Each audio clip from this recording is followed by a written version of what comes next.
Anthony on satellite radio. Host Anthony Cumia and Opie here. Controversial team. Common profanity lists Opie and Anthony. Opie and Anthony apologizing for yet another raunchy gag. The Opie and Anthony show. Is this the last straw for the raunchy radio duo? We gotta completely take down regular radio. We gotta fucking just destroy it. I want it like it was, where, you know, language was realistic and raw. Destroy it. Sexual content is realistic, and just fucking people reacting with people is realistic. Sit the fuck back. I'm being a trumpeter. I got a catchy name. Shit radio. All right, we hit a low here. We have contact. Oh my God, Jimmy's face is all over her pussy. Oh, look at how small my butthole is. That's funny. This is shit radio. And it fucking stinks. It stinks. But enough of this palaver. Let's get the show on the road.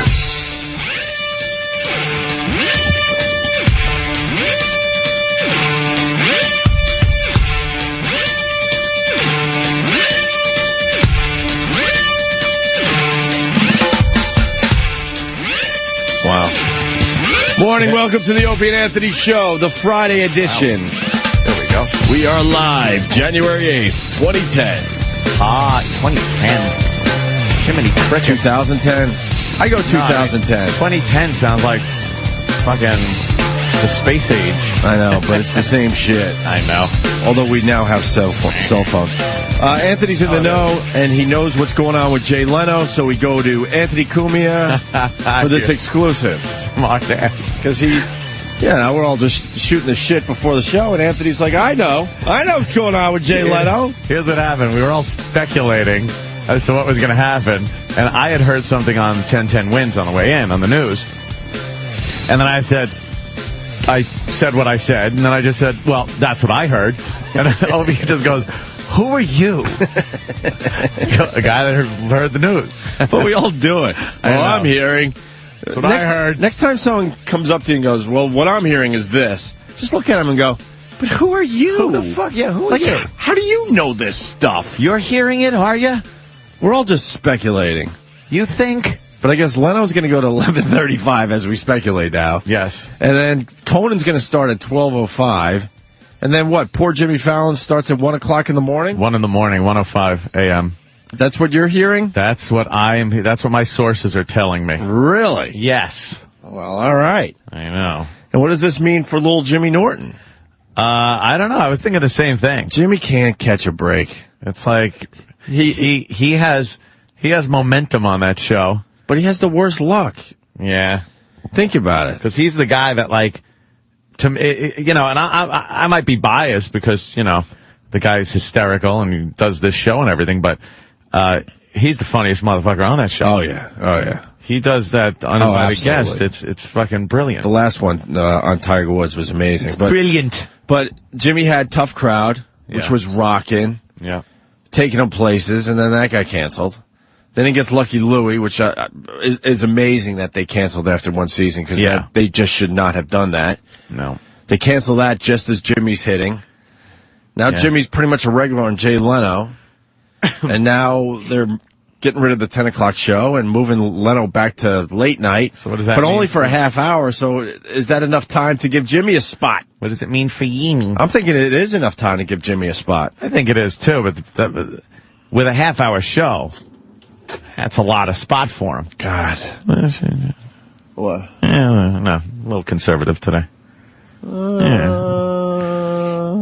Too brown. Or black. I'm colorblind. What color is that? Someone almost got a fucking text last night. What? I was contemplating, like, just goofing around. I'm sitting there going, like, I should just text something, and then I'm like, nah, I won't fuck around. Believe it or not, this thing isn't over. I know you haven't seen her in over a year, but I'll keep saying it. You never had the breakup sex. I'm like, dude, let me, I'm on the couch, I'm watching TV, texting, a little twittering, shit like that, and then I'm just like, Did you actually have a message typed out? No, I didn't. It never got that far. Or texted out. It It was a fleeting thought Oh. that quickly, You ever have a text all written out and then go, nah, delete. Brrr, get rid of it. Right, that's even better. That's how you get rid of it. Brrr. You know what? I think this is a perfect weekend for the breakup sex. You think? It's going to be, a horrible weekend. Really weather-wise cold. in New York. I'll light up a fire in the fireplace. Yeah. Well, Snow's coming down. You're doing that no. breakup sex. She leaves Sunday morning and you never talk to her again. Perfect. people on the feedback here in front of me. Right. Very smart-assish. How close though? Not very close at all. I was looking But at it's a thought. That's good. It was just a fleeting thought, and then as I glanced to my right and looked at the wine bottle, I thought better of making a text at that moment. Oh, really? I was kind of like, I was kind of deep into a bottle, so I was like, Dude, don't be stupid. You're crazy. Why? Did you do the whole bottle of wine? Yeah, but it was between, let's see, I woke up at 5:30 p.m. Right. And then I twittered this too. I was like, did you ever have a commercial come on for intervention and have it remind you that you wanted a drink? And that's exactly what happened. Like this commercial came on for intervention where the girl's crying, my mother's an alcoholic. And they show this woman like, I just like the taste of wine. And she's all hammered. And I'm like, wine. I just go downstairs and pop the a bottle? bottle and, had the little fire going, and then I realized, because we had the discussion yesterday with Patrice O'Neal here about our lonely little lives, how we Right. just go back to our lonely homes Sure. and lead our lonely lives. I think me and Patrice were twittering more than anybody last night, and I just pictured us both sitting in our places alone, Just twittering, having a little wine. The fire was going in my fireplace, but no one to share it with. Well, you watching First 48. You did have the human contact with the Twitter, though. Yes, a little human contact with Twitter and online poker. My point, though, is a whole bottle of wine. You can handle a wine hangover? But that's just it. If you start early enough and then go like the entire one bottle of wine from 7:30 at night until 12:30 a.m., like that's nothing. It's spanning over 6 hours. But if you do like a dinner bottle by yourself, If you do it, yeah. Oh fuck! No, you got to not a fan of that hangover. stretch that out. You know what I mean? Sure. Jay Leno was goofing on the whole change that is in the air. What does he know?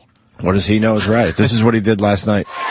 Well, I just start off by wishing happy birthday to Katie Couric. It's Katie Couric's birthday today. And, she left NBC for another network. I got to give her a call, see how that's working out.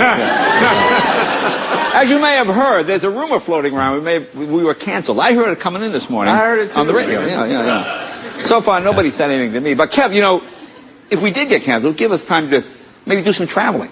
That would be wonderful, man. In fact, I understand Fox is beautiful this time of year. It really is. Really Beautiful this time of year. Actually, I don't think there's any truth to the rumor. See, it's always been my experience. NBC only cancels you when you're in first place. So we're fine. Hey, Kev. What's up, Jay? What does NBC stand for? What's that? Never believe your contract. But Wow. Like that. Wow. He don't give a shit. No. What does he care? He doesn't care at all.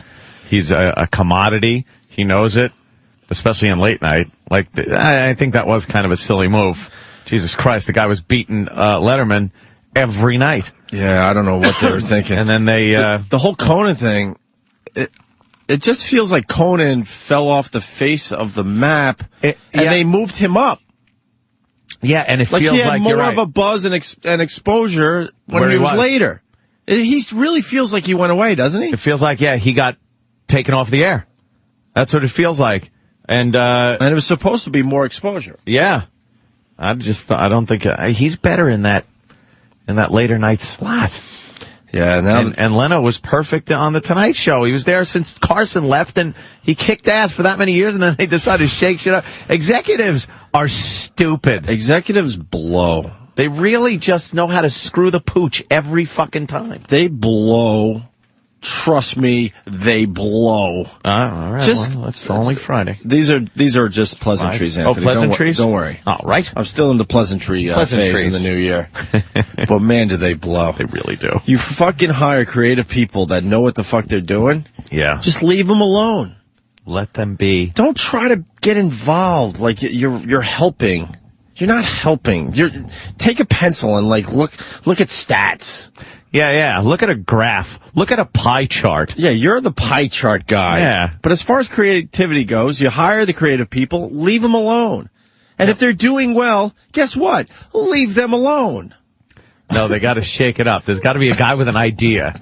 There's a guy with an idea, and then everyone else, I think, rallies around idea guy because they're like, he has an idea, so if it fucks up, he gets fired, and we're fine. But it looks like there's a new idea. Right. So they're doing their job. Right. When these dummies see me in the hall. Oh, Jesus. Around here. Pleasantries, Anthony. Pleasantries. Oh. Pleasantries. Really? We're live Friday. Okay. We're live on Fridays. We're doing them a favor. Oh, I forgot about that. Right. We do them a favor by working on Fridays. But when one of these dummies comes up to me in the hall and goes, "Hey, I got an idea." I look him right in the eye. I go, "What? Who are you? When did you ever do a radio show? Oh.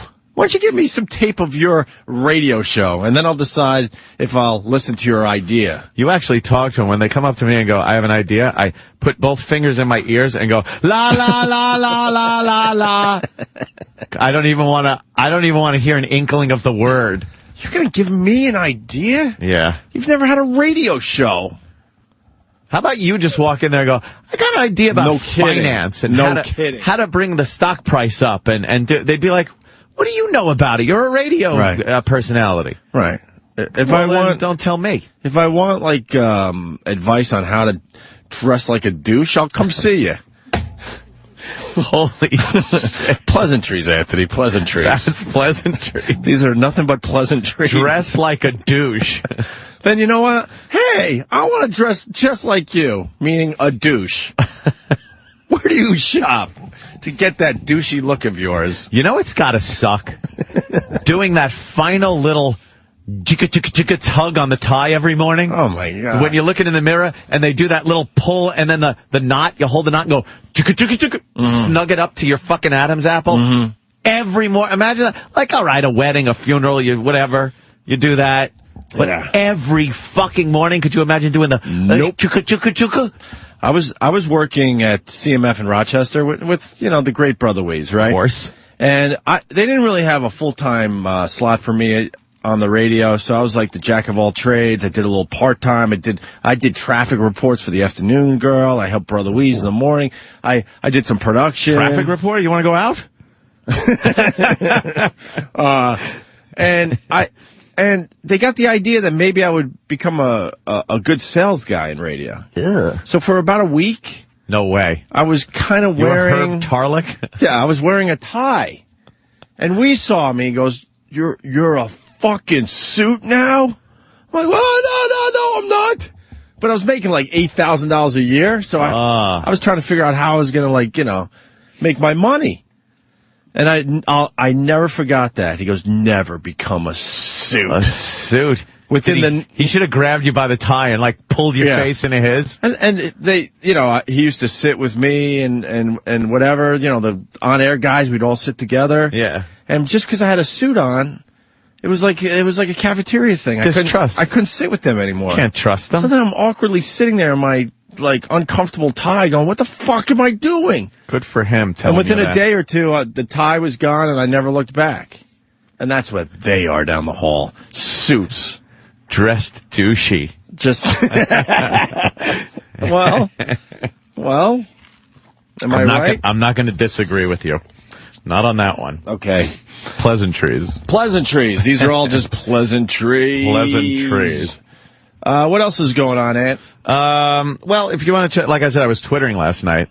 The front page of Drudge Report. Right. Very sexy, very risque. Let's take a look at that. Pop up the Drudge Report front page. Yes, very sexy. Now, this is the full body scan that the airports are debating using. where it's pretty much an X-ray of it's somebody without their clothes on. Why does it say Big Sis wants to see under your clothes? It's like a Big Brother thing. No, I understand. But she's like the head of the friggin'. Oh, she is. Okay, that's why. Okay, yeah, I got so it's you. like Big Sister. You know what, though? They could still say Big Brother because she looks like a dude. I know. She looks like a man. But finally, they release a picture that's not that fat plumber-ass guy that we always see when they show the airport scanner pictures. This is a hot chick. She's very sexy. She's got a great body. You could see the outline of where her jeans are and everything like that. She's wearing a belt. She has a nipple ring and a belly button ring. Now, you can't really tell that in that picture. But somebody, so I Twittered that picture last night and said this debate is going on over whether to use this or not. I go, does anyone just... Why isn't anyone amazed that we figured out fucking X-ray vision? We figured out X-ray vision. No one's freaking out about the fact that we now have complete X-ray vision. Oh, yeah. Not an X-ray, your arm or something like that. Well, this is complete X-ray vision. Well, the shot we're looking at, I mean, she's got a perfect body, and you could see everything that would turn you on, and you would jerk off to that picture. Well, in a pinch, you would jerk off to that picture. You would. As a kid, I certainly would. But then I'm alerted by by some guy on Twitter. He goes, "Hey, Anthony, run the picture through Photoshop and invert it."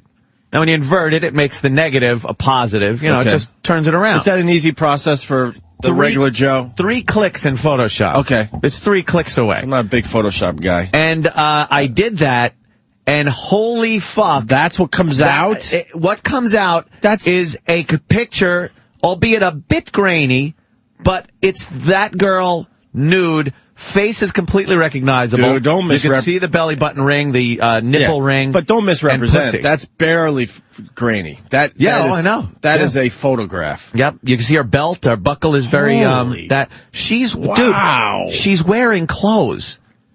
But so that picture originally, she had the jeans and everything on, like you were saying. She's got clothes on. What was she wearing on top? I don't know. Some kind of, you could barely see that even in the negative version, but you do see that there is some kind of clothing that she's wearing. Wow. On her left side, you could kind of see something there. But when you invert the image, that's X-ray vision. Sure. That is a nude fucking girl. You could see snatch. You could see nice titties. Real nice titties. And then someone said everybody's going to have nice tits because you don't see the bra. Right. So the bra still keeps it all up. Holding the tits up. And you don't see no sloppy tits hanging down. But this opens up all kinds of controversy now. They're saying with like child pornography. If a kid goes through this, right, you're literally taking nude pictures of children. Privacy issues again. Now that face, when it's a negative, you can't really tell who that is. So you maybe can't tell. It looks wacky. But now when you look at the positive image, you would know who that is if it's maybe a celebrity. Maybe you go into the machine, but your head stays out. Yeah, perhaps. So you're headless. You're a hot chick that has no head. But then what about the fucking scalp bomber? What happens when scalp bomber hits? Yeah, because then that's now, I mean, it's going to get to the point where they need a full fucking naked X-ray of everybody.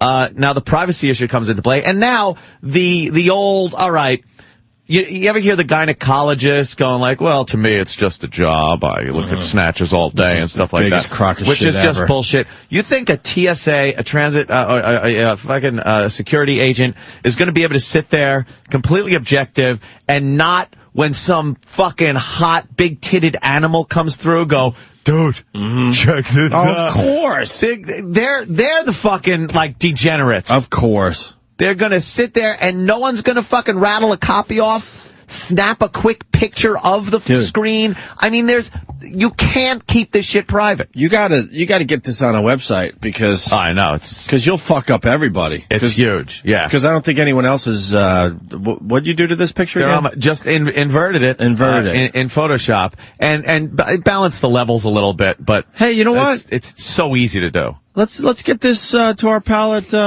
What would Tyler Dern do? Do it up to take.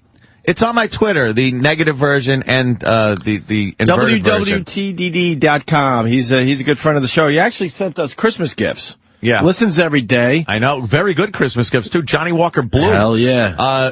Very much appreciated. Hell yeah. That went on the top shelf right next to my Louis tray. You still got your Louis tray? Yeah. It's on the top of the bar. I got my Louis tray, but no one drinks it was in 110-degree heat, so I'm hoping it's still good. Ooh, damn, yo. We got Louis tray from Caroline's many, many years ago. Yeah. Many years ago, like 10, 12 years ago. No, we got to send this to whatwould.com because it takes the Drudge Report photo and shows you, like Ann said, with 3 easy clicks in Photoshop, that it turns into just a nude woman. A complete nude. And this is on the front page of Drudge right now. Full frontal nudity. Right. With, again, just 3 clicks in Photoshop. You have a completely unbelievable naked girl. Right. Right there. It's great. I mean, in all fairness, they're also going to have to see big fat slobs naked, too. Yeah. In that machine. And that's something. She's got and you can't tell, like, in the negative picture that she's got a belly button ring and a nipple ring. But, in the positive picture, right, you could see that. You could see her snatch. Sure. Let's go to Fred. Boobies. Fred from Brooklyn. What's up, Freddie? Good morning, fellas. Hey, Fred. What's up, man? If she had implants, would you see the bags? I don't know. It is looking for, like, chemicals, right? That's the whole purpose of the thing? Oh, shit. Tit bomber. If it doesn't see implants, we are going to have tit bombers. Oh, boy. Women tit bombers. Now we're going to have to have guys that just feel up the chicks and feel for explosives in their tits. They'll always figure out. I'll be leaving now to apply for that job. They'll always figure out some dumb loophole. Yes. Are you kidding always me? Will. I don't think that you would see anything below the skin, to tell you the truth. I don't know. Again, who the fuck am I? Right. But this looks very surface.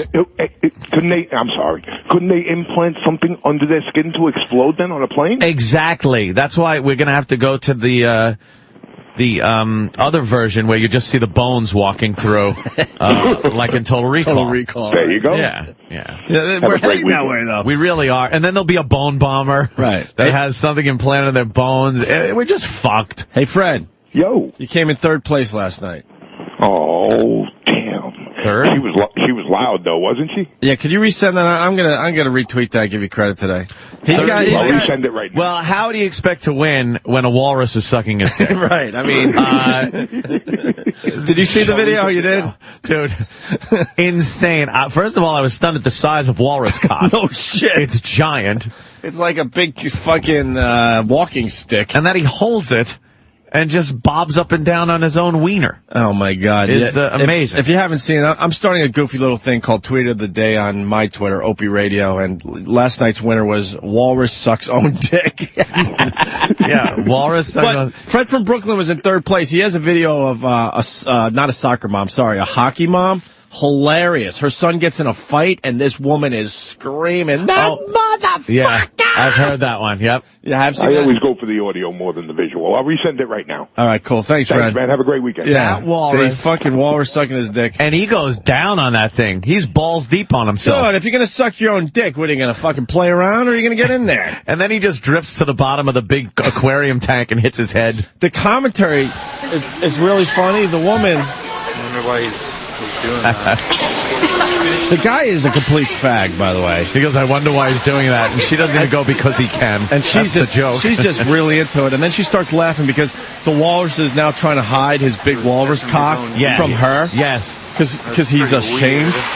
And at the beginning, you hear kids are there, and they go like, ew! And then the parents, I guess, usher the kids away from the... Wouldn't you be the guy that goes to the kids, don't worry, kids, someday that's not going to be you. Yeah. You just wait a few years. He's still doing it. Oh my God. Is he yelling at the to the mother walrus, I'm not giving, I'm just getting? Linger longer? Someone tweeted that last I really night. have a hard time.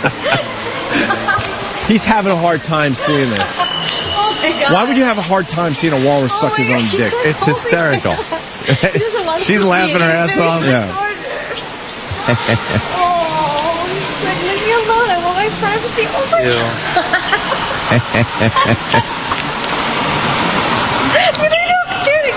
She's pretty hot. Yeah, she's all right. Yeah, watch a walrus suck its dick. It's like corners place. Oh, watch out with those tusks, too. So no one sees him. So so no one sees him. I'm sucking my own dick, Tennessee. Yeah, so you can find that on my Twitter, Opie Radio. But did you see the other one? The Eagle? No, which one was that? Dude, Danny, go back to mine for a sec, sorry. It's the second thing down. I don't even want to say what it is. Right there. Yeah, just show Anthony this. Don't read the link. No. Watch this. I'll just watch. Eagle.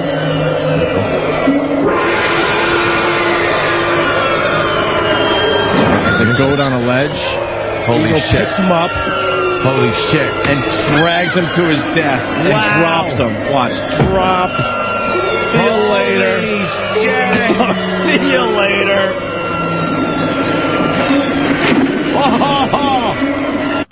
See you later. Holy mother of Christ. I had to look at that about 5 or 6 times because I was trying to figure out if it was real or not. Oh, that is... Because I've never seen anything like that in my life. And then I'm thinking, wait, maybe it's for some movie, but it's definitely real. And then that eagle goes back and just chews that thing up, I bet. Yeah. What a gimmick. Yeah. Just takes the fucking goat right off the ledge with one. I don't think people understand how fucking big eagles are.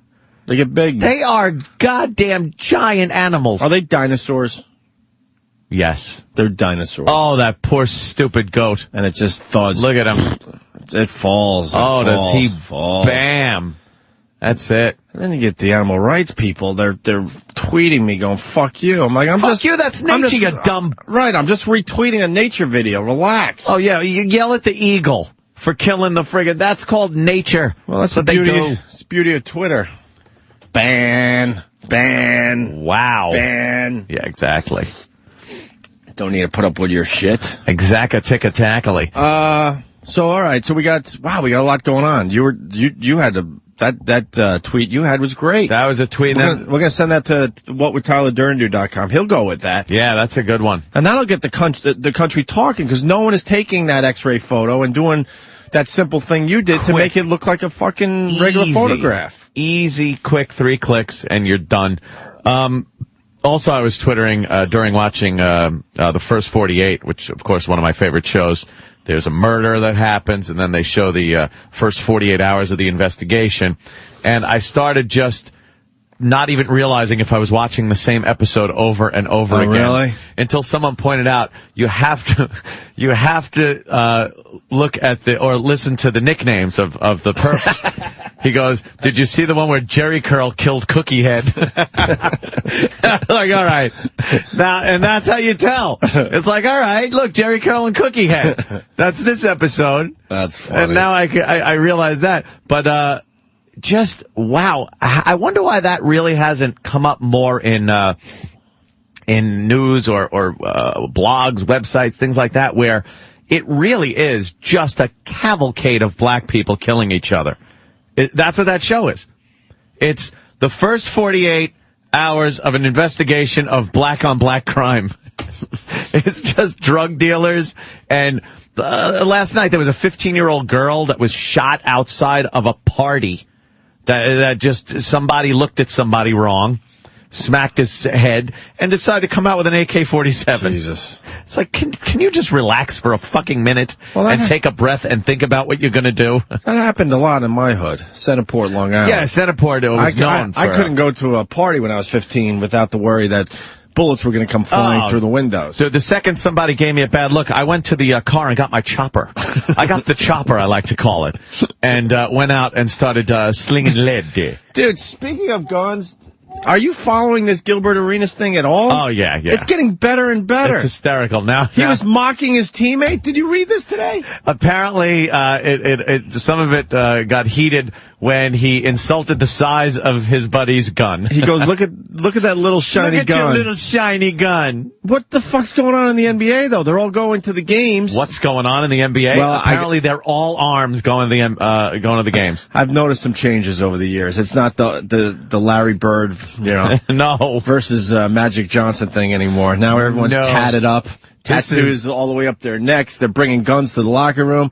And the one guy pulls out a gun and puts one in the barrel. Yeah, this is And then life. Gilbert Arenas, he's like, please, look at that little shiny gun of yours, and starts laughing. And then he pulls out what, four? Four guns. 4 guns and puts them down and goes, here, I'll make it easy for you to shoot me. He goes, look, you want to shoot me? I'll make it easy for you. Right. Gives him like a real gun. And now, and then he popped the friggin' round in the chamber.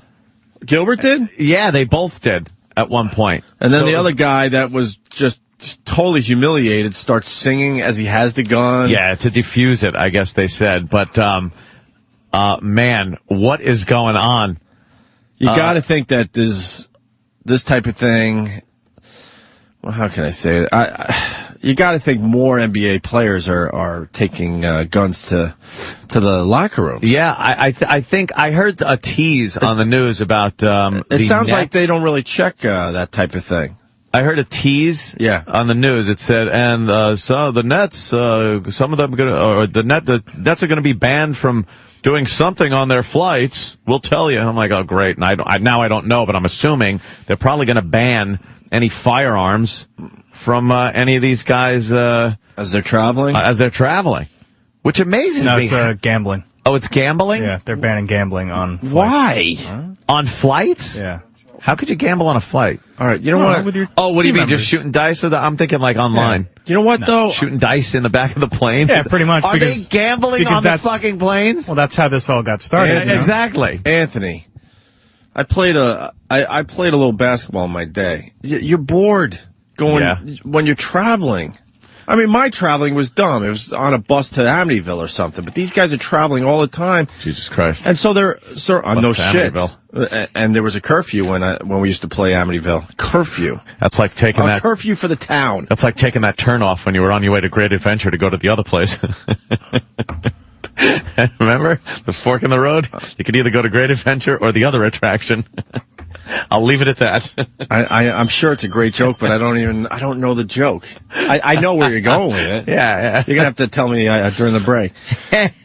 So these guys are flying 3 days, whatever it is, a lot. And so to pass the time, they don't want to just sit there and watch dumb movies. They're gambling and doing all sorts of stuff. Yeah. Passing the time by gambling. Right. That was the turn off. There was a fork. You could go on the roller coasters, or you could see some sights. Sorry, should have picked up on that one. Yeah. So what? So now, because one guy, I hate this mentality in this country. Happens in our business. It happens everywhere.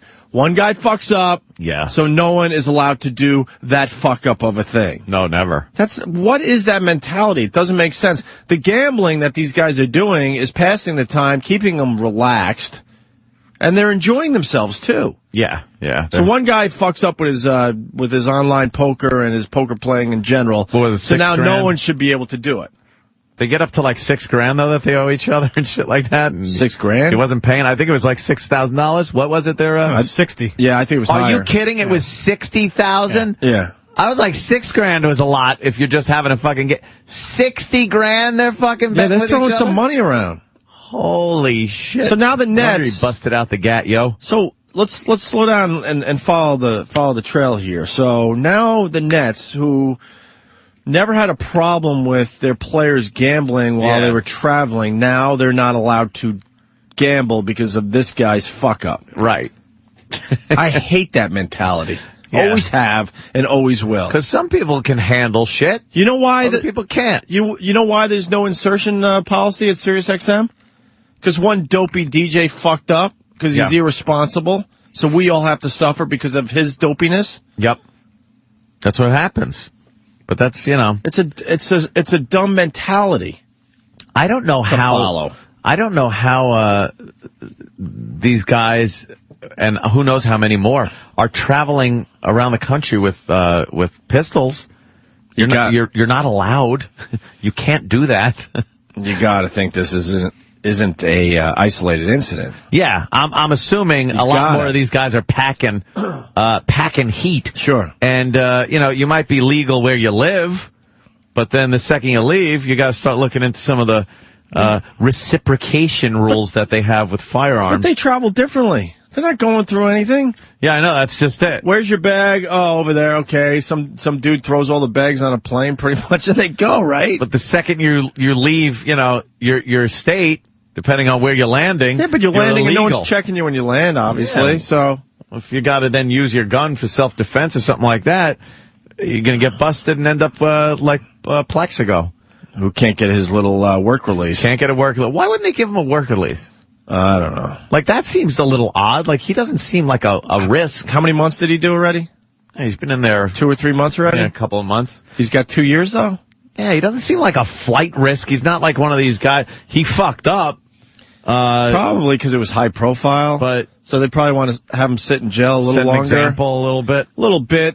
You got to think they're going to allow the work release eventually. They probably will make him, do another 2 or 3 months and then do some kind of work release. That's my guess. Pointy stick on the side of the road. I miss seeing that. Oh, fuck, man. Hey, and speaking of airports, we're kind of zigging and zagging here, but the Newark thing? Yeah.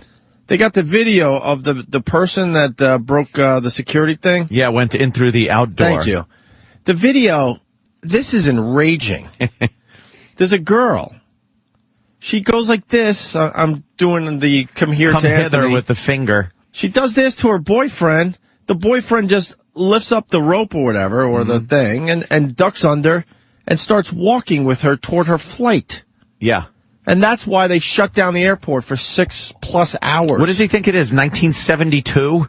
Where you just walk your loved one to the gate? Dude, that guy should be punished. That's what they're More saying. More than Plaxico. They're saying. That guy should be in jail. They're for what he absolutely did to all those people that day. Closing down the entire airport for 6 hours? You should be in jail. Inconvenienced a fuckload of people, and just because his girlfriend went, come here, so he ducks under the ropes and starts walking with her. And the person on duty, what was she, on a cell phone or something, they're saying? I didn't see that. Because now she's out of a job. Good. Well, I have to. Can you see her in the video? Can you see the security person in the video? Because boy, would I like to see that. I will bet. You want to bet? All right. We'll bet. All right, I'll write down my answer. Okay, I'll write down. It's going to be the same as you. Is it? Yes, I'm not even going to write. I'm not going to write. I'll just write the first letter. Jesus, yeah. Okay, or wait a minute. Don't write. I made a mistake. Yeah, I know. Jesus. So she's distracted doing her cell phone thing or something. I'm wrong, apparently. What? Yeah. What was it? A guy. Was it a guy? Yeah, I thought it was a woman. I thought it was a woman, too. A guy? You didn't have to bring Terminal at Newark Liberty Airport was closed because of this. A grainy surveillance video released Thursday shows a man sneaking under a security rope and walking straight through a security checkpoint with a woman. The transportation security agent is nowhere in sight. Yeah, it's, a little scary, I suppose. It's not a little scary. The security breach on Sunday stranded What's scary thousands about of travelers and delayed No flights terrorist would try that one. In the wake of Christmas Day's foiled bomb plot, this security slip disturbs travelers at Newark. It's upsetting. It's upsetting that... we're all trying to do the best we can. Shut up. Get out of my way. Put your overhead in. Shut up. And then somebody that is responsible for You're in my way. Doesn't do their job. I was a little taken by how easily someone could, get through under the ropes. Doreen Addy's son Jeff is traveling for the first time. You think Hearing the ropes about are the magical? security slip makes the already worried mom even more nervous. This has happened more than you having realize. a family member, a son leaving the country for the first time and having it happen here, and someone who'd just be negligent in their job for a couple seconds. It doesn't take much. One little mishap like that could unfortunately lead to a tragedy. Jeff, you don't have to be a douche like your mom. From the checkpoint for more than just a you're few going to be seconds. okay. And that's all it took for the unidentified man to sneak into the secured area. The man apparently left about 20 minutes after he entered the secure area. No inconvenience for him. 20 minutes. Or located. 20 minutes. No kidding. This guy had to know that this could be a problem. Of course. Has been put on administrative leave. TSA takes full responsibility for the breach. Enough with the full responsibility thing, too, by the way. Obama said full responsibility. What does that mean? Do we get to cane you in a public square? Yeah, what does that mean? Full responsibility. The buck stops with me. Does it? Press. All you have to do in this world is say, I take full responsibility, and then that's it. No, it should be you say, I take full responsibility, and then they go to the law book and go, okay, what's the crime for full responsibility? Oh, flogging. Right, exactly. And then I would flogging. accept when these people say, I take full responsibility. I'm so sick of hearing that one, too. And then they got the head of, Homeland Security there, skiing. One of the,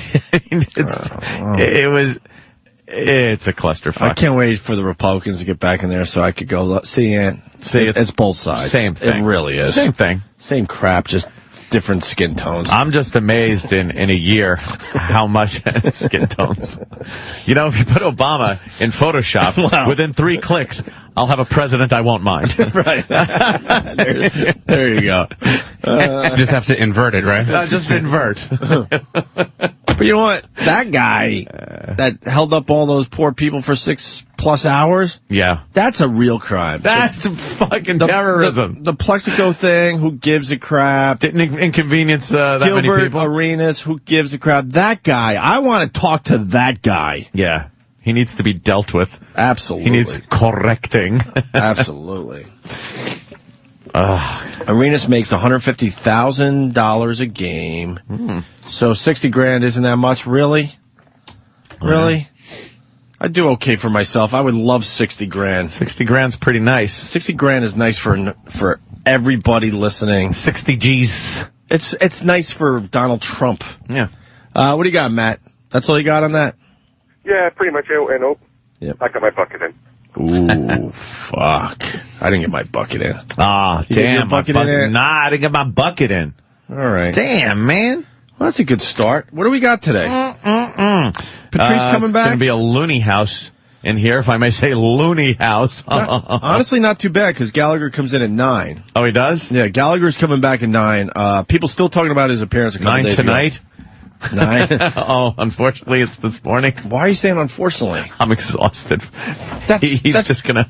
But that's what I'm saying. From 9 to 10:30, what are we going to do? Oh, coast. I'm going to put my feet up. All right. I'm psyched that Gallagher's coming in today. Now, see, I didn't look at it that way. And Patrice O'Neal coming back at 8 o'clock. Oh, let's see that one. Did everyone do their research on villains?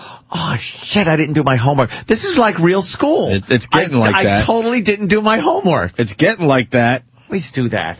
I couldn't come up with another villain that really... No, the one from, like I we had said... passion about. I think one of the top ones, top 3 at least, is the guy from Schindler's List there.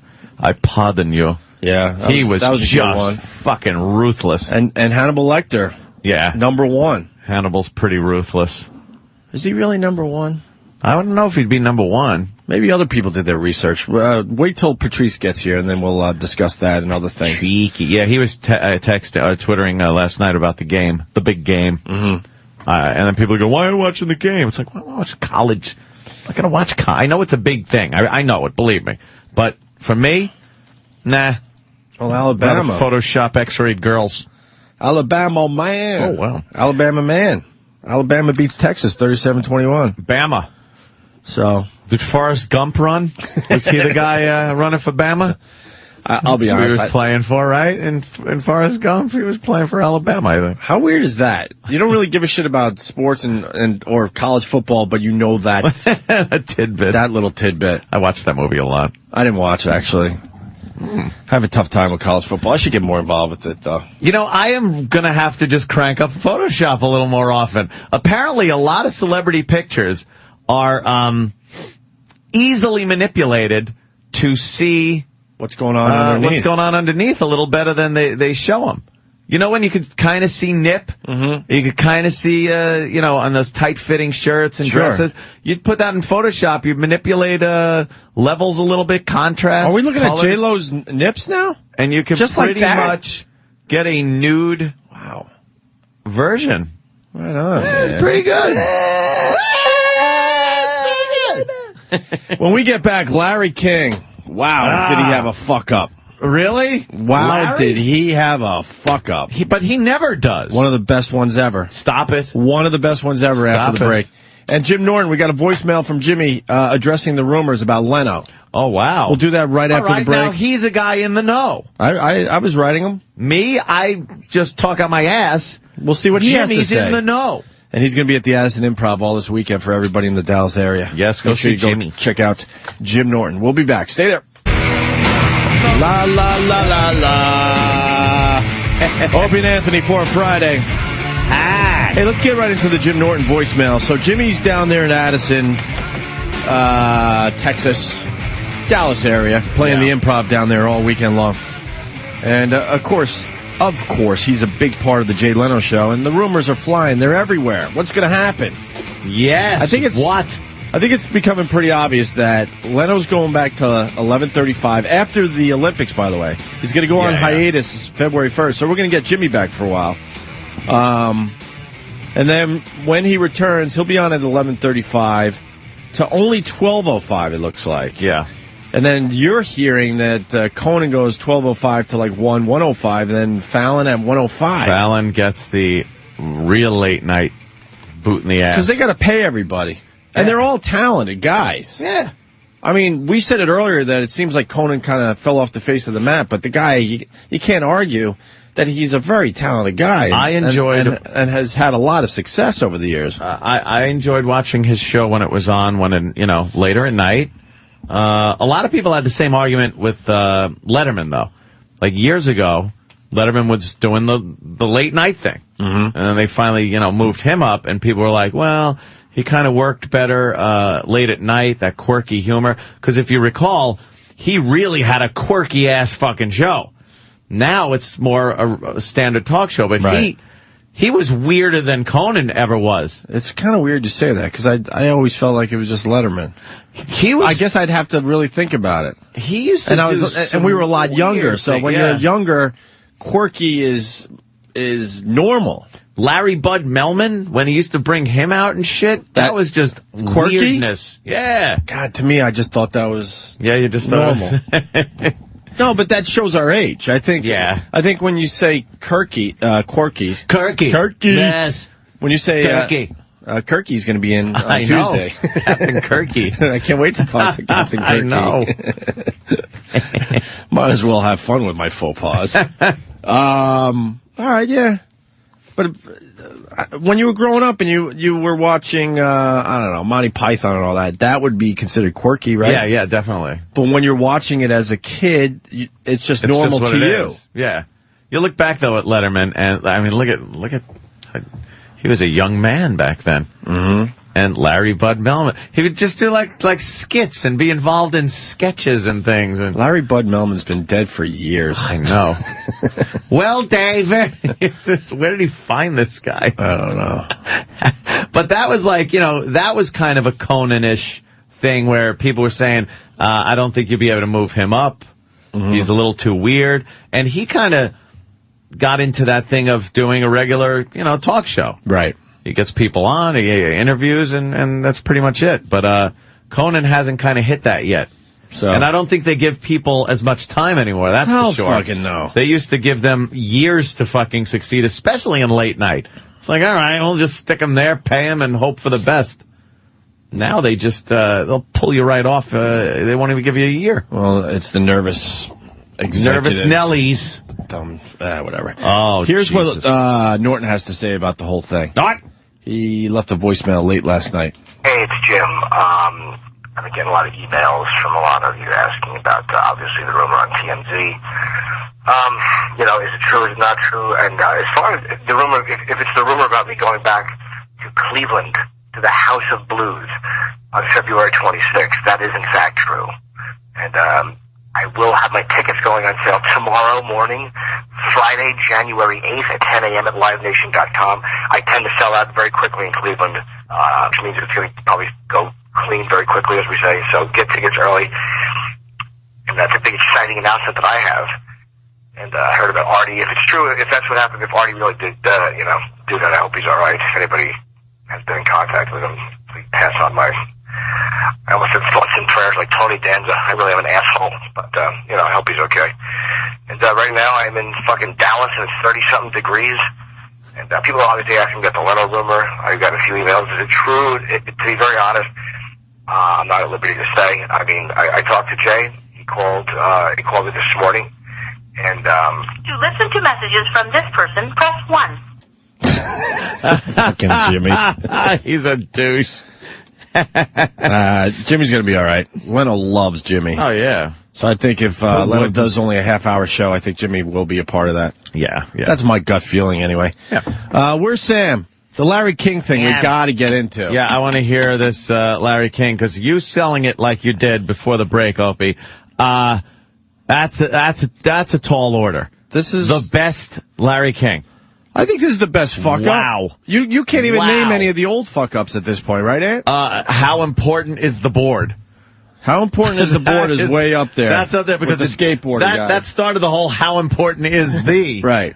So I thought that was like top notch. That did set the benchmark. It really did. And actually set up the bit that we love. Set up the whole bit. We love when Larry King calls. We love when Bob Kelly calls. We love when Sharon Osbourne calls. Yes.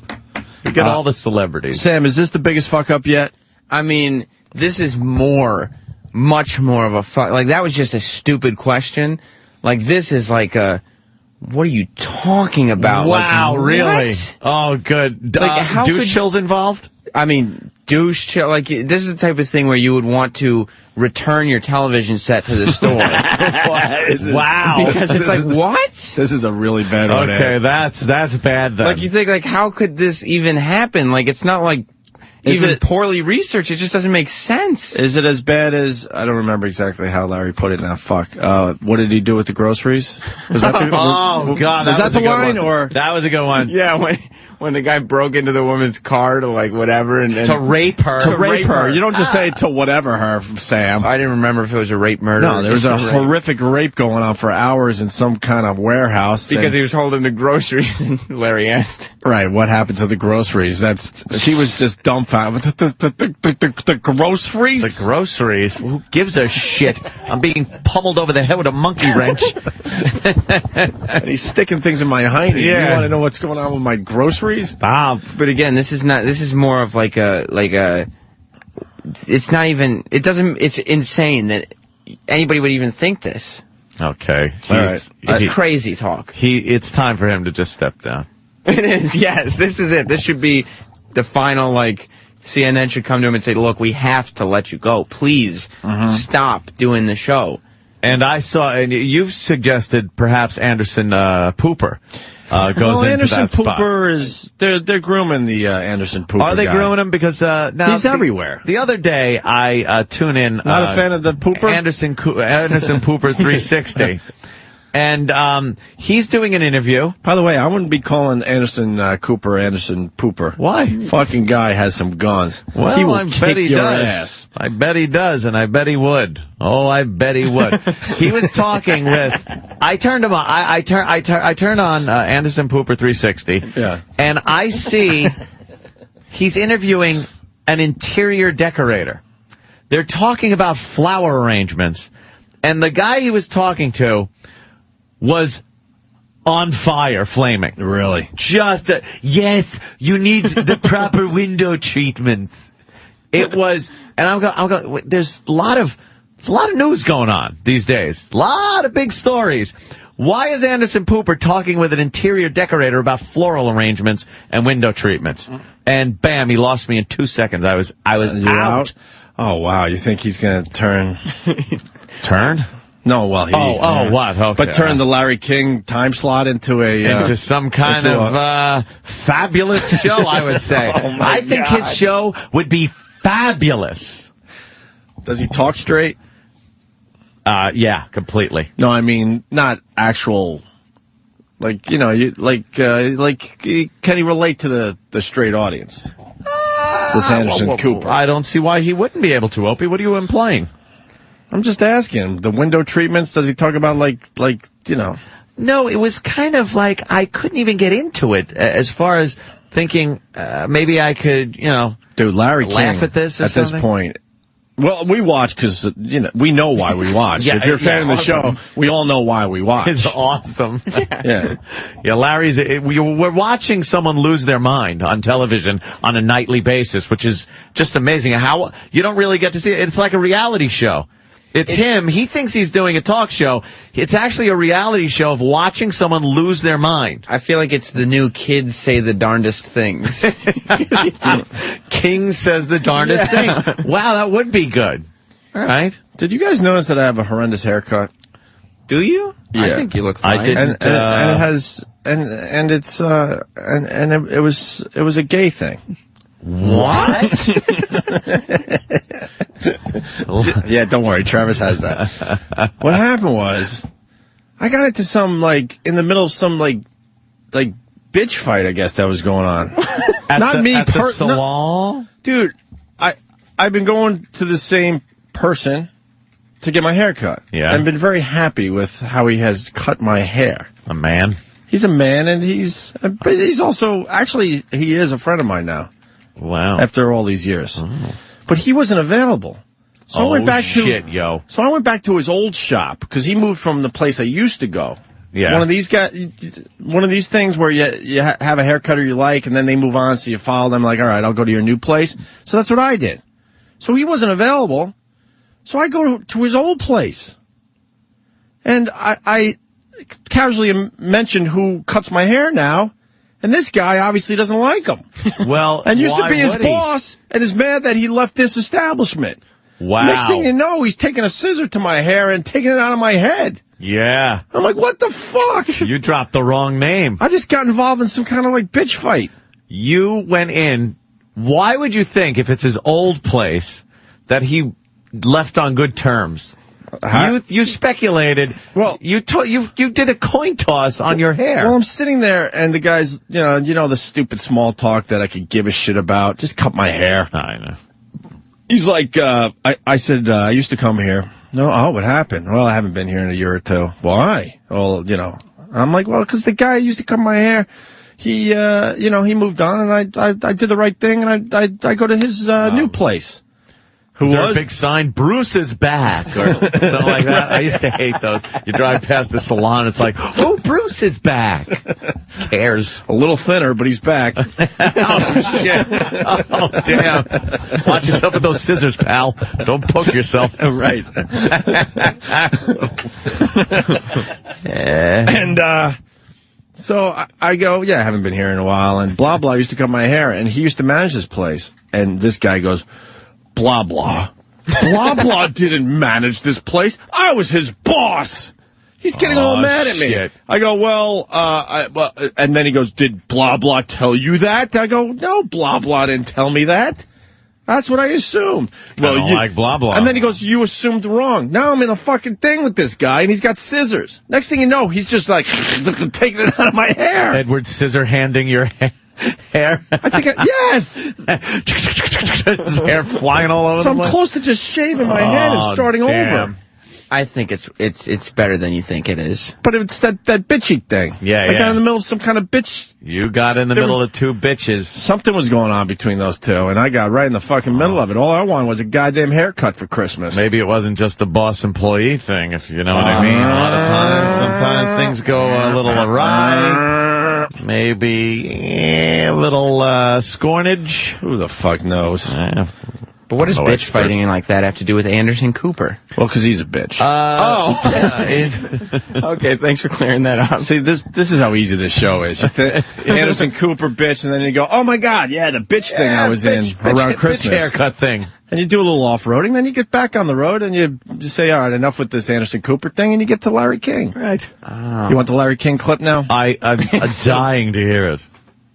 Please. Yeah, I mean, you don't notice that, this piece is supposed to be a lot longer. Is it? I did, but I thought I didn't even notice. But well, because we're guys. I know, that's just it. I knew I had to point it out so the story would make sense. And then the sides are a little too poopy over here. Shit. Why do you think I started coming to work with a hat on? I noticed that yesterday. I haven't worn a hat in weeks. You popped a hat on weeks. your I haven't head. worn a hat in months. I'm like, what the fuck? This is recognize Opie walking down the hall. I just see some guy with a hat. This piece is supposed to grow a little longer to cover up the fact that it might be fading a little bit on the sides. But he just snipped that away. He didn't give a shit about that.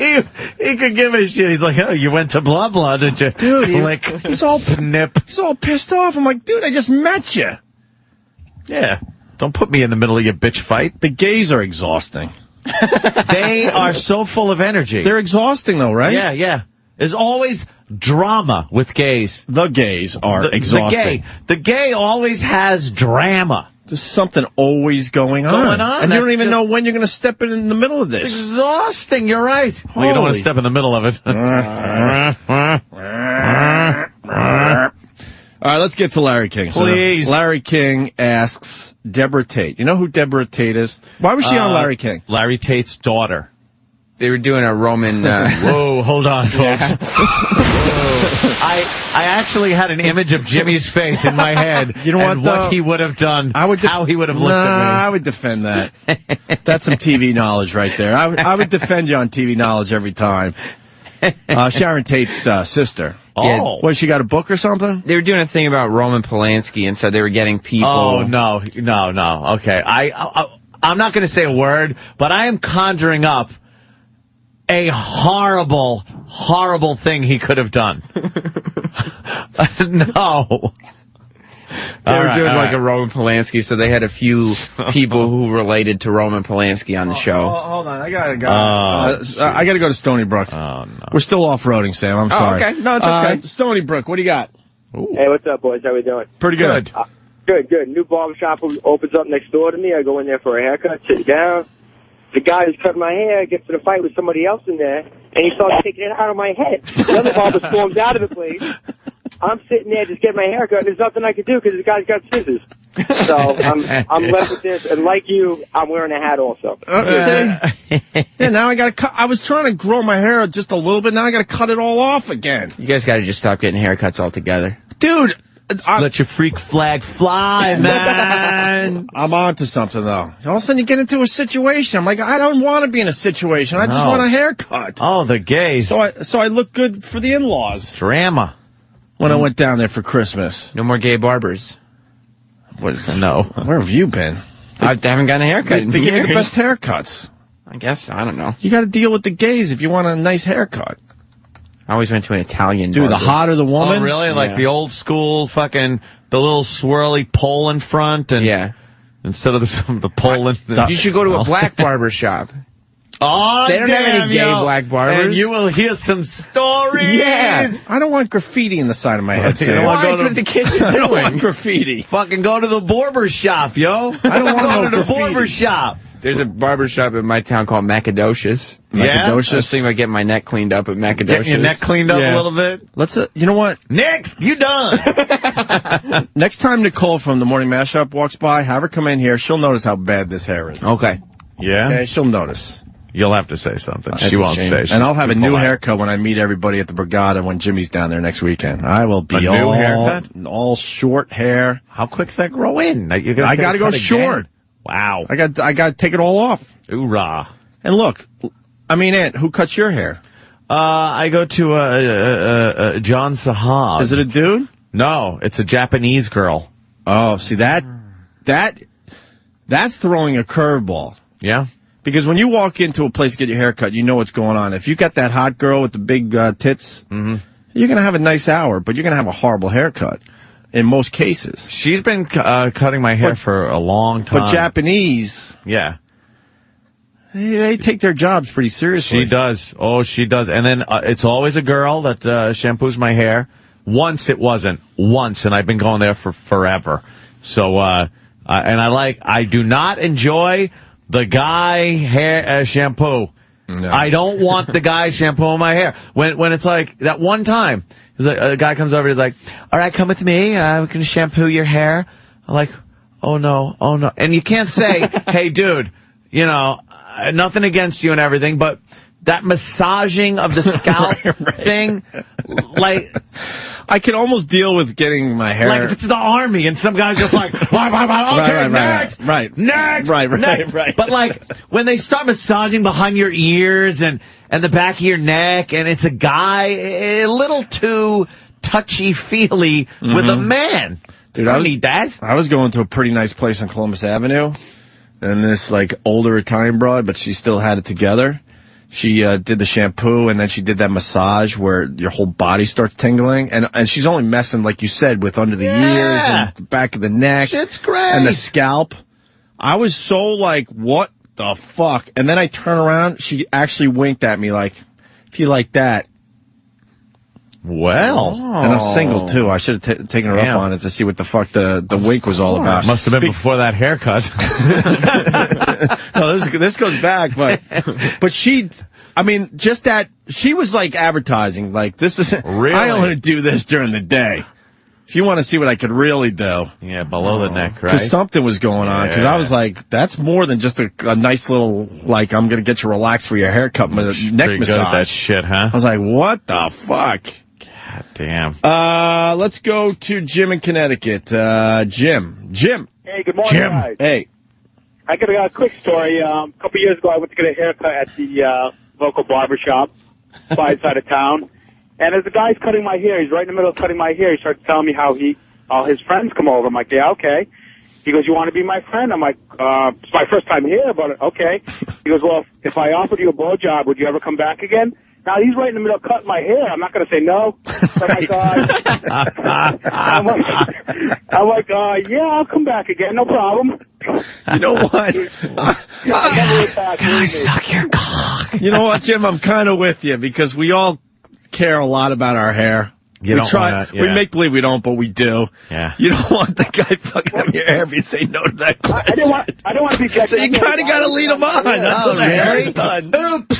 Snip. Right. Fucking just chunk taken out. He wasn't even a good-looking gay. You know, most gays are good-looking. He was like this old, white... He's upset because his barber wasn't cute enough. Right. Oh, man. I'm sorry that your gay wasn't cute enough for you. You're gay. You're gay. All right, guys. Have a good day. Thanks. What do you do in that situation? I guess you got to kind of play the game and lead him on a little bit so you get the nice haircut. Now you're pulling a boss with this drug dealer, though, you know? Just enough to get what I need. All right, ban that. What happened? I need to ban that. He's tying up all the fucking what is that? Feedback. It's just some guy from his mobile phone, I guess. Oh, and his phone number's right there? That's great. Do it up, Dan. Wait, we got do your feedback magic. again? Yeah, it's been up. It's been working. Well, I paid the bill. Oh. That's an update. Feedback bill. Me and Ann paid the bill. It's ridiculous. Ann's signing checks. I'm signing checks. We got like a joint account. Like Ann and I are kind of like married, I guess. Oh. Without the benefits, Sam. Oh. And so he's fucking writing checks for shit I don't know about. I'm writing checks for shit he don't know about. My mouth's writing checks that my body can't cash. And to the guy that is saying Z on the instant feedback, you're not a fan of the show. Yeah, call him. Give him a call. Give him a call. I'm done with all that bullshit. Every phone line is ringing, so you're in the minority, my friend. Call him. We'll get him on. We'll see if we'll get him call on. Get him on. Well, we'll have a little chit chat. Let's go to Dan in Pittsburgh. Dan. Hey guys. Hey, just want to give you a quick story here. A while ago before the hair started falling out. Went to just a normal salon and was talking to the girl, and she went to the same high school as my wife, and I was just like, oh yeah, my wife went there. And she goes, what's her name? Gave her the name, and she goes, oh yeah, she used to beat me up all the time. And sitting there at the mercy of the scissors, worst haircut ever. Yeah, that's why it's probably better you don't say anything. Don't say a word. Because, I mean, all of a sudden, it could be as easy as like, hey, you see Obama's speech last night? And I'll play the part of hating Obama, I guess. And I'll go, oh, yeah, that's fucking blah, blah, blah. And all of a sudden, this guy's a huge Obama fucking guy. But you think he's going to, like, take his time with your hair? Yeah, now, or is he going to take it out on you a little bit? Yeah, they can't just keep their emotions at bay while they're cutting your hair. After you just trash the guy he likes. Yeah. Yeah. That's why I don't even think my hair cutter understands much English. No. To tell you the truth. She's good. Japanese. She just like, how are you? Mm-hmm. I go, good. And then, oh, good. Same. You want same? Washy. I'm like, yes. Sucky. No Yankee cranky. Let's go to Charlie in Philly, who has a great observation. Charlie? Morning, boy. Hey, Charlie. Hey, you can't pass over Jim's phone call like that. The old fart barber offered him a blowjob. How was the blowjob? Yeah, well, that's true. Did he go back? Did he get the blowjob? I think we were just creeped out by his story and wanted to move on. Did he just sit in the seat going, Thank you, Charlie. Siegfried from Oregon. Siegfried? How's Roy? Yeah. Hi. Oh, yeah, I never heard that one. Christ. You I had really to do did. it. I had to do it. Yeah. I know. So I got this poof, and he's like, I'm getting a haircut, and he's kind of rubbing himself on you, like the crotch. It's right where the armrests are. Yeah. So it's very uncomfortable. And then he is carving the back of my head, like just shaving it with the kind of like a whatever the buzzer thingy, whatever it is. And he messes up and carves into my head. And then he starts crying. And he puts his hand on my shoulder and then cries for the next minute. While my eyes are blinking, I have no idea what to do. And then he what's really bad is he goes, I'll give the haircut for free. And then while I'm like, okay, that's cool, well, thanks, I have to go to another hair cutter because it's totally fucked. He asked for a tip. Jesus. Yeah. Well, that's why when you do find somebody, you follow that person. Did he say a tip or the tip? Yeah, What did he? No, yeah. Because it's very stressful when you go into a brand new place to get a haircut. It really is. And I'm truly traumatized. My brother, his ear was cut off by my mom, giving a haircut when he was a little kid. And so I was talking to my brother. My mom got some nice new scissors and snip, just took off the top of the ear of my brother. Wow. And traumatized ever since. Very good, brother. Thank you, Zip. Okay, Yeah, that's another thing about a guy cutting your hair. Like this guy said, you got the armrests and your shoulder and stuff. They just you can't contain yourself in the seat completely, and sometimes barbers, stylists, whatever the fuck you want to call them, they do that thing where they lean back with their torso, but their groin is still pushing against you. Like, what the fuck are you doing? You gotta they gotta look a little further back, so they do this, and their cock is touching you. I don't need that. That's why I'd rather have a vagina near me when I'm getting my hair cut. Nice. Let's say hi to, there's a lot of good ones coming in. Someone wants to know if it moved when the guy shampooed your hair, Anthony. Did it move? Did it move, or? I think it moved. It moved a little bit. I think it moved. Then we got Jared in Boston. Jared. Hey guys, how you doing? Hey, buddy. When I was 16, 17, I used to go to this one place. I was a Supercuts, this shitty little place, right?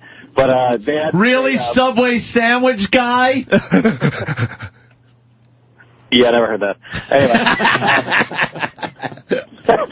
So I go to the Supercuts. They had a big tip monster, and let's see how far. Every once in a while, I get her. And one time, she dropped a comb, bent down to pick it up, and one of her tits just fell right out. It was great. Yeah, that shit is going on purpose. Yeah. What else? They don't have anything to lose. No. If they know if a tit falls out, is going to get a bigger tip. They're going to let the tit fall out. Yes. Sam, you ever have a tit fall out while you're getting your hair cut? No, I always went to men, Italian. But it wasn't a stylist. Go to the barber shop. It was a barber shop. The barber shop, yeah. That's, you're missing out, man. Where they have the combs and the blue fluid. Yeah. Oh. But that's old school. It's $13 for a haircut, though. I'm not going to a stylist. Another good question for Anthony coming in. It's Dan from Cleveland. Dan the man. Hey, Dan the man. Hi, guys. Hey, Ant, do your keep the bit going? You just can't do it, right? Hard. You think keep the the bit listener going? would actually be able to get the You would think they would joke be on to us. Keep the bit like going. we do our just part, a and then you little go, bit. yeah, I haven't heard that before. Yeah, but yeah. no, not Dan. I don't know. Dan the man couldn't Dan's a free quite thinker. Follow through. 3 in a row would have Fuck been nice. Mangini. Now go ahead, Dan.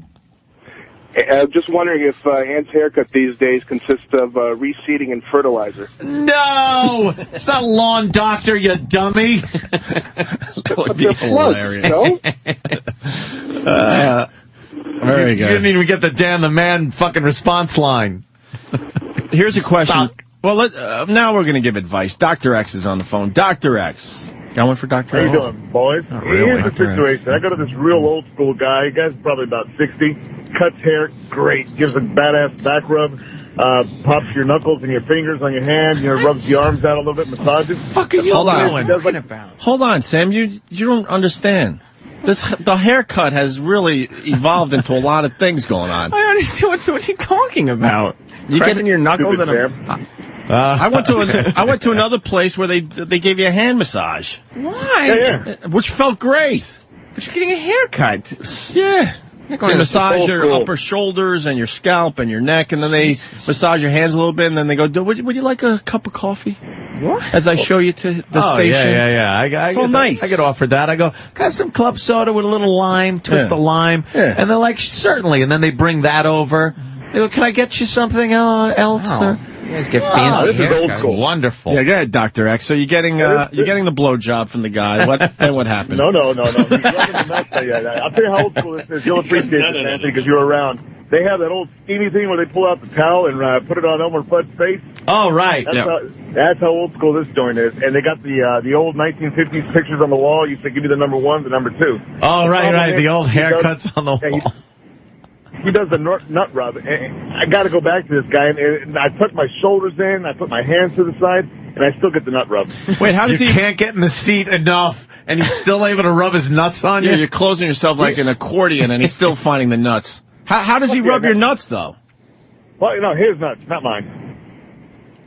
Rubbing his nuts on you. That's what we mean. Oh, he rubbed. So what? Okay. I got it. No, he goes over and just starts rubbing the guy's balls. I thought that was part of it. The knuckle cracking, the back brings rub. his knee up between his legs. So whatever part is exposed, he's rubbing his nuts on? Yeah, but as a dentist, I do the same thing to the motherfucker when he gets into my chair. I do the old little... That's true. Dentist is another one. The problem is he doesn't take his hand away. So what do you do?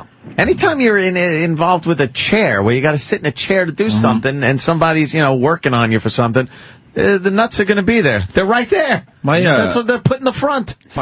My Wall Street brother, who's what was I going to say? My Wall Street brother. That's what I was going to say. He's a fan of the shave. He's trying to talk me into going for a shave. And I'm like, a shave? I could do that at home. He goes, you don't understand, man. You don't understand. He loves it. I guess it's old school with the fucking, the fucking blades. Yeah, he sharpens it on the leather strap. And hot towels and foam and. Is the 1850? And I think there are women in the shop that give you the little massage on the shoulders as well. Well, they got it. And he says it's the greatest thing. It's the greatest half hour. He loves going to get a shave. What the fuck is this? This is a video I saw a while ago. There's some barber somewhere, an African-American gentleman, and he cuts other African-American gentlemen's hair using fire. He basically burns the hair off. He's using 2 of those big matches you use to light your fireplace, and he's running it along the guy's hair, and it's smoking, and then he rubs it. It rubs the fire out. That place must stank. Oh, my God. Could you imagine? Burning hair is not known to be a nice fragrance. I mean, those places smell to begin with, and then you get the fucking hair burning. Holy shit. What places? Barbershops. Just barbershops. They smell like that chemicals and that blue fluid. Yeah, where's your mind at, Sam? What's wrong with Sam? Come on, relax. Just wondering. Wow, that can't be real.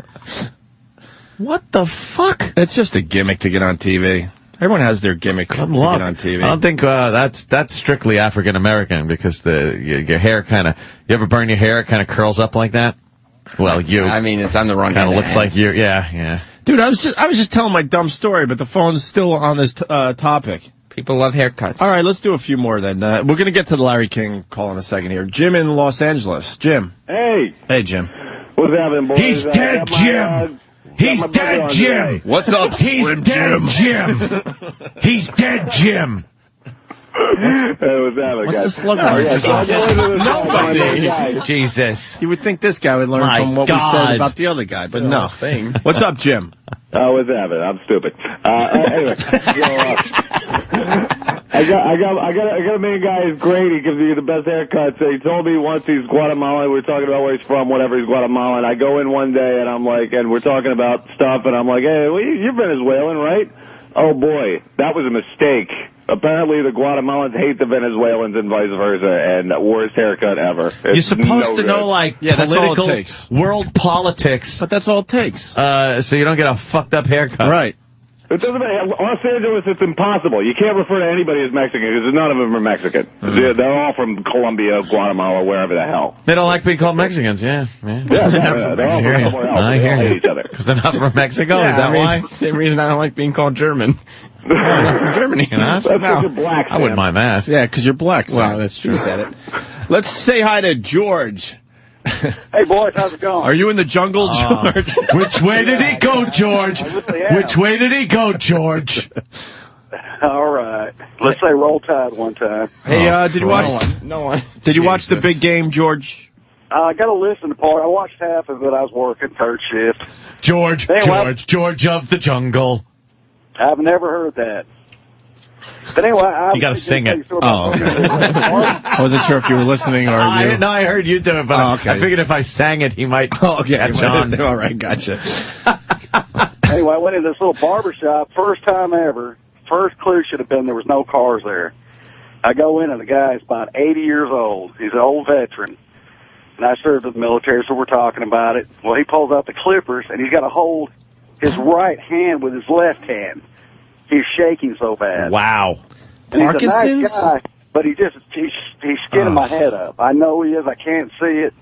Jesus. And then he pulls out a straight razor. He wants to shave my neck and my ears. I'm like, no. We'll skip that. Well, he holds the mirror up, and I must look like a rape victim because my head is skinned. It looked like a dog with mange. I mean, it was pitiful. How can that's my barber? That story.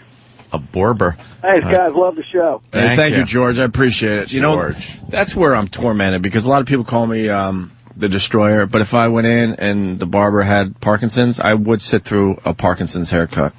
No, you would think that would be easy for me to go, you stupid shaking mess. I'm going somewhere else. You see, sometimes when they do that detail work around your ears with the tip of the scissors, I would have to stay. That's where I'm tormented. That's why it just doesn't make fucking sense. Let's go to Joe in Queens. Yeah, what up? Smoking Joe! What do you know, Joe? Oh, not much, buddy. Anyway. Holy shit. So when I was like 13, 14, there's a Russian joint by my house that used to go in. If you ask for a ham and cheese, they bring you in the back for a hand job. If you ask for a turkey sandwich, they give you a blowjob. Wait, you would go to a barber shop and they would give hand jobs, a code for hand jobs? Yeah, the Russian chicks. Oh, Russian chicks. So you'd say you want a ham and cheese sandwich and they'd give you a hand job? Yeah. And then what if you want a ham and cheese sandwich? What if you just want the ham and cheese sandwich? You're hungry. Yeah, the chick has giant tits too. And then the guy that worked there, he would, I'd get in the chair and he'd go, "What's up, man? You smoke a little weed tonight? You bang some bitches?" I was like fucking 14 years old. I was like, nah, man. I go to a Spanish place now, and you guys were talking about the shaves before. Yeah. And they offer the shave, right? It's like, get the fuck out of here. I want no HIV bleed. I'm like, my neck. Jesus. Wow. There's a lot of accusations being made. I love it. They're probably disinfecting. Russian bras will jerk you off like it's nothing. Oh, the drop of a hat. It means nothing to them. To them, it's like they're doing their banking. They don't give a shit. Nothing for us. All right. Tons of makeup and shit. But anyway, see you later. All right, let's go to Scott. Hi, Scotty. Great Scott. Hey. Hi, Scott. What's going on? Not strong ones anyway. So. That was a little kind of hard anyway. with that. We were trying, though. Go ahead, Scott. I'm surprised you didn't go with the beam me up, Scotty. What's wrong with us? That. Fuck. I was waiting. At least you're on to the bit. See, we fucked up. At least this guy's on to the bit. We fucked up. I could call back if you'd like. No, that's okay. All right. Hey, Eventually want to get to that Larry King. Oh, yeah, right. Audio. Go ahead, Scott. They actually don't burn the hair to cut it. They're actually burning the hair to remove all the bugs that are infested in their head. That's ridiculous. See, Sam, you want to defend your race? Well, first of all, I'm not technically black. That's just wrong. But I second can't of all, sit here. I'm depressed. There's no bugs in those people. I can't believe we would from go the to video that phone call like that. Hammer. That's not. I know. I just can't sit here and listen to intolerance like that and blatant racism. I can't sit here. Thank you. I will, but you have to. I have to. It's my job. What else? I would walk out. normally on our listeners just because of that one gentleman's call. Thank you for taking a stand. All right, you want to... Seat. The phone's... Ant, they're still at it. You want to make a pact? We'll do 2 more, and then we'll do Larry King? Okay, yes. All right, we got Kevin in Virginia. Kevin? Hey, how you doing, guys? Hey. Hey, I used to go get my haircut at this guy Frank's place. He was an old Italian guy from Manhattan. Yeah. 2.5 years getting my haircut. Always the same. I go in one day. He takes out the straight razor or the clipper to get close to the skin and just zips right up the top of my head out of the blue. Why? What? How did that happen? What was he trying? What did he do? He cut my hair the wrong way. Oh, were you angry? I was pissed. Who is this? I don't need to talk to you. Now, is it true that you got to pay double because progeria kids have giant heads? Yes, that is true. All right. So he lost. This guy had he had the greatest barbershop on earth, though. There was Playboy magazines on the counters, and he let no woman in the shop, not even to use the bathroom. That's good. That's like gay. And apparently helium for everybody. That's a gay. Why wouldn't you let women in the barbershop? Punch it out, guys. Yeah, punch it out. All right, one more. Normal kid, get a haircut. Oh, this guy. We were talking about the shave with the straight razor or whatever. Yes. John in Philly. Hey, guys, what's going on? Hey there, Jan. Hey, I deployed to Iraq in 2003 with the Marine Corps, and, we had these Iraqis that would set up outside our base to basically, like, sell us crap. So this guy's doing haircuts, so I figure I hadn't had a haircut in about 2 or 3 weeks, so I go out, sit down in this chair, starts giving me a massage, a head massage, and then he pulls out a straight razor and starts shaving me. Here I am, my rifle's sitting across the room, and I got this Iraqi dude, giving me a shave with a straight razor. Yeah. I've seen those shaves on some of those websites. You had to have been out of your mind.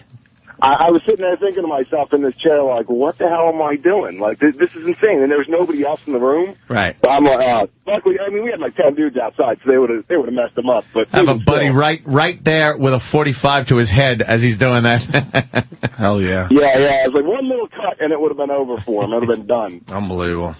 All right, John. Thank you, John. All right, John. Thank you, John. Thank you, John. Linger longer. Patrice O'Neal in studio. We're going to take a break, and then we're going to get to the Larry King clip, because we just, we did a lot of time there. Where, Sam, you stick around to walk us through the Larry King clip. For those of you, your new listeners out there that are strictly satellite listeners, that was your textbook WNEW OPTs. Thank you. Textbook piss off listener. Thank you. Tease. Thank you. Yes. Nice to see. Thank you. I haven't seen it in a while. Thank you. Classic. Thank you. Sam, you're fired. Why? Take a break. Can I help you? Yes, I'm calling about the job. Yes. Are you currently working downtown? Yes. I was cutting hair uptown, and now I want to get there because I see what you say about the Wall Street thing there. Right. Now, I could probably bring in a lot of clientele. Okay. Yeah. I'll be interviewing all next week. Okay, great. Listen, what about styles? What kind of styles are you looking for? We do everything. Right. All right, look, I'm pretty far out there. I've done some wacky shit. I used to shoot people's heads up with Novocaine and carve grooves in their head. I mean, if that's too far-fetched, you gotta let me know. Well, first of all, we work on Wall Street, so the people here aren't going to be that wild. Right. I did a lot of work in the village, man. I'm crazy. I'm a nut job. One time I gave this guy a haircut, he didn't like it. He kicked my fucking ass all over. If you want to come in one day next week, I'll be glad to see you. Right. As long as my appearance wouldn't bother you. I'm carved from head to toe. I'm a lunatic.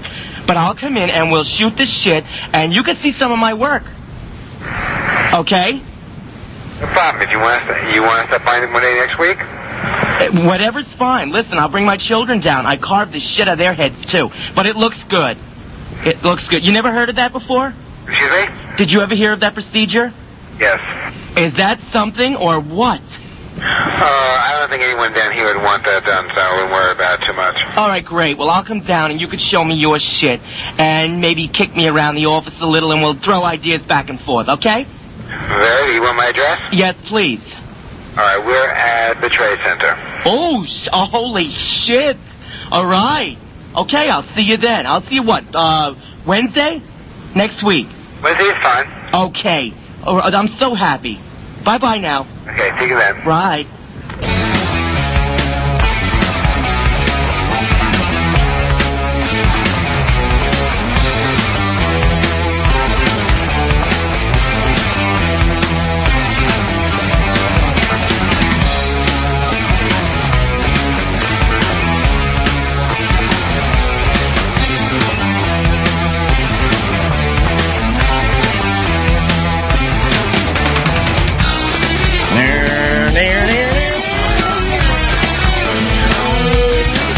Hey guys, what's up? Hope you're enjoying the show today. We got Patrice O'Neal in studio. Patrice, I want to get that plug out of the way right away because we want to sell some tickets for that big show, March 6th. I don't have it in front of me. Help me out. March 6th at the Trump Marina, the Taj Mahal. You and Bob Kelly. I don't know. Oh, there it is. Yeah, the Xanadu Theater at the Trump Taj Mahal. Yeah. How are we going to sell tickets? The Xanadu Theater at the Trump Taj Mahal. For details, go to TrumpTaj.com. Yeah, all right. And it's me and Bobby Kelly. It's going to be a good show. If you've never seen me or Bob, or if you have seen me or Bob, come and fucking see the show. Dude, I'm going down. Let's make this a big weekend down in Atlantic City. Are you going to really come? For real, yeah. I'm going to be in Tampa, too, next week. Next 15th weekend. through 17th. All right. You're back on the road. At the Tampa Improv. Yeah, I'm back to working. You're back to work. God damn. I'm thinking I want to rob a bank. If I get away with it, I get away with it. If I don't, I do Fed time. You know what? I think everybody just thinks they're going to just rob one bank. Like, some people get away with it for fucking 20, why would 30 you rob banks. Why would you rob more than one bank? Because you don't make enough to live off of forever from robbing. I don't need forever. I just need just to hang a little bit, not work. Just $210,000. Is that cool? I think you need the vault for that. That's a solid leather jacket you got going on today. Thanks, buddy. For real.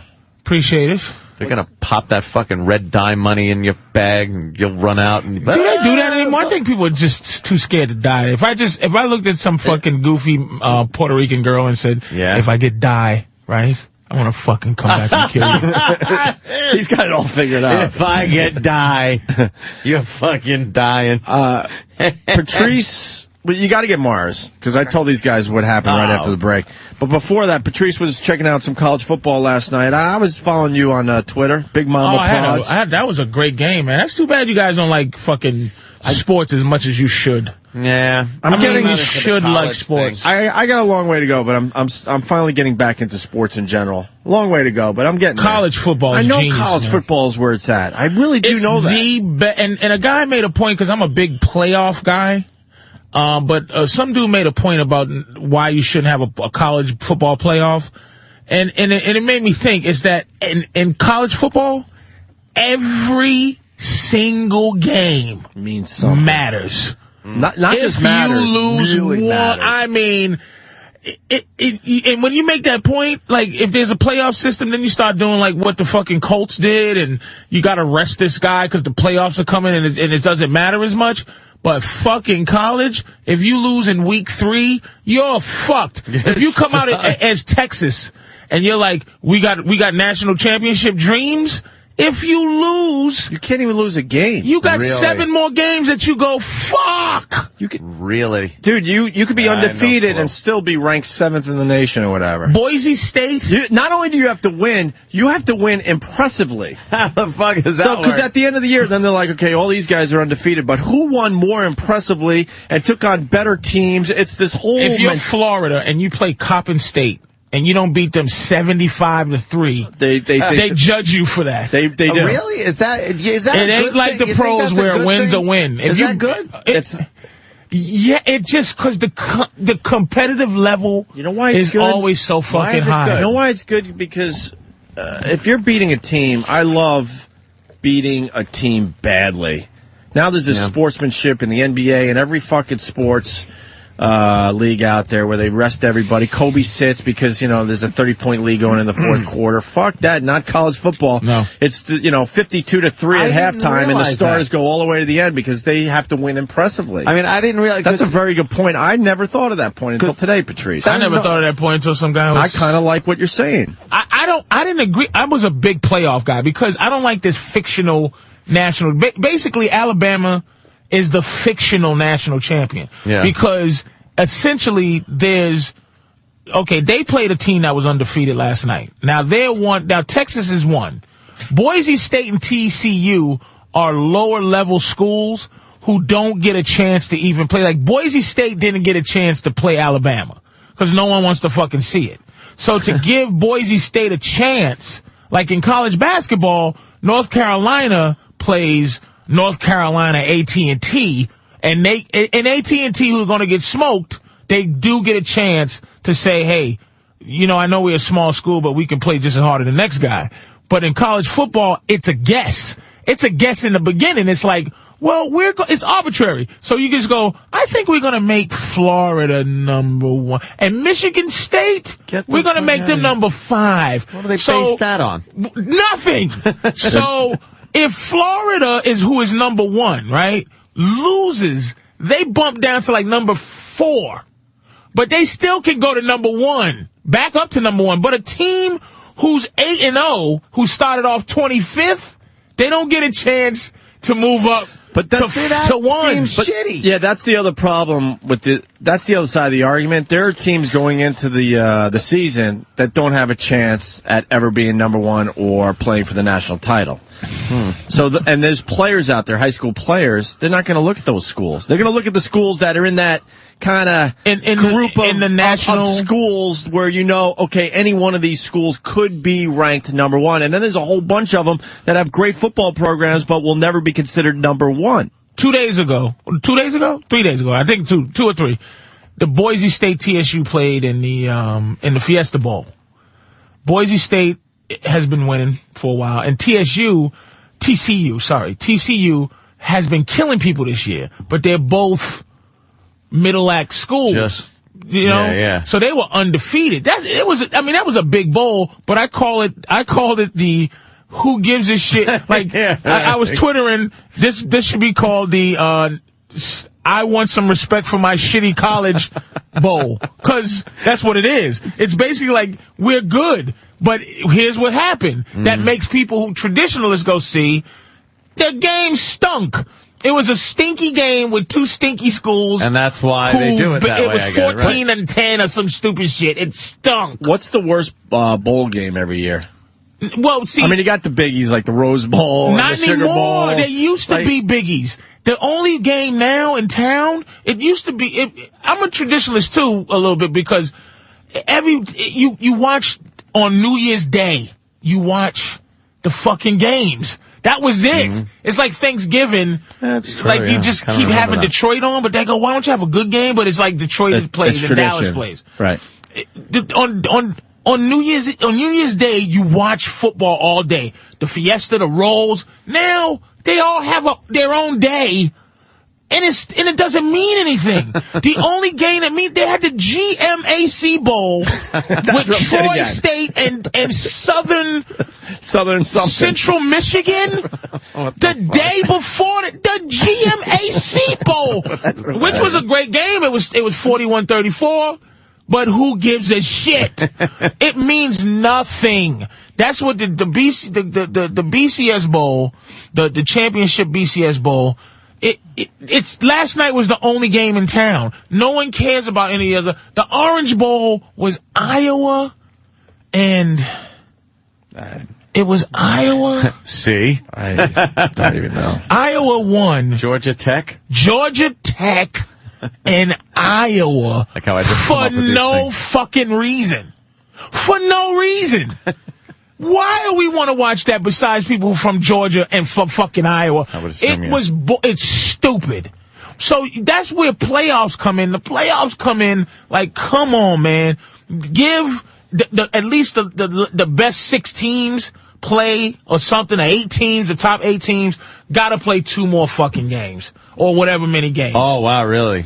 But that's what people are going. But they're not going to do it. For whatever reason, they keep saying money, but I don't understand why they won't do it. But last night, it was interesting. It was a good game. But college football is arbitrary, dude. It's arbitrary. But the thing about the season, every game matters. Like, you can't fucking lose. But apparently not to the shitty school teams because they ain't doing shit anyway. But that's the argument. That's the argument for playoffs. Right. But they're playing to maybe move up to that group of teams that could possibly be national. That's why. Boise State beat Oregon, and they beat TCU, Oregon, and one other decent fucking brand team.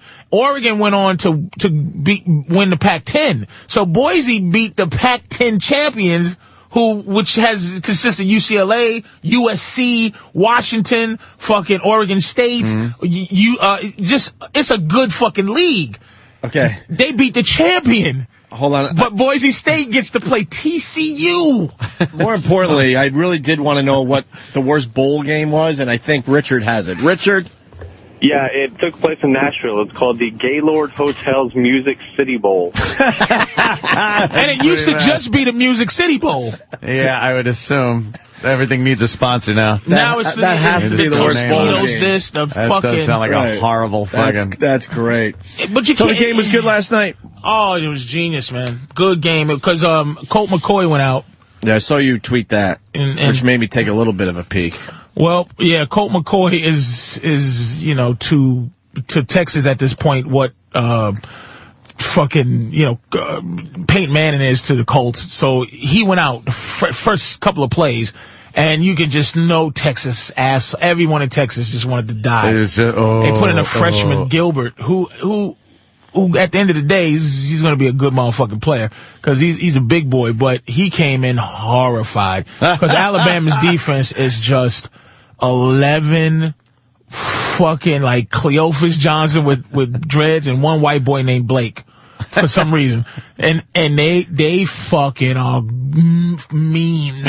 And they was on this freshman there. I mean, you can feel the blood and the snarl coming out after this young boy, man. Poor fuck. After a while, he started playing like he is a true, to go to Texas as a quarterback, you gotta be, what they call a blue chipper. He's a blue chipper, but the score was 24-6 at half. And then Gilbert started doing his fucking thing, and they came back within 3. It was 21-24, wow. But Bama just was meaner. Yeah. Just meaner kids, tougher kids, more athletic. Because, I mean, I'll be honest with you, it was just Texas has just too many white boys that do things. I mean, and it's just... Kind of racist. I have to be a little racist, but college football is very racist. You know what, though? You need big black guys. Every time they show... Jimmy the Greek was just telling the truth. I don't know why they fucking... Never understood why they fired that poor man, because he was just telling the truth. He was explaining how fucked up it is. His explanation might have been a little rough, but he was saying what we all knew. It wasn't to be rough. True. They bred the big black bucks. With their big female. With their big black female to make big black nigglets. running around with big back strength. And that's what they fucking did. And they got the higher muscle on the back of their legs, which they run faster. There was an extra muscle. No, I didn't say an extra. We have it. We have it. Right? And weak ankles. That's why they don't fucking ice skate. Let's hear exactly what it was. Yeah. The black is a better athlete to begin with because he's been bred to be that way. Because of his high thighs and big thighs that goes up into his back, and they can jump higher and run faster because of their bigger thighs. This goes back all the way to the Civil War, when during the slave trading, the slave owner would breed his big black to his big woman, so that he could have a big black kid. Yeah, could you imagine someone saying that? Like, he got fired back when no one gave a shit. No, wait, but did you see the documentary about him? They wanted him out. Oh, they did. He didn't get out for that. It wasn't even for that. It was because it was like, ooh, goody. We could get him out of here.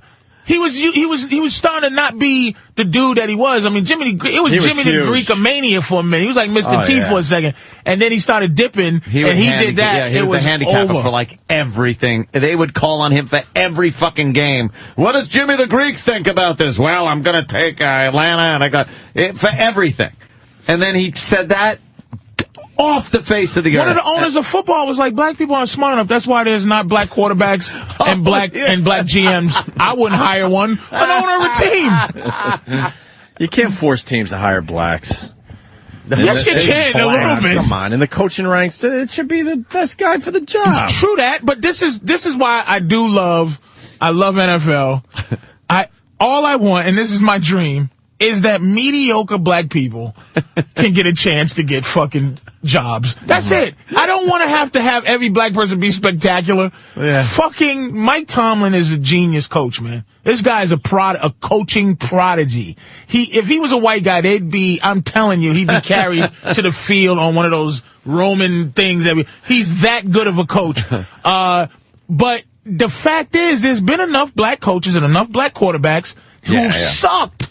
Yep. So that I can just go, okay, I feel like the best black coach can get in. Romeo Crennel wasn't a good coach, but Lovey is a great coach. Marvin Lewis is a great fucking coach in general. And Tony Dungy's going to go down as one of the greatest coaches of all time. So I just don't want the next black president. I don't want it to have to be this mystical thing. I just want a motherfucking name for Leroy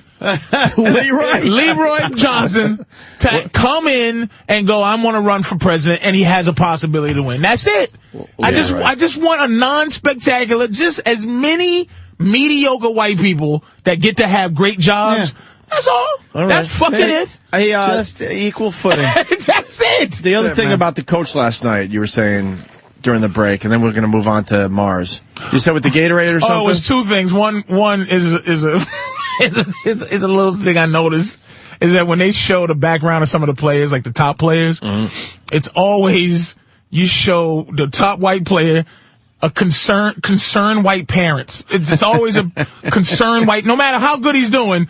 It's the father who used to coach him with that concerned look, and the mother who keeps looking at him for her emotional guidance, who says, okay, I'll just have the same look you have. Just make sure he's okay. And then happy black mama.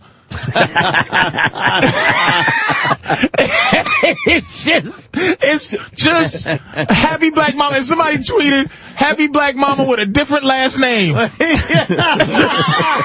Who's just happy her baby's on the, he made it out the hood. My child's out there. and last night, if you watched the film of the Gatorade bath, they give a Gatorade bath. I can't even watch it. When I saw it live, I cringed up, that douche chills thing. Kind of hack at this point, right? But they've splashed him all over his shirt like with a minute left. And fucking Nick Saban looked at them with the peripheral look back. You two fucking idiots. Just pissed. It just took away all the steam. I guarantee you might not ever see the Gatorade bath ever again. The way Nick Saban looked at them two when they did might that, have jumped the shark. I think they destroyed the fucking Gatorade shower. It is really fucking just done. Why not just a cup? A surprise or a nice anything? cup of Gatorade and just splash around on his chest like, good job. Yeah, here you go. A little fucking Dixie cup. Oh, you should have seen Nick Saban's face. It was just, I couldn't watch it the way he looked at them. Wow. I couldn't watch it. I gotta see it now. They're also saying the worst bowl ever, Emerald Nut Bowl. That's pretty bad. There's 1,000 of them, man. Yeah, I know. And they start like on December 23rd. Look at us getting some college football in because Patrice is here. Thanks, Patrice. Look at this. Look. He's like, look at this. He's not happy. Wow, what the fuck? And they hit him too hard. Hit him with the fucking they hit him so hard he moved. Dude, they hit him with the... Look at this. The big bucket. Oh, it's just, oh my God. That's why he's pissed off. The fucking head with he might have taken the bucket to the side of the face. What the hell is that? They assaulted him. You didn't represent that clip right. He got assaulted. That's why he's Gatorade. That was the bucket itself that hit him. Of course he's pissed. Oh, and he's look at, oh man. And look at him. Look at that. Did you? Oh. It's time for a new celebration. Some team will come up. Look at how not happy he is. Fucking pissed. Yeah, when it should be a nice moment for him right now. Wow. All right, listen, we got to move on because we still have the Larry King clip, believe it or not, Ant. But first... Larry King clip. But I did walk out of the studio. We were talking about haircuts, and Mars goes, all nervous and stuff. I didn't know how to... But I just wanted to... Why don't you tell these guys what you told me? Well, I didn't want to kill the flow of the show. So what? Mars kill the flow of the show? That's crazy. Mars, you've always been nothing but brilliant at the microphone. So when Opie stepped outside, I told... you know what, Ant? Sit with the big boys. Sam, yeah, come on. Beat it. Scram, Sam. Get lost, Sam. All right. Well, no, stay close, because you're the only one that knows about the Larry King Actually, clip. yeah, and we like you on mic when he's in here because, you know. Yeah, you just... Because you can dish it out pretty good. Mars likes sitting with the big boys. You feel comfortable? Yeah. Loving it. You're not nervous that you're right next to Patrice? That's my dog, man. That's right, yeah. You guys all right with each other? I love Mars, man. I saw these two hanging yesterday. Not for his comedy stylings, though. Nah, his mouth is getting dry already. Where's my water bottle? Yeah, get this man some water because he went. That tongue got stuck to the top of the roof of his mouth. It's just us, Mars. It's just this Look room. at him. He's fiddling. Check it out. Maybe 2 million people listening. Back in the days, you guys are as old as I am. I was inspired by the movie Shampoo. I'm fucking not as old as you. Yes, you are. How old are you? You're older. No, I'm fucking not. Inspired by the movie Shampoo. By Warren Beatty, where he was... I'll give you a lesson. Don't ever try to get people on your side because misery doesn't love company. You trying to get people on it. Mom's is like, hey, you guys are losing your hair as I am, right? You don't say something fucked up to me. You guys have to go get prostate checked. Yeah, you guys like us, right? Correct. You guys have God, look at grabbing that water. You guys have a middle-aged pouch like myself, right? Yeah. Shut the fuck up.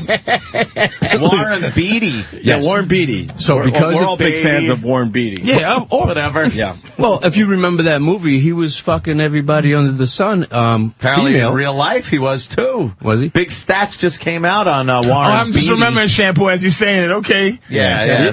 He had some nice He had the stats. shag haircut, which is the 70s version of the mullet. The shag. He was the Colin Farrell of that time. Yeah. And he worked in a fucking hair salon, and he was fucking everybody. Right. And who else was in that? A Goldie Hawn? Look at him. He's got his shag hairdo. He's rocking, right? You want to look just like motorcycle. Warren. And he wasn't gay. Warren Beatty, right? Apparently, Warren Beatty. There was no gayness to his character. That is the gayest looking motherfucker right How do in you that pull picture. that shit off? Yep, that was before fucking that was associated with that. So kind because of behavior. Shampoo, you did what, Mars? And he was fucking all his clients, so I thought maybe, that's a cool gig right there. So I went ahead and enrolled in, I'm not trying to plug anybody, but Robert Fian's Hair School of Design. You're not plugging anything when you say that. I went to their school for... Mars is making me nervous. Why? He's twiddling the fucking wire. The wire is stretching. Just, come on, Mars. So I went to the school for a little bit there, and I was really bad at it. I did really... Are you good at anything? He's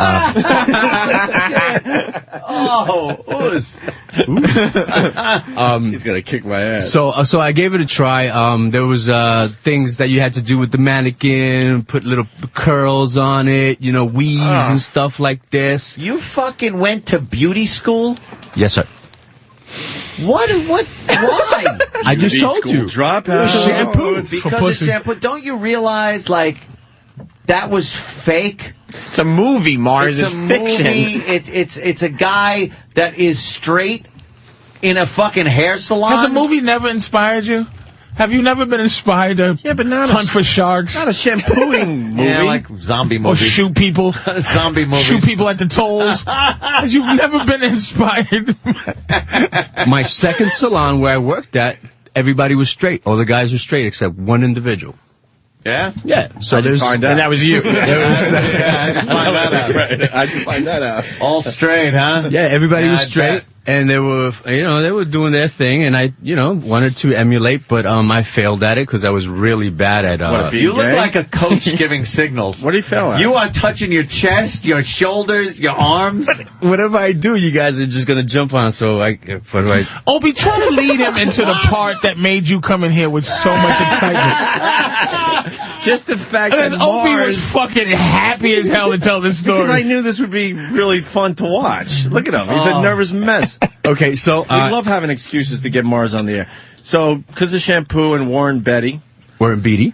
I go to Robert Fiance School, and I wasn't doing very well, and I still owe those people money, I think. So I decided to take a shorter road by going to barber school. By going to barber school, you could actually do it in a year and under an apprenticeship of another barber.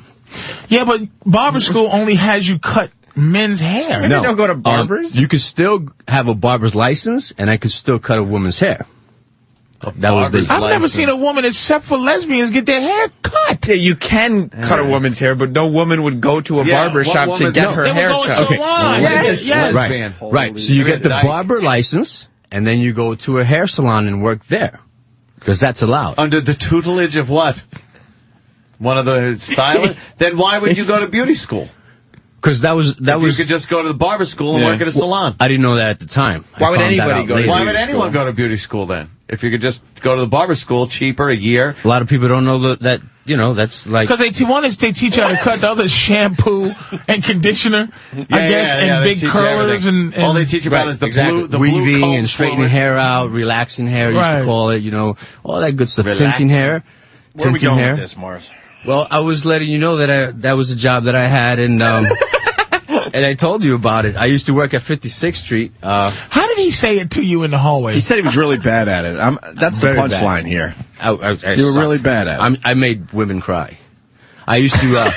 I used to. Women plural. How many chances did you get to stink? Well, check it out.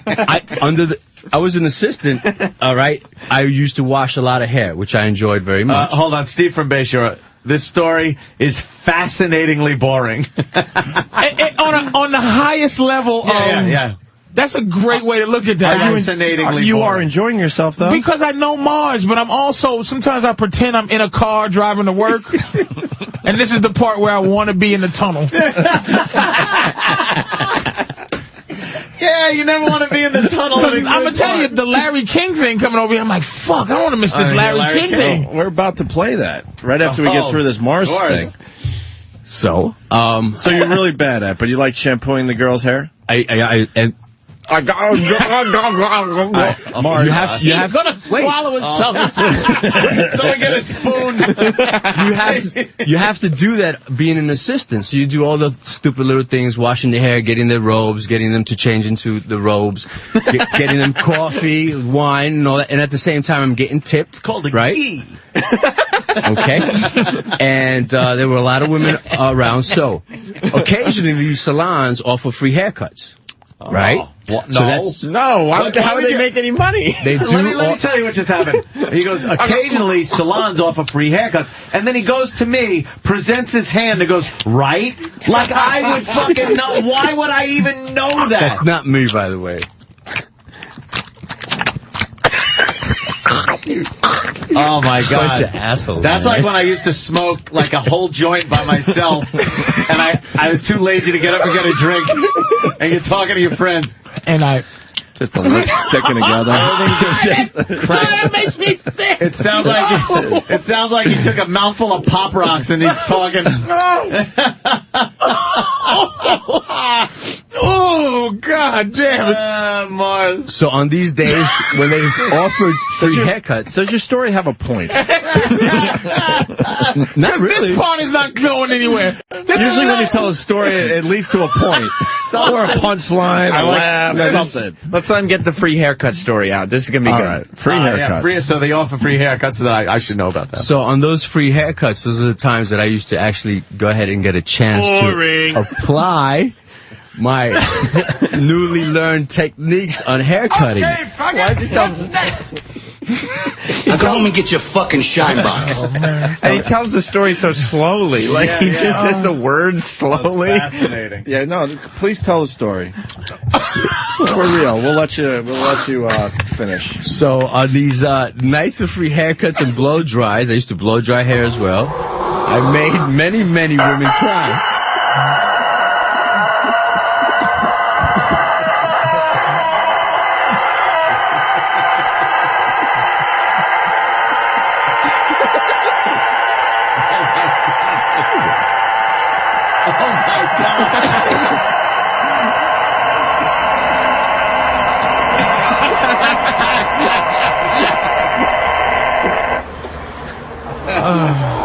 That's the voice of the listeners. Yes. What? What? That is, that video's making the rounds. That's the most obnoxious rooster ever. That's one fucking rooster waking up in the morning. Yes, Mars. So, my point was that learning that I suck at hair, I don't have the faggot talent. Free haircut day. Right, that's what I'm telling you. You gotta go back to the beginning. We gotta reset. On those free haircut dates, when I attempted to cut females' hair or blow dry their hair, I really screwed it up. Mars, what? I'm going to show you what's going on, for real. What's going on? I'm going to show you what's going on. Give me all your tools. I'm going to do a little tinkering. Yeah, let me open up the board and just start working on it. Just give me your tools. I just want to, fix some things around here.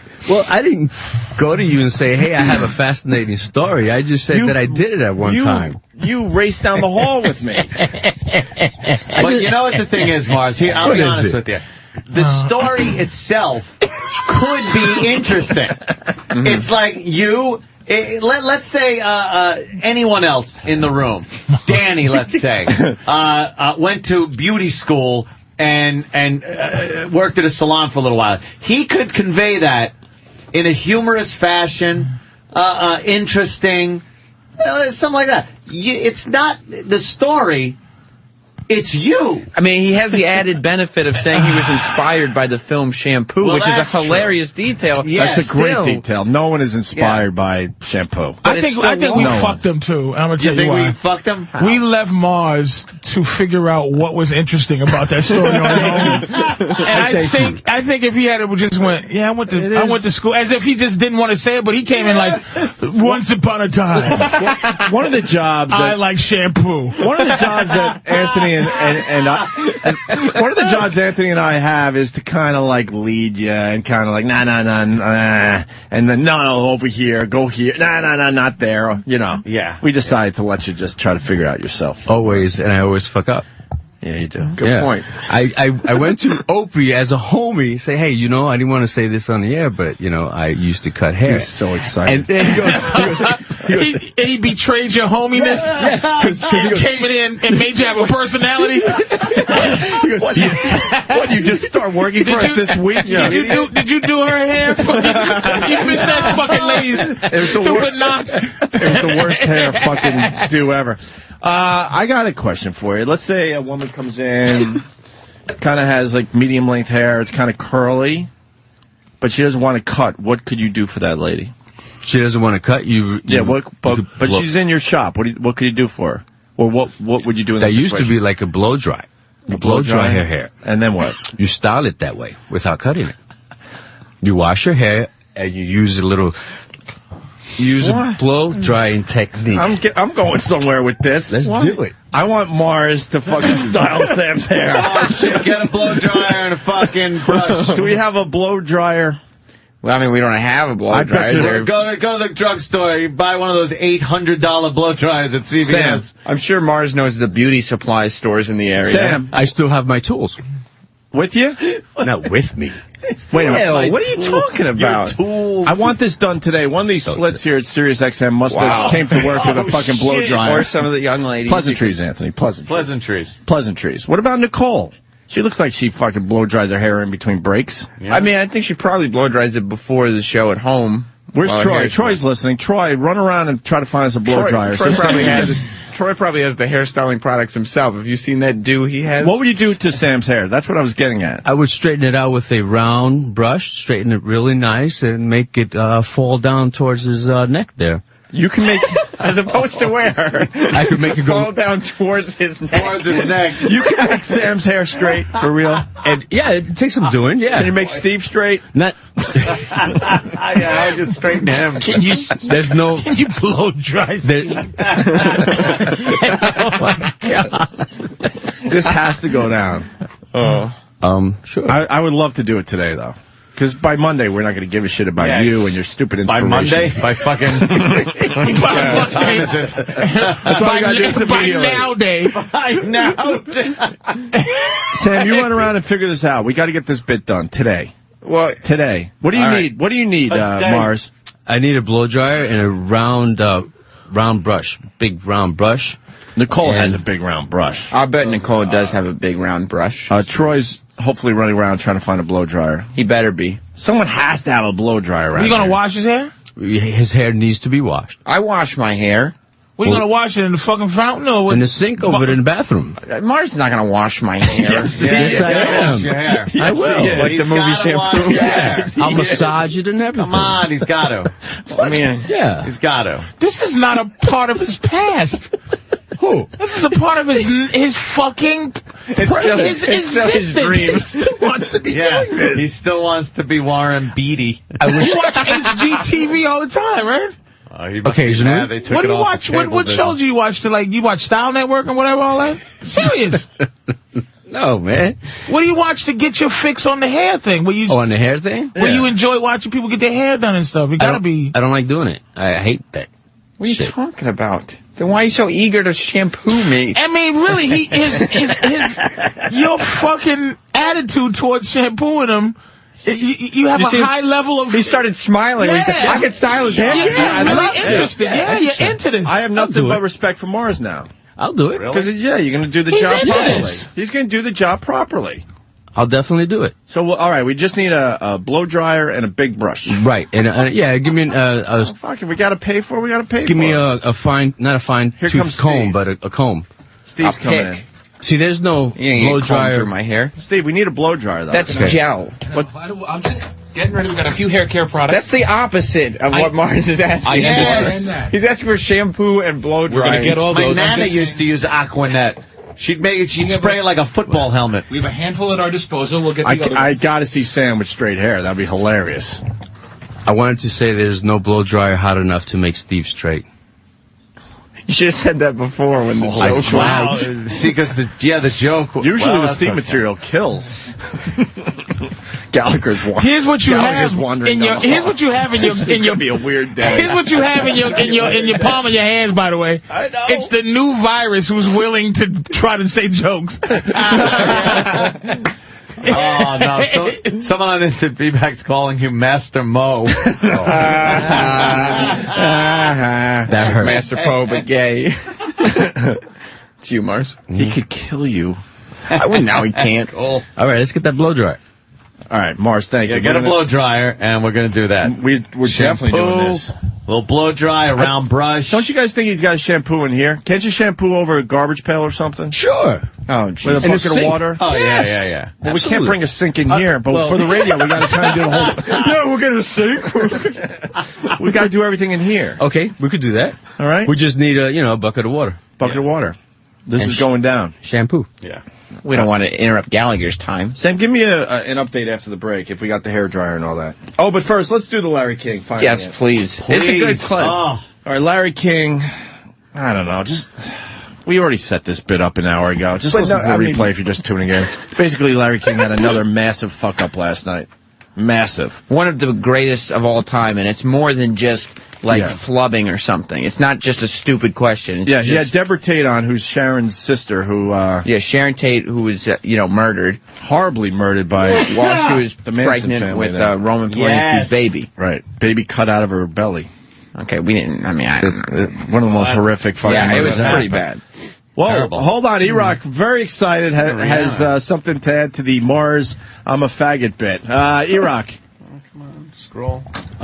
Nicole got word. She doesn't have a hairdryer or a brush, but she does have a hair straightener, if you want to use that. Will that work? If you want me to fuck up... excited! If you really want me to fuck up Sam's hair, I can give that a try. That's a straightener. That's a straightener. I can really... Flat iron. That's like, girls take that and straighten their hair, but usually it's like, if their hair's a little loose curl and they want it straight. That's not gonna work. It's not like Sam's hair. No, I gotta get blown out. Now, you need but here it is. He'll blow you out too. Yeah, what's the code for blowjob? Mark, give me a ham and cheese, all right? If you get the blow dryer and the round brush, and do that, and then take the straightener, then you'll be able to do it, right? Yes. Yeah, all right. Could you give Gallagher a comb over while you're at it? He's here.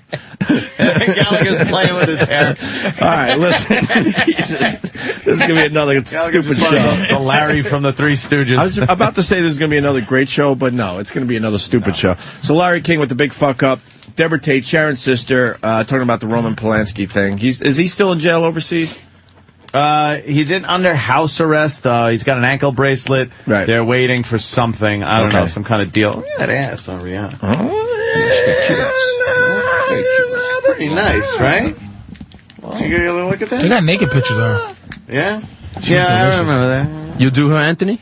I might, yeah. I would do it. Mars is nodding and pretending to be heterosexual.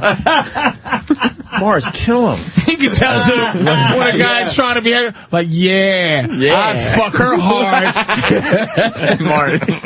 I'll do her right, man. Yeah. Mars gets excited when you talk about this hair stuff, though. Yeah, very excited. He was blushing and shit. All right, let's go. Larry King with a huge fuck up. 2 nights ago, I believe. Joining Lawrence Silver with us now is Deborah Tate, Roman Polanski's former sister-in-law, the sister of the late Sharon Tate. On a personal note, I knew Sharon Tate, had interviewed her a couple of months before a tragic murder. What do you want to see happen? I would like to see this whole thing go away. I think that there's been a lot of time that has passed, and we need to bring it to an end. You ever talked to Roman Polanski? I have. Wow, how can you have a civil conversation with someone who so brutally murdered your sister? Roman didn't murder my sister. Holy shit! Jesus. Come on! Did I tell you? No fucking way he said that. That's what he said. That is somebody imitating Larry King. No, it was straight from the program. This could be worse than How Important Is the Board. That is the worst fuck I told you. I've ever... Not only Larry... I told you. Not only Larry King. That is the worst fuck up in broadcasting. I told you. How could anybody even think that? That's so brutally murdered. It was arguably one of the most... It was one of the most famous murders of all time. Yes. And he would almost get away with it if he said murdered, but he had to really punch it up. Brutally murdered. It's like Roman Polanski came into the house and just... I feel that he stole the rights to your sister's song, Helter Skelter. Let's see how he gets out of this. You have a civil conversation with someone who so brutally murdered your sister. Roman didn't murder my sister. No, I mean, well, I'm sorry, but when he, the fact that he would have this terrible thing happen to him after the death of your sister to once again focus you into the public light, that's what I meant. I don't have any problems with Roman whatsoever. Not what you meant. He was backpedaling, trying to get out of that. He said, okay. Anthony, you do hear the hamada. Oh, my God. He just goes, question 1 didn't work. I'll just say I meant question 2. That's what I meant. How about the fact where he's from? Met a horrible, tragic end when Caesar was the... is he from Rome? No. How could you drink Folger's coffee when she was murdered right next to your sister? Well, we got Larry King. He's going to explain himself. Larry. Good morning, shit dicks. Hey, Larry. Hey, Larry. How important is it to get the right murderer? Let's go to Larry King on line 2. Larry. Charles Manson's a fine director. Larry. Jack Leno asks, how is your first husband doing? We got Larry King on line 3. Larry. Larry. Yes, were you a fan of Charles Manson's movies?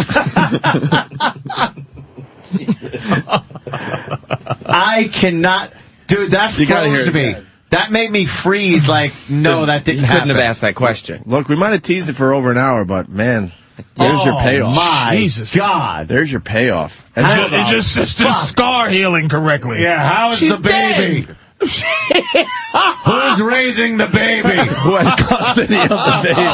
God damn. But his homina hit what I really meant was a man who cheated on your sister with a young girl, right? That's what I meant. No! How could you talk to her? No! Want to hear it again? to see this whole thing go away. I think that there's been a lot of time that has passed, and we need to bring it to an end. You ever talked to Roman Polanski? I have. Well, how can you have a civil conversation with someone who so brutally murdered your sister? Roman didn't murder my sister. No, I mean, well, I'm sorry, but the fact that he... What is the thing she's saying about... What happened to... What's the brutal murder? Like, what's the thing that she wants to come to an end? Yeah. I guess the fact that the Polanski thing is still happening. Is still, yeah. I mean, the one he had... Oh, she's just on there defending. Yeah, defending. Just leave him alone. As his, cause, like the bitch is probably 60 now that he was fucking, right? That was too young. Yeah. The bitch doesn't care anymore. Sharon Tate. She's said in interviews she don't care anymore. Sharon Tate's sister is just like, fucking Roman Polanski. It was kind of what they were doing in Hollywood. It sounds like there was some shit going on. Holy shit! Yeah. So she's just saying leave Roman alone. Yeah. And he says, "How can you talk to him?" Right. How could you talk to a man who so brutally killed 6 million Jews? No, what I meant was... his brother. He went to France to get away from prosecution here, and Hitler invaded France, and that's what I meant. I confused him with Hitler. Sorry. Unbelievable. How do you... How could you talk to Genghis Khan? How could you talk to Khan when he so brutally murdered everyone on Regular One, the regular space station? How could you? He put creatures in Chekhov's body. How do you speak with a man? Creatures in Chekhov's body. What an asshole! Creatures in Chekhov's body. Chekhov's body. How do you do that? Brain eaters. Paul Winfield. That clip made the phones go dead. That made the phones go dead. People are like stunning. trying to put their tongues back in their mouths. Dude, I got like stunned. Yeah. Like somebody hit me with a hammer. I pray they don't kick. Is that douche chills? It that's surpassed douche chills. When did this happen? A couple days ago. Yeah, like recently. And it's not like this news? week. It's not news? No, wow. because it's Larry. It's Larry. Wow. He's been doing that. He's been fucking it up for a while. I pray they keep him on TV. Don't take him off TV. He killed 6 million Jews and your sister. And your sister. Oh, my God. Oh, my God. And poor Lacey and Connor Peterson. How do you explain him taking that boat out and dumping them over the edge? Even if the context was right, why would you say that? Yeah. Like, even if this was the case, how can you... The question is, how could you... It's like, all right, talk to me, baby. Yeah. Go ahead, what you got to say? You want this to be over? Okay, keep going. But he said, even if that was the right thing to say, it was wrong on every level. Wow. To say that. Wow. How can you talk to a guy that brutally killed your sister like Brutally that? Cut a killed. baby out, man. What's up with that shit? Yeah. And what did you think about Steve Railsback's performance as Charles Manson in that movie? I think we got Larry King on the line. He wants to defend himself. Larry. Mrs. Lincoln, how could you possibly drive a Model T knowing your husband was killed by Henry Ford? That was Ford's Theater, Larry King. What are you talking about?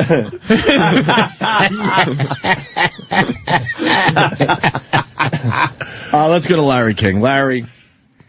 Hello. Hey, Larry. Larry. Yes. You're on, Larry. All right. How can you talk to Roman Polanski after escaping in his white Bronco with Al Cowling? Right. Okay, sure, Larry. That nigga went right out of Larry King. He just went right to him. Yeah. By the way, let me tell you how to do it. We'll have more Larry Kings after the break. Gallagher outside the studio. Mars is going to style Sam's hair, make how it can straight. we have Gallagher in here when he so brutally murdered a watermelon? Troy has come into the studio with the blow dryer. Oh! The bit is going down. You guys should get going immediately. There goes Mars. There goes Sam. We're going to straighten Sam's hair because this is what Mars really wants to be doing for a living. We need a before and after picture for the intratubes. That's true. All right, I'll take one too. Okay. All right, and Patrice, what are we promoting? We got a couple Tampa, things. man, brother. Tampa next weekend, Tampa Improv, and the big show March 6th in Atlantic City. That Yes, we'll sir, really man. be The talking about Xanadu Theater, Trump Charles Mahal. Yes, sir. Thank you. When it gets closer, and you can follow Patrice, Big Mama Prods on Twitter. Lots to do after the break. Stay there. Thanks for calling the Opie and Anthony FU line. Here's the latest batch of FUs. You have 5 new voice messages. First voice message. I need to say, fuck you, Matt, for not letting me use my wireless headphones to listen to Opie and Anthony at work.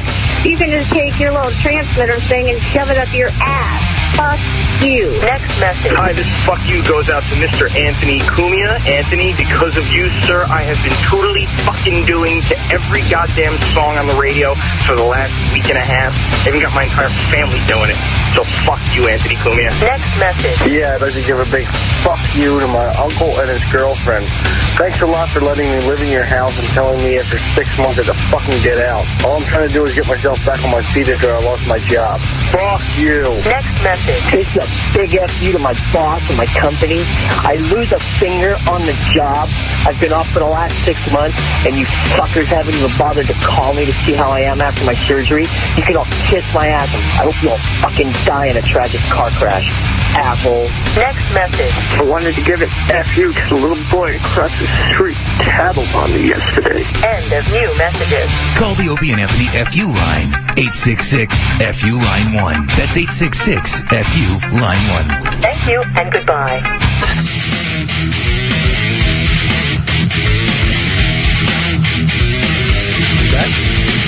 We're back. Back. Hi. Opie and Anthony Show. Patrice O'Neal. Hello. Joining us in Jimmy's absentia. Yeah, Jimmy's absence. Jimmy's in Texas. He's in Houston, I believe. Is it or Dallas? Where the fuck is Jimmy? I might as well give him a plug. Fuck Jimmy. All right. Fuck him. Fuck Jimmy. In Dallas. No, oh, yeah, boy. Texas is not a great place to be today.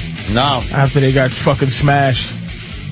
And he said he's freezing. For some reason, it is fucking, like, really cold in Florida and Texas and all these places, and they're really laying into Al Gore about it. People are dying. The global warming. Yeah, they're dying all over the world from record cold weather, and Al Gore is still going around making a fortune saying that there's global warming. Now, though, but they're saying that the coldness is because of some kind of something. What they've done, it's pure semantics. They've changed it now. They're getting away from global warming and calling it climate change. Mm-hmm. Have you noticed that? Now it's like, well, we've got to protect the world from climate change. But that shit's been going on since the beginning of time. Excuse me, we would have been under miles of ice, right? A 1,000 years ago. I say let someone else have the beachfront property. Fuck it. Give someone else a chance. Wouldn't have been a Long Island if it wasn't for a glacier. That's right. Note to self and note to everybody in the room: don't ever say hi to Gallagher. I said hi, and you saw what happened, dude. I was stuck. Oh, that's why you didn't come back? No, I got stuck. I bring him in here. Bring him in. I said, "Hey, Gallagher, how was your night?" And don't say it, man. Just let it happen, man. I know. Here comes Gallagher. Here it goes. Oh boy, he's still talking. There's no one even out there. Bless him. God bless him. Gallagher. What's up, buddy? There he is. How you doing, well, man? I already know what's up because I said hi to you. But you know Patrice O'Neal? No. Oh, you, sir. Hi. He is a fine comic. Yes. He called me sir. Well, you're of sir stature. But is and that because pedigree. of what I've done in comedy or because I'm old? Both. Oh, thank you. Because you're white. Mostly. Well, that brings up the topic we were talking about. I went and saw the David Mamet play about race. Oh, he you just saw calls race? it race. Yeah, and you've got that picture of the dress. You know, I wondered what is the reason for the picture they're using for the play, and it centers upon, and it has that guy from Boston Legal, so it's really easy to believe that he's a lawyer, and that's who I wanted to he see. Plays the lawyer. Dave Spader. Yeah, I wanted to see David Spader. We just saw James Spader. Yeah, James Spader. Yeah, it's a David Mamet play. And we just saw what's his name is in there too. And John David Boy Allen is supposed to be the guy who, David Allen. He does David a great Allen Greer job. is in there, and John Boy, yes, of course, John Boy Walton. Is he in there? He's the guy that supposedly rapes the black girl. Oh, that's what it's about. Would you call that a spoiler? Because I didn't really know that about the fucking show. Razor was like some rape in there. No, it doesn't spoil anything. That is the topic of the play. It's a rape. It's a racial rape. Yeah, but it all takes place in the office. Rapes. You can't believe that black chick. Well, that's what you have to decide in the play. I won't tell that. What planet is this on? On this planet. Oh, okay. I just thought it was Bizarro World. Well, now remember, they have professional casting people. Right. Who Wait, have what was on gotten this Bizarro right. World? Wait.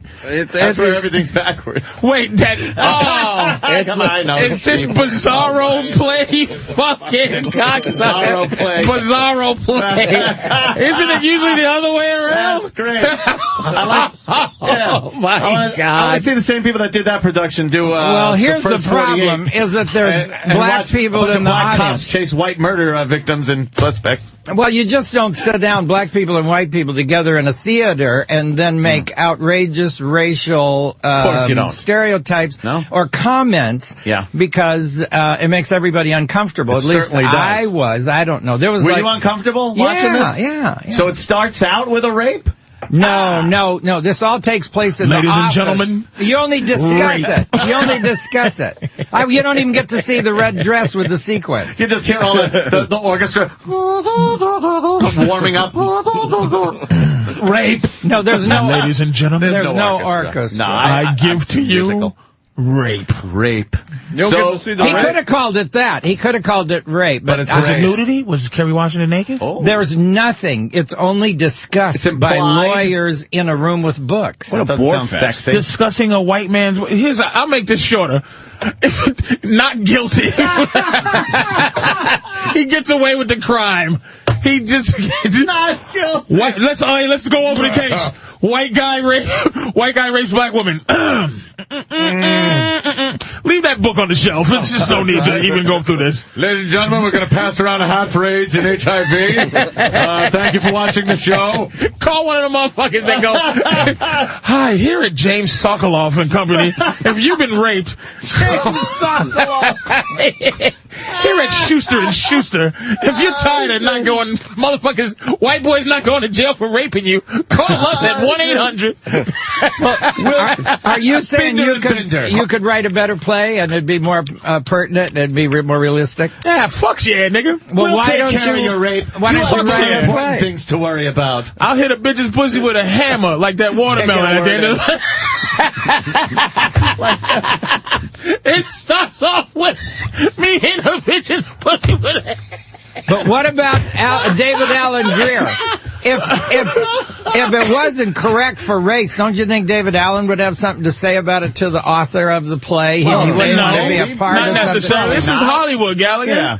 This is Hollywood. Now, I'm not going to say David Allen, because I like the motherfucker, but I'm not going to say that anybody fucking in this business has a moment of integrity where they're going to go. Has a moment of integrity. Yeah, to argue. I never sold out. I never had a TV show. Really? I have integrity. That's where you fucked up, and that's where I fucked up. Yeah. I actually fucking say what I feel, and that's why we're not in David Mamet's plays. I know it. Why do we fight for freedom of I'm a speech big if fan. it doesn't exist in America? But wait a minute. Hold on, though. God I'm going to say fucking something bless about you. you, sir. Big fan of yours for years, right? Big fan. People don't know how deep you are as a comedian. In your days of Gallagher Mania, you used to say a lot of heavy shit, but you had to fucking hide it from the goofy motherfuckers with the toys and the jumping and shit. You had he had Carlin-esque shit. Yeah. Carlin-esque. But you used to have to fucking smash some shit so people would go, oh, wow, it's a lot of heavy shit. Oh, here's some fucking raisins upside your head so you feel better. That's all of us. I was actually kept off of all the Caesar's Palace properties by an entertainment director from Lake Tahoe because he didn't like what I said at one of my shows up there in Lake Tahoe one time. And when he finally quit, they called me and said, well, you can work our properties again. Oh, geez, thanks. I mean, you but that's said what... no because of your principles? That ridiculous, that ridiculous thing we call. Well, I don't think my fans know anything about it, so I don't care. Whatever my fans want. Gallagher, he mentions Carlin. You hung out with Carlin a little bit, right? Yeah. Did you ever get arrested for your material like Carlin did and Pryor and Lenny Bruce, certainly?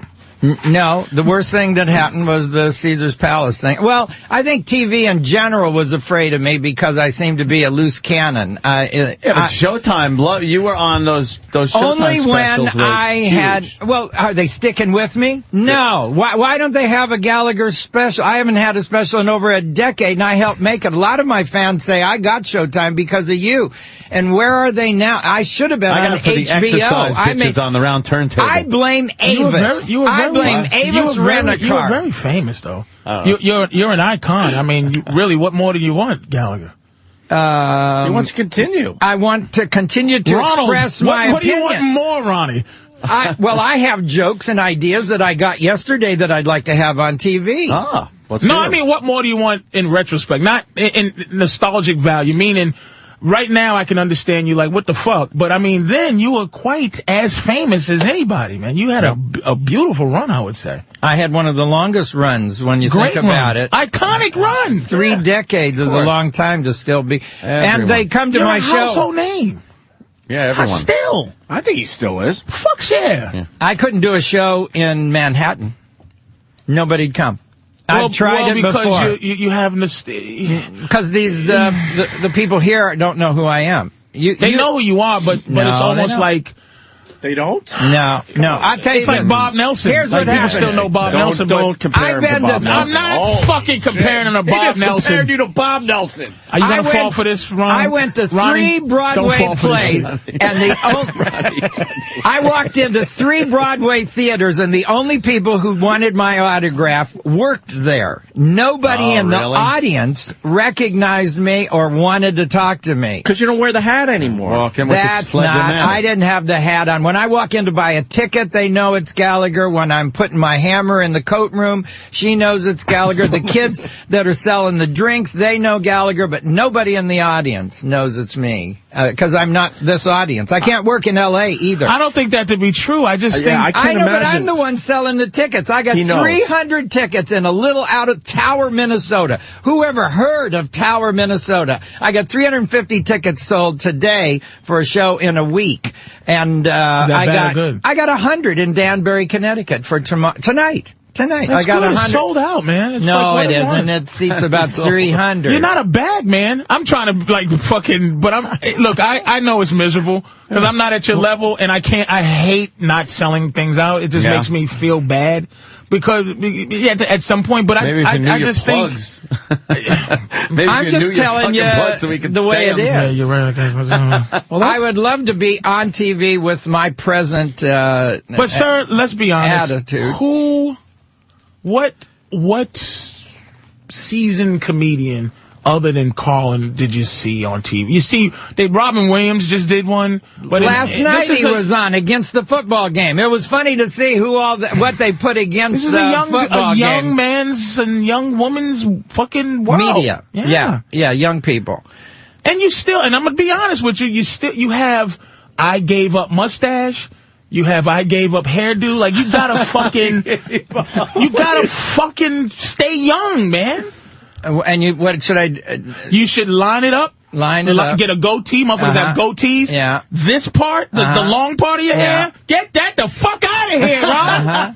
And smooth it out. Isn't that selling out? Isn't that selling out? Instead of selling out to an organization, I sell out to stupid fads and trends. I'm not going to do it. I'm just like, you put it this way. Older gentleman, if I was to talk to a 20-year-old girl, I would have to have older gentleman shit going on. A little ties, a hat, like where she goes, you got to be daddy now. You got to be Well, let dad. me mention this. You don't have your pants halfway down your butt. No. Oh, so you don't succumb to the trends either, because it doesn't make a bit of sense. But that's what I'm saying. Here's what I did. I have a crease in my jeans, which says, I'm with the style, but here I'm going to give it a little older touch by neatening it up with jeans. What I'm saying is, I want to look at you, Carlin, and I'm just saying, Carlin was a guy who the world looked to for their fucking feelings. Meaning, how do I feel about all this shit going on? That's what made Carlin so relevant. He was a social commentator. Right. I'm saying you're a social commentator. Yeah. We got to look at you. I'm trying to help you, man. Yeah. We're trying to look. I want to look at you not like this guy Gallagher. I want to look at you like a fucking social commentator. There's a space now because Carlin's not here anymore. Pryor's not here anymore. No social commentary. I want Larry King's show. You can't have it. You can't have it. I can remember whether somebody killed somebody or not. Right. And you have to now go by Ron Gallagher. You can't go by Gallagher anymore. Ron was my brother's name. What's you? He doesn't like talking about his brother either. I apologize. Now you're doing Larry King. Now what's your name? Well, I never use it. You got to use it now. Oh, I have to use it now. Is it David or something? I don't know. Hey, wait a minute. If your brother's name is Ron. You have to go by. You can't be. You got to be a David or Stop with the Jerry. Ron thing. He'll go nuts. I go nuts. All right, fuck it. Ron really fucked him up. Well, I used to work at. I used to be a doorman at Comedy Connection. Wait, you saw the brother act? He had stopped at whatever. No. Meaning he wasn't doing clubs at that time. Right. He was doing theaters and he was trying to. I remember what Gallagher said. Called him Gallagher 2. Well, because it was my idea. I did it. Yeah, because Carrot Top was kind of like doing his act in the smaller scenes, so he got his brother involved. To keep Carrot Top right. That's how it originally started. Sir, Mr. Gallagher, this is with all due respect, because I'm fucking a fan. Yeah. So you think if I dressed differently and changed my hair, people would show up? No. Come on. No, if you called yourself, whatever your first name is, I think, and no offense, it's like Andrew Dice Clay, okay? As great as he was, you associate that with a certain kind of thing. If he wanted to change... He would have to change everything. Right. If Gallagher wants to change, there's going to be people there going, where the fuck is the fucking fruit that you got to... If you come out and my name is something Gallagher... I shaved my head in the year 2000 so that you couldn't tell where my hair was, thinning. Right. And they hated it. They absolutely hated it, and I had to grow it back in. I just couldn't handle everybody. And I usually stand up to what people say. So you want him to retire the mallet? Because the stuff he says in between the mallet is pretty deep. He's a deep guy. And I think that confuses people.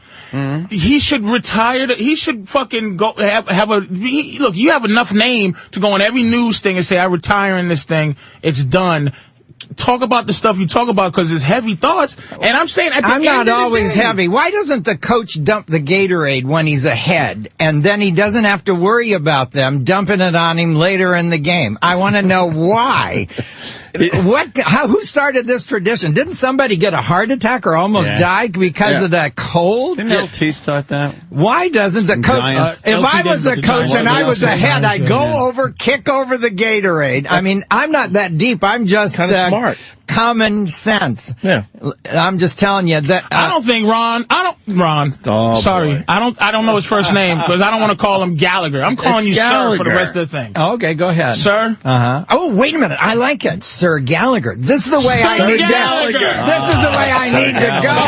I don't want to die, nigga. Sir Gallagher. Sir Gallagher. But I need to be in charge of the world. I could solve the drug problem, the immigration problem, and the food, environmental problem with a single stroke, and no one's listening to me. I want to put a dam across Lower California to dam off the Bay of California and pump that salt water out of there. And could you pop up a map and show him what I'm talking about? There's some islands halfway down, so it's shallow there, and you could put a dam, and then all the water from the Colorado River would irrigate that, and the Mexicans could stay home and grow the lettuce and almonds and avocados that we need. They wouldn't come up here and let the drug lords do it, because the drug lords aren't going to quit growing drugs until they grow something else that makes as much money. And I pay just as much for avocados and almonds as I do for marijuana. There's a giant problem already with the Colorado River running into Southern California and keeping that nice and irrigated. Yeah, but there's still water. As long as a motherfucker. How many miles is Colorado? Well, you have to. Fucking they long. pipe it in. Southern California would look like a fucking desert if they didn't pipe that fucking water in. No, the water that is irrigating the Central Valley comes from Sacramento. And our problem there is it's going to salt up. When you put fertilizer and you don't drain it off, the salts remain. And that's all going to be a desert for a different reason because it's salty. Which makes it a brackish. It makes the water brackish. Nobody's listening. It's going to happen in the future. They're going to do this. So you're not a fan of immigration? Not when the minority's the majority. I live in Los Angeles. This is why he's having so much trouble with a large Negro trying to help him with his career. Why? You don't want to hear it. He doesn't want to hear it. How dare I, is what fucking Mr. Gallagher's saying. How dare you, Hey, Patrice. Listen, since when do black people... Motherfucker! Are you standing up for Mexicans? Yes. Well, how come then the Mexican gangs fight with the black gangs? Because they hate each other. Look at you. You're a smart man. Yeah. It's because they want that to happen. Oh, come on. It takes they. They. I think by there's a mean. I ran for governor of California. I got 16th, and one plank from my platform was to sing the national anthem in Spanish before the baseball and basketball games, because the majority of the audience is Spanish. Because you wanted to get those votes. Puede usted ver por la luz amanecer la que aclamamos con orgullo al pasado anochecer. What do you mean? I was just showing you the beginning. I wasn't going to do the whole thing. I'm a comedian. I know when the audience is going away. Just gives I'm you a skilled monologist. He gives you a little Hey, face. look here. 3D TV's coming in. Who's the best act for 3D TV? Gallagher. Oh, my God. So stand back. Stand back. I'm going to be famous all over again.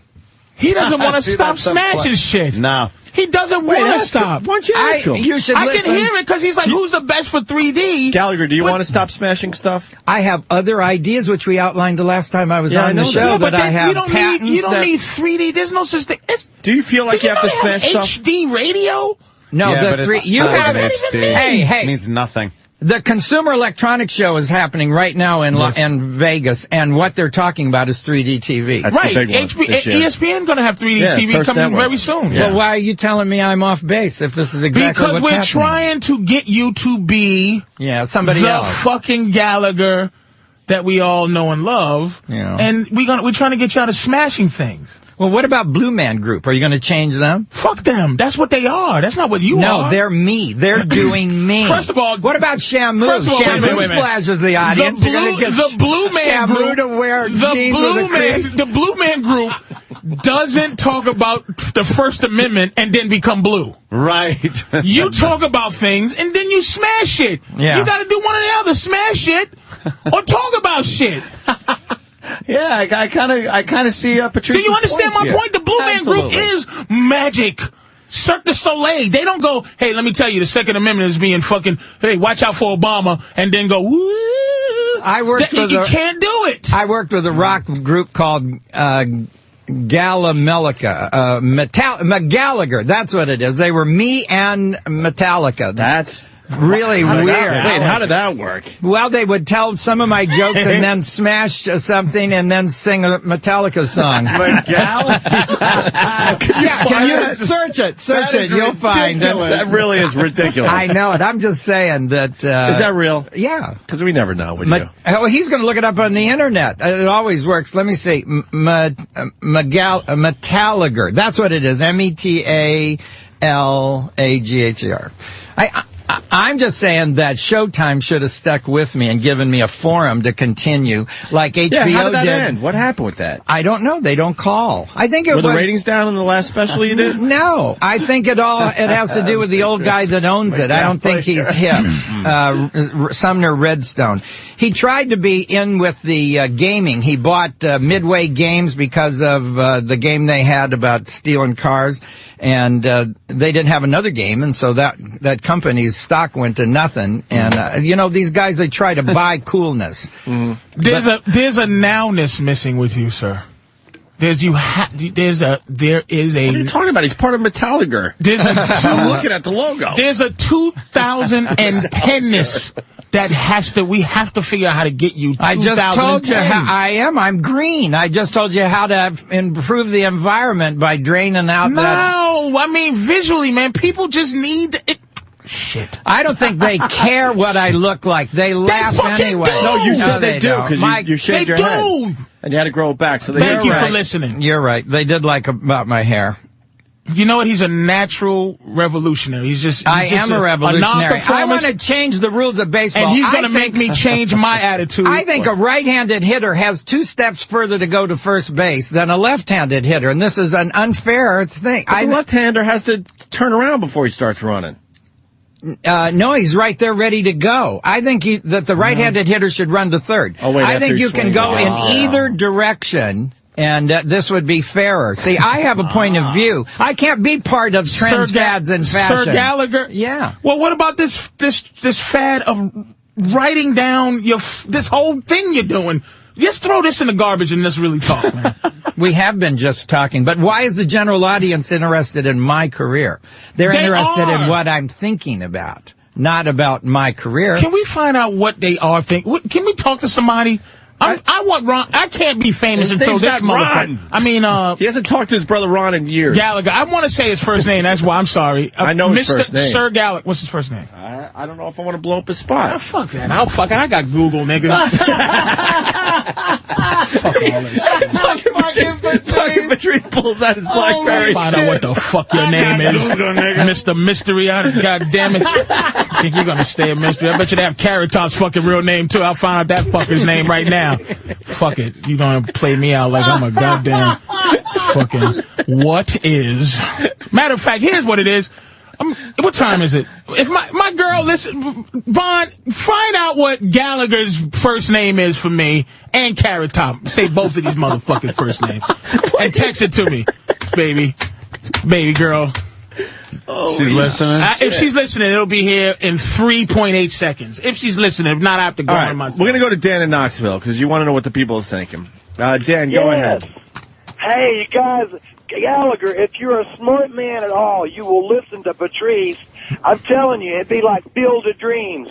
It'd be like everybody would come, the new Gallagher, shaves his head, he's got a Fu Manchu, and what you do is you tell everybody, leave your plastic at home. That's it. Leave the plastic at home. Yeah, like in other words, I'm not smashing a damn thing. Right, I get it. Right, something like that. I know what the problem is with Gallagher. These club owners don't want to clean up the fucking room. Yeah, they don't mind. I'm doing 3 shows this weekend. And they all don't mind. But other places mind, right? Danbury just wants a mini sledge, and I can smack away in Asbury Park and out on Long Island in that brokerage thing. Danbury's at the treehouse, right? Yeah. Tonight? Yeah. Well, you can't take a Now, in Tower, Minnesota, I can't sledge, but I can sledge in Duluth and EAU. And why can't Claire. Now, why can't you sledge? When you can't sledge, I do fine. I do a 3-hour show. This sledgeless zones. Sledgeless. Son of a bitch. I can't take this. I do plenty of shows where I don't smash. Sledge. I don't smash. Sometimes, but 1 out of 3 shows I don't smash.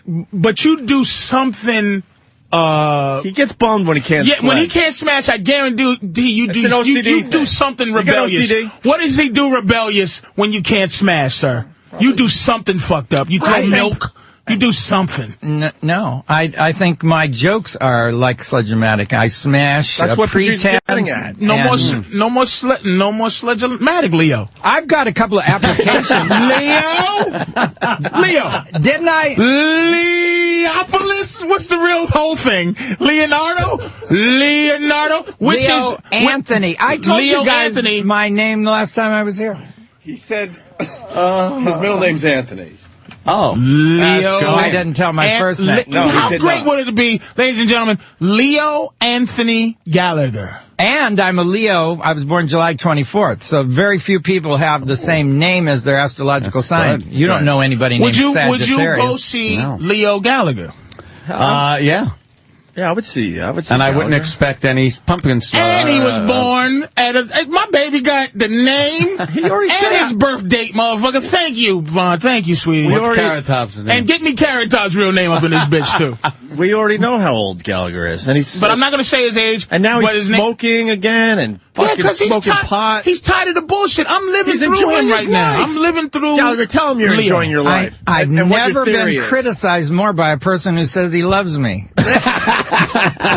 That's what happens, though. Tough love. If I didn't love this guy, I have nothing to say. You wouldn't care? I fucking love Gallagher. We've had Patrice in before. He would just sit here and be like, well, why did you say you don't want me to talk about the ideas that I have? No, that's not true. I'm saying I'm trying you told me to throw away my tablet with my ideas. Yeah, he's got some good stuff in front of him. Give us another one you wrote down. I think in the future, to eliminate the cost of state governments, we need to eliminate so many states. We have too many states, and this way, cut back on the number of people arguing in Congress, because like New Hampshire and Rhode Island, they shouldn't be states. No, make like New England. I had a puzzle of the United States, and all of New England was one piece, and that's what gave me the idea. That's how they do it with their football team, right? We don't need a senator. We don't need 2 senators from North Dakota, 2 senators from South Dakota. We could cut back on the number of states. It's just so easy. Make it Virginia. Yeah. What's your Virginia? Yeah. Leo, what's your thoughts on Scott Thompson, also known as Carrot Top? Scott Thompson? Yes. I've known Scotty. I thought Scott Thompson was a running back most of his life. Doesn't he sound? I thought he was running for whatever. I've got. Hit me with something. I was trying to say Alabama. Oh my God. Scott Thompson. I'm not calling him Carrot Top ever again. Call him Scott. Scotty. Scotty Thompson. All right, we're gonna get Cody in Indiana here. Cody. Hey, What's up, Cody? Gallagher, I was a huge fan of yours when I was a younger gentleman and kind of drifted away. But now that I'm an older gentleman, 26, I like the political angle that you take now, because politics change. If you stick to that angle, fuck that Sledge-O-Matic shit. You say, I try to not conform to what people want. Well, if they want the Sledge-O-Matic, fuck them. You don't need it anymore, man. You're great. I'm going to see you in Maryville in October because you're there every year. See ya. Carrot. C-A-R-O-T. That's Carrot Top. Oh, you got his number. You want to talk to him? Yeah, call Scott. All right. Gallagher didn't even listen to what Cody had to say. I did too. I can do 2 things at once. And he won't conform. Look at his phone. I know. Look at Leo's phone. We made fun of his phone last time. He's multitasking. You hear what that guy? That guy is a new fan, Gallagher, from just listening on the show. Yeah. Well, I'm not arguing with Carrot Top. I've got him in my contacts. We talk all the time. I tell him my new jokes. Didn't I tell you my tiger joke the other day? Oh yeah. Oh, what's that? All right, he's not answering right now. Went to a voice Tell message. Patrice your tiger joke, because he didn't Probably hear it. sleeping. There's a good-looking girl in a wheelchair. Does Tiger make a move? No, he only screws everything that walks. I want to laugh just because of the pain of not laughing. That joke stunk, sir. I'm fucking opening for this fucking guy, man. I'm traveling with him from now on. I'm going. Do you need an opener for fucking this weekend? I can't have you go out there and tell everybody that I don't look right. I'm not saying. God damn it! I'm just. How are you going to be helping? And it's like I'm not saying I'm a mess physically. I'm just saying I want this man to understand why what's going on, because I'm in the middle. I'm in the middle of oldness and youngness, and I'm just saying that there is a thing that you should be doing. You never thought of a reinventing of yourself a little bit? Reinvention, yes. Like that, I don't think selling out, I don't think reinventing yourself is selling out. That's a perfect thing. I think it's just reinventing yourself. Not giving up everything, but looking, assessing what's going on in the world. What if George Burns had come to you guys, before he died? Would you say, like, cut the cigar thing? No, but George Burns, you quit singing the song. Bad context, because George Burns had a steady whatever he was till he died. Throughout history, It's a steady whatever he was. Guys, you ever hear George Burns sing Extreme? Linger Longer. Yeah, very good. More importantly, Mars, are you going to straighten Sam's hair today or what? True. Are we going to get that done? Now we're talking. Now he gets a new look. Yeah. I do have the station ready for him. Where's the station? Right here. Mars used to be a hairdresser, Gallagher. And now he's an engineer, but I think he wants to go back to like shampooing hair and stuff. I never seen such a mess as that kid's hair. I can't imagine how you're going to fix it. What do you mean? What do I mean? Doesn't it look like a fountain? Could we give Sam the Gallagher look? No, we're not. I mean, is it physically possible? Yes, but no, we're not doing that. Get the clippers. We'll just cut you. Could we give you the Gallagher? No, we're not doing anything permanent. We're just trying to straighten that hair out. We're going to give it a little blowout. Why do they call it a permanent if it doesn't last? Huh? See, he's an idea, man. How about, okay, nothing semi-permanent. Exactly. Semi-permanent. Semi-permanent. All right, Mars, if you will, why don't you at least start, and then we'll... Yeah, this is going to be really good for radio. We know I was thinking the same thing, man. The gay guys. How is this going to happen? We know how to make visual Gallagher, things. We make into pictures with this audio. stuff. Entertainment. The gay guys. Hey, fix them. Fix them. They need a TV show. You know what? You had me smash, and now you got the kid with the hair. You go down need to a produce TV show. and leave us alone. Sirius TV. Yeah. Well, we want a fucking visual angle, but they don't get that yet. We used to have one. It worked perfectly. Look, he's putting the... Oh, my God. Why are you wrapping him up? Because he went to beauty school. He knows how to do this. really wants to be Because he doesn't want to screw up his T-shirt. Yeah. Mars, tell us what's going on. You remember, we got to paint the picture. Gallagher's kind of right. Where did you get that? That's kind of like a surgical material that you put around his neck. This was one of the cleanup rags we had from when Gallagher was smashing things. For those of you at home, we are now attempting to straighten a Brillo pad. It is very Brillo.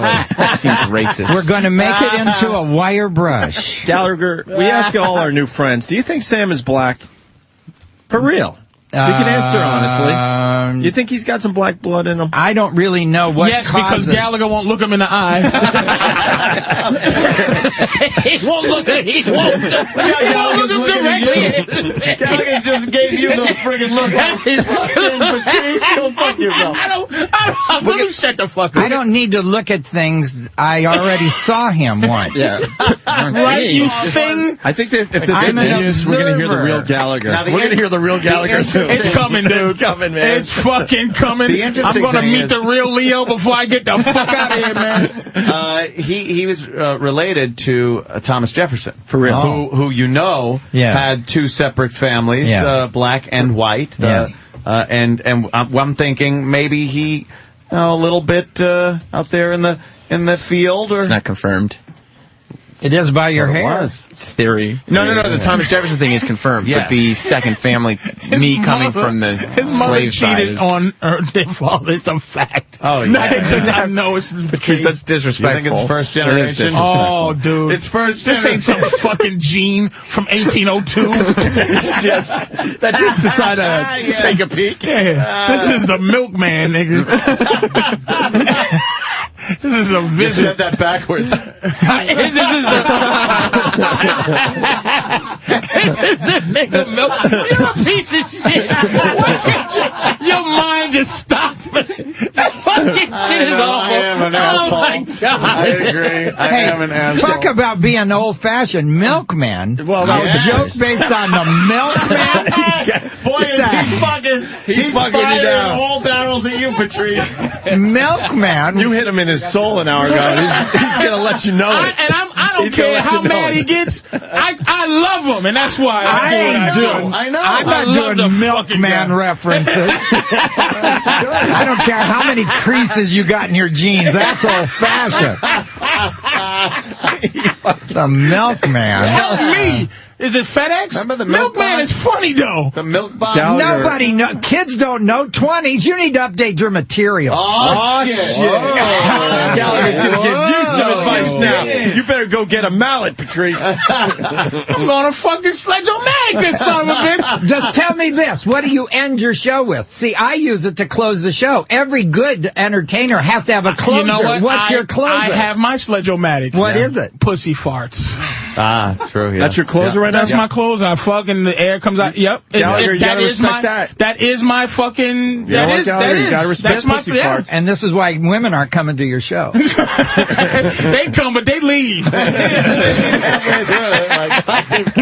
They leave. They fucking. All right, back to leave. Mars. Mars, at least Mars get this going. is So, I got my client Sammy sitting in a recliner here. I'm going to recline him. He's your coworker. Your client Sammy. He's role playing now. He's really getting into this. I put a towel around his neck. I'm going to recline him, and I'm going to start washing his hair. All right. The gay guys from the OutQ channel were laughing at me in the bathroom. Yeah. Gallagher, you got to help us paint the picture. I can't keep the people from switching the channel.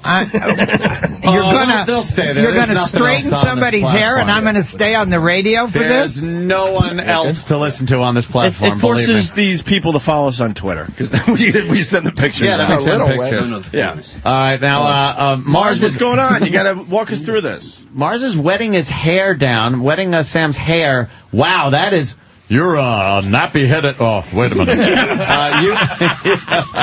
That's my Don Imus impression. Does that hair ever get wet? Nothing, Gallagher? Jesus, look how thick it is. It was sad. It was really sad when he had it was quit. bullshit. I don't know what it was. I didn't mean to, Sam's hair's waterproof. It really is. It is not soaking up water.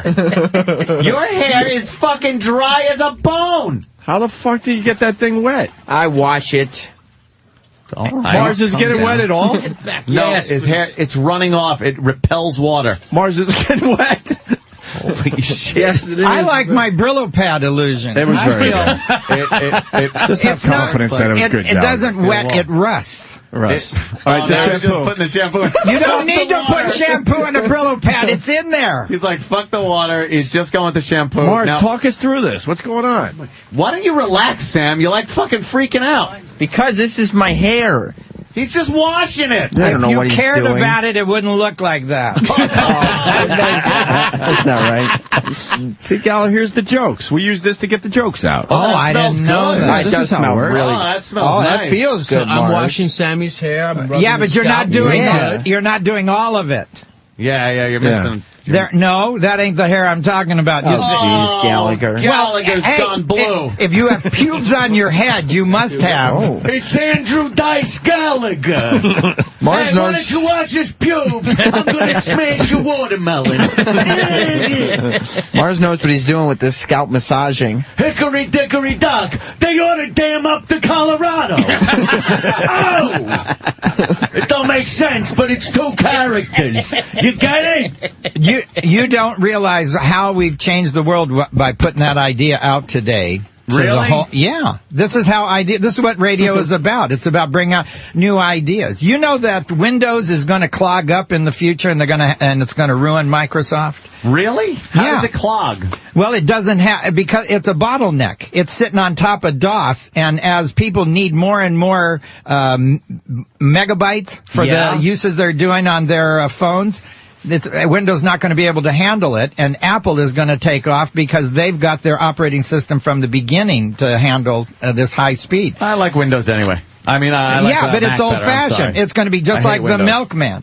Milkman? Yeah. You're doing a Milkman reference? I'm saying that Windows is going to be as old-fashioned. Never heard of a fucking Milkman reference. I'm just telling you. Motherfucking Leo is a vindictive old man. He won't let it go. Shit. This son of a gun here. It's not called vindiction. It's called recall, and it's a method of comedy. Wow, Leo! Yeah. Yeah, recall gets a laugh. I'm with them. Yeah, you guys, you want to play improv? That's what I'm playing. I know. You don't want established material? No. Okay, well, I'm improving. You better with you. watch your back. I'm going to get that You're book. just pissed because you said Milkman. That's who his motherfucker. Yeah, but nobody has a milkman anymore. Your mama didn't have a milkman. Oh, shit. Mama joke. Mama.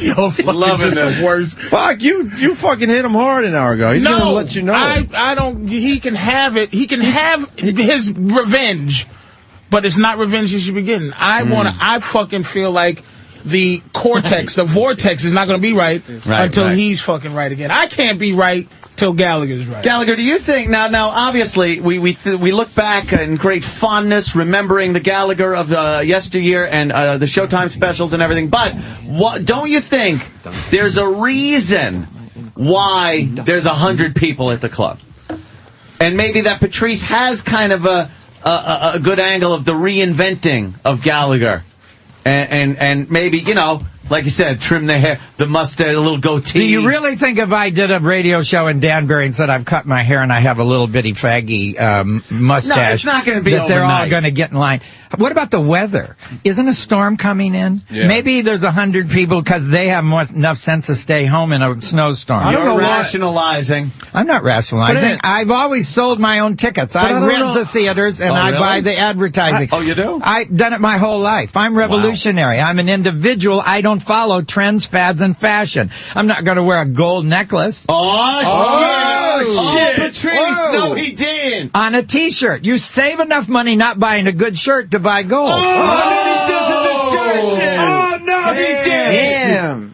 I'm not falling for this because I'm going to help this man back. You're giving me this? No, I'm not going to give it to you. I can get it in New Orleans. I want you to try it on. Look like one of those, right? For free. Sir, I want you to try. I want you to try this on. Because the reason is This is because it's on the radio. It's a cross. It's a It's a solid rosary. looking cross. Yeah, So it's a meaning to it. It's not the big, meaning is I've got money. Fad. Why don't you just hang money around your neck? No, I'm learning because I used to be nigga rich. I bought a lot of goofy shit, and I stopped doing that because I learned. Someone said and I learned it from a younger person. Ran out of water. I'm saying he's got a cross. If Jesus was here, he'd say, "Now look, you're gonna have to cut your hair. You're going to have to get rid of the robe. Reinvent yourself. Why isn't there anybody in the church? Makes no point at all. You need to wear jeans. Makes a point. Jesus, here, take my jeans. I knew Jesus, and Gallagher, you're no Jesus. All right, let's go back to Mars. Mars, what's going on over there? I need some a updates. fresh bucket of water to rinse his hair out. Okay. This Well, we water got right here is interns. soapy. All right, Yeah, Sam, We're waiting. Dummy got his bucket of water soapy, so now I'm just sitting here with shampoo in my hair. how was the massage there, Sam? It was all right? good, but now I'm just stuck with shampoo in my hair. But why are we doing this? Is he having a problem meeting girls? Not at all. Well, the hair's working then. His girlfriend is so cute. Well, the hair works. And, no, you know something? We haven't seen him with his hair any different than it's been. Yeah, but in probably, how long now? How many years? Oh, you mean since it was short? Yeah. 2 years ago. Yeah. And you had the same girlfriend then? Yeah. I agree with Leo. This is inane. It's inane. No, it gets the Wish we joke. thought of that the before. background. Let's go to Mike in New Hampshire. Mike. Mike.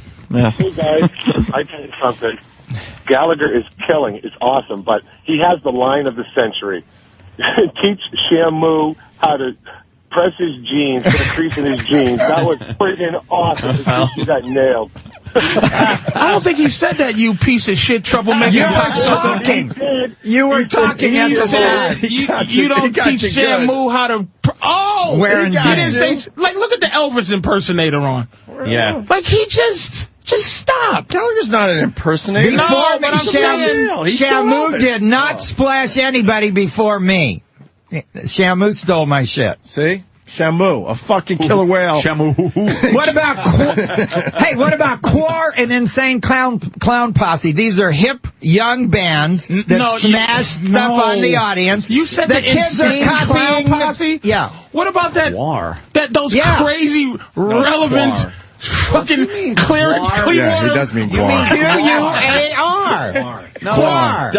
G-W. Yes, Guar. He said Insane Clown Posse as a reference of nowness. They're milkmen now, by the way. They're milkmen.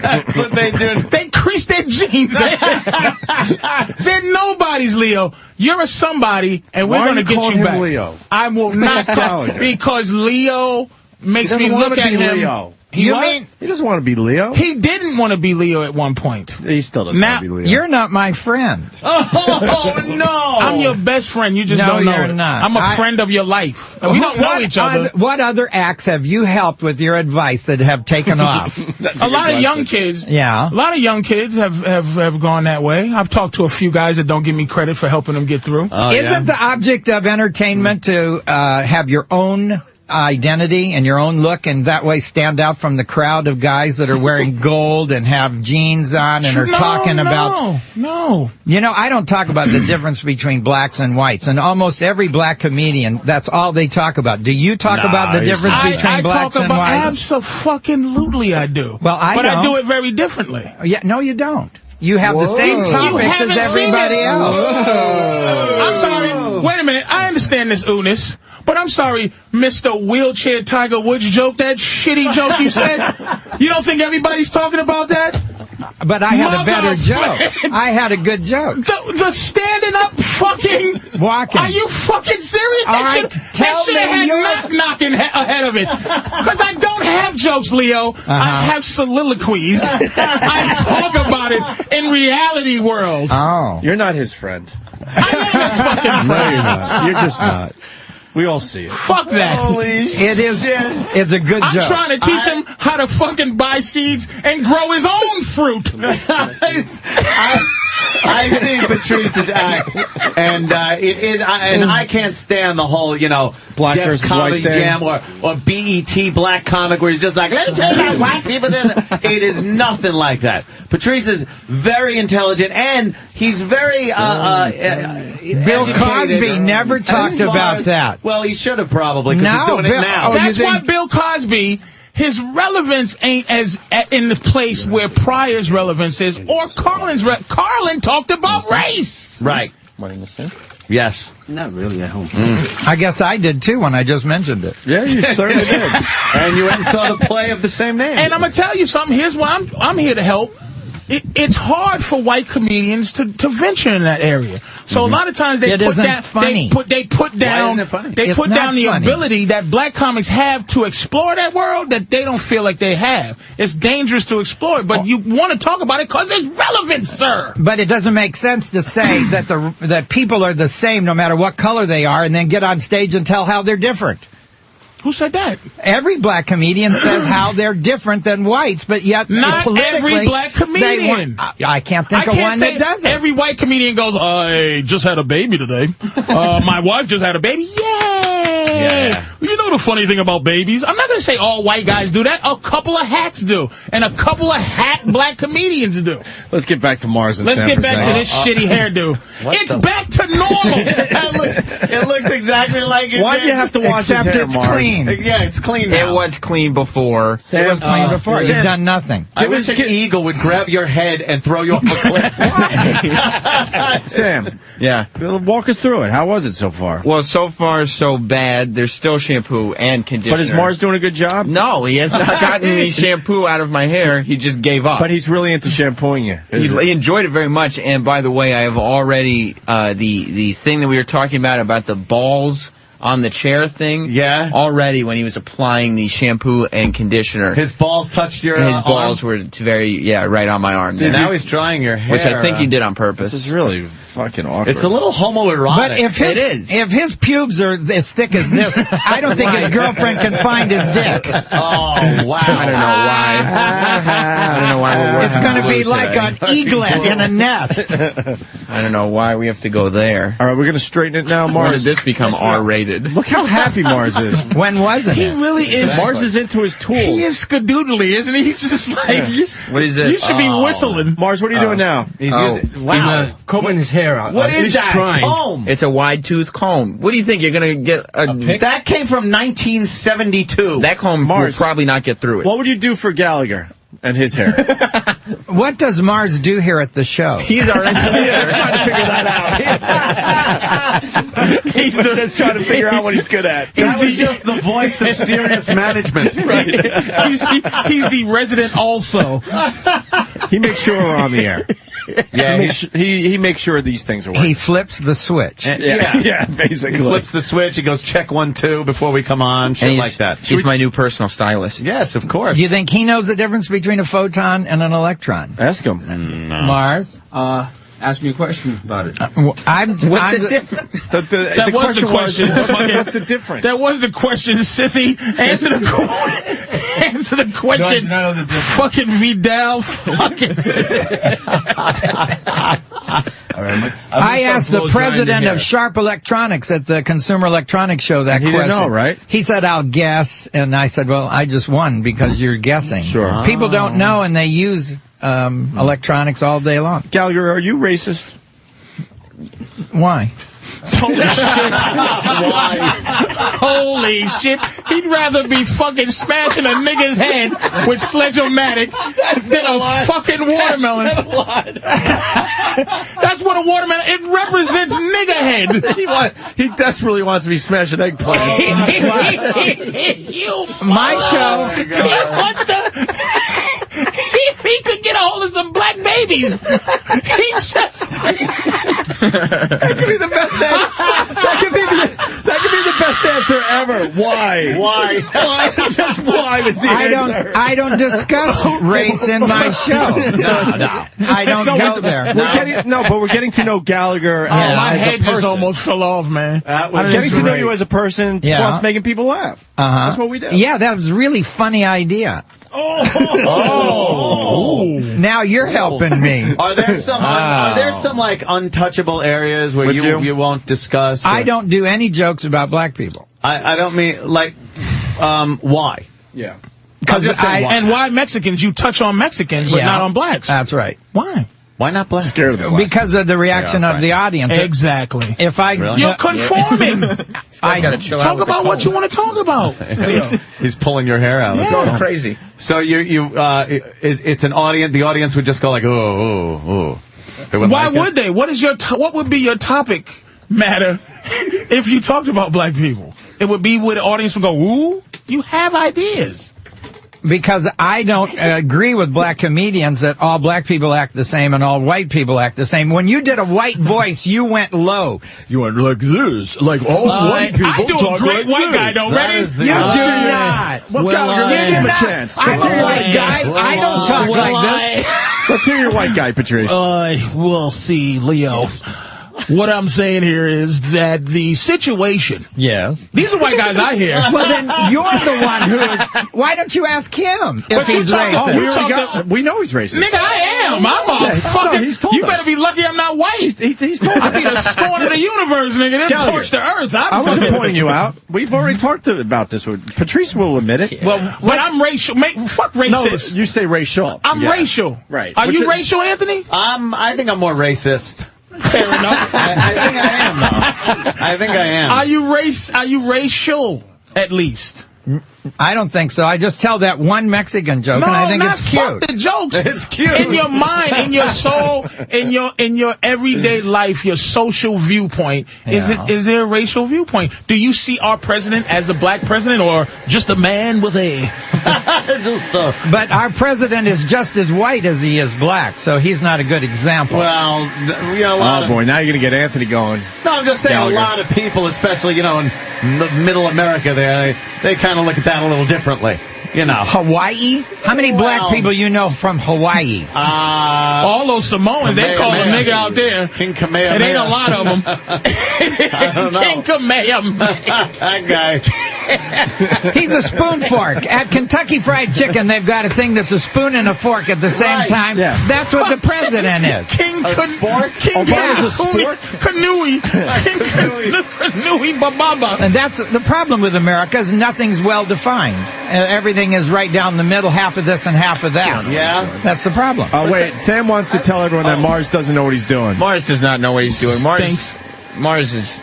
He's got your hair up in a clip, and he's getting to the the soft trying to underbelly use that of your... stupid brush on. He's just pulling hair out.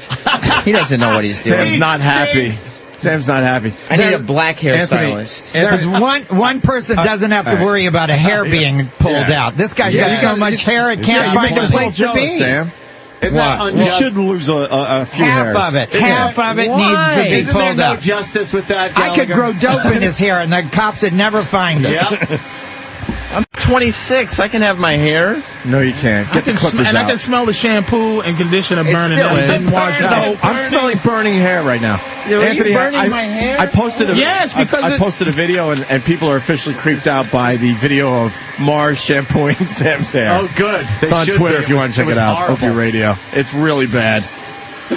You can smell hair burning in studio. What are you doing, Mars? I think it's just inside the dryer. It better just be inside the dryer. Don't worry. Can we take a break? If your chick dumps you, Can we take give a break? her my number. I won't do that. Yeah. And we got to take a break. Yeah, Danny's thumbs up on that. All right. Oh, why? We got to read? Well, I got to take a leak, to be completely honest with you. All right. I mean, if you guys want to continue. We'll take a break. Go ahead. I'll do a read. And I got to go to the bathroom, too. Gallagher, you having fun? I'll handle the show while you're gone.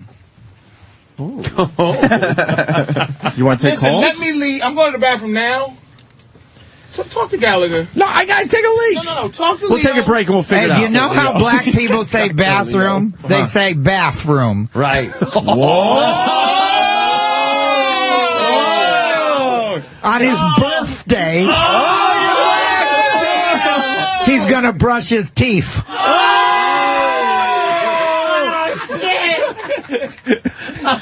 Travis, get me out of here. It's not pathetic. We didn't do the. We didn't There's do more people that are not in those areas. We didn't do the fucking plugs mentioned right. every one of them. Yeah, but we could spend 10 seconds doing Gallagher plugs, and the rest of the country won't mind. It's Danbury, Connecticut tonight at the Treehouse Comedy Club, and then you got the Stone Pony tomorrow night, right? Yeah, and then that's a good one. I only got 2 out of the 3, and then Belmore at the brokerage on Sunday. Yeah. Then I got to go to Minnesota. Gallagher. So much for global warming. Yeah, no shit. Yeah, that ain't But working. hold on, out. let's get into this. Gallagher feels like he has to make a statement. I think he doesn't like us. I don't think he's coming You think back. nigger farts are contributing to global warming? Jesus, Patrice. Gallagher's going to I think explain. black people have more gas than most. Let Gallagher explain. He felt like he was in a From the spot. diet. Why? Here's a All fart. those pork chops are stinking up the earth, right, Gallagher?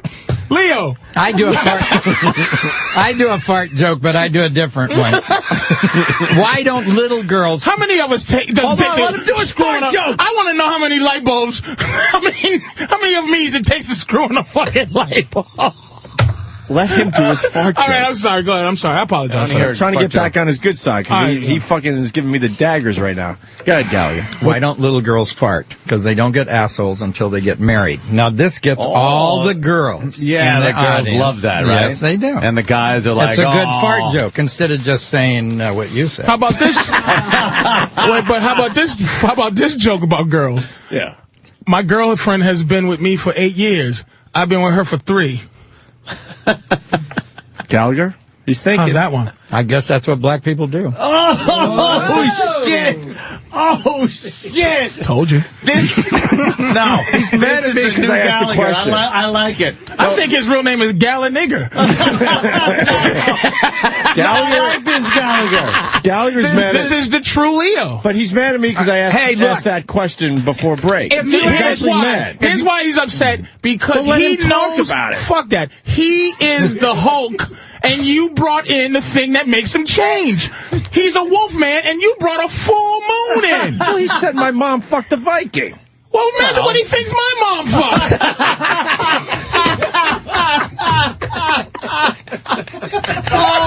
At least it has king in it. Yours, mine, Jesus Christ. Okay. Yours has king in it. Yours.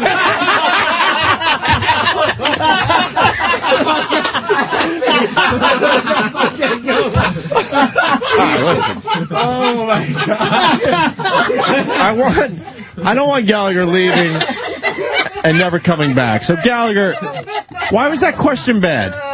Well, I guess you'll have either an Oriental or a gay comic on next time, and I'll have to deal with that.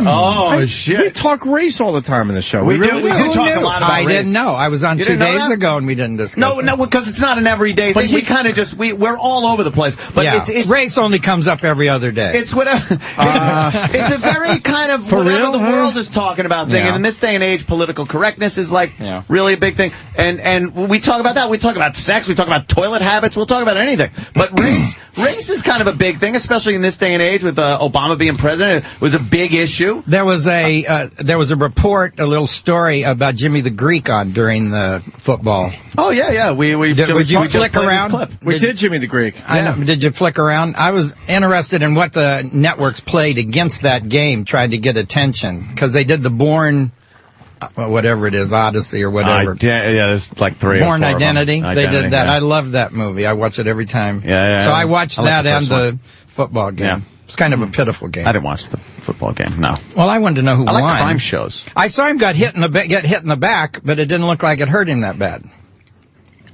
His arm went to sleep. It had to hurt, though, right? No, it was just a little hit.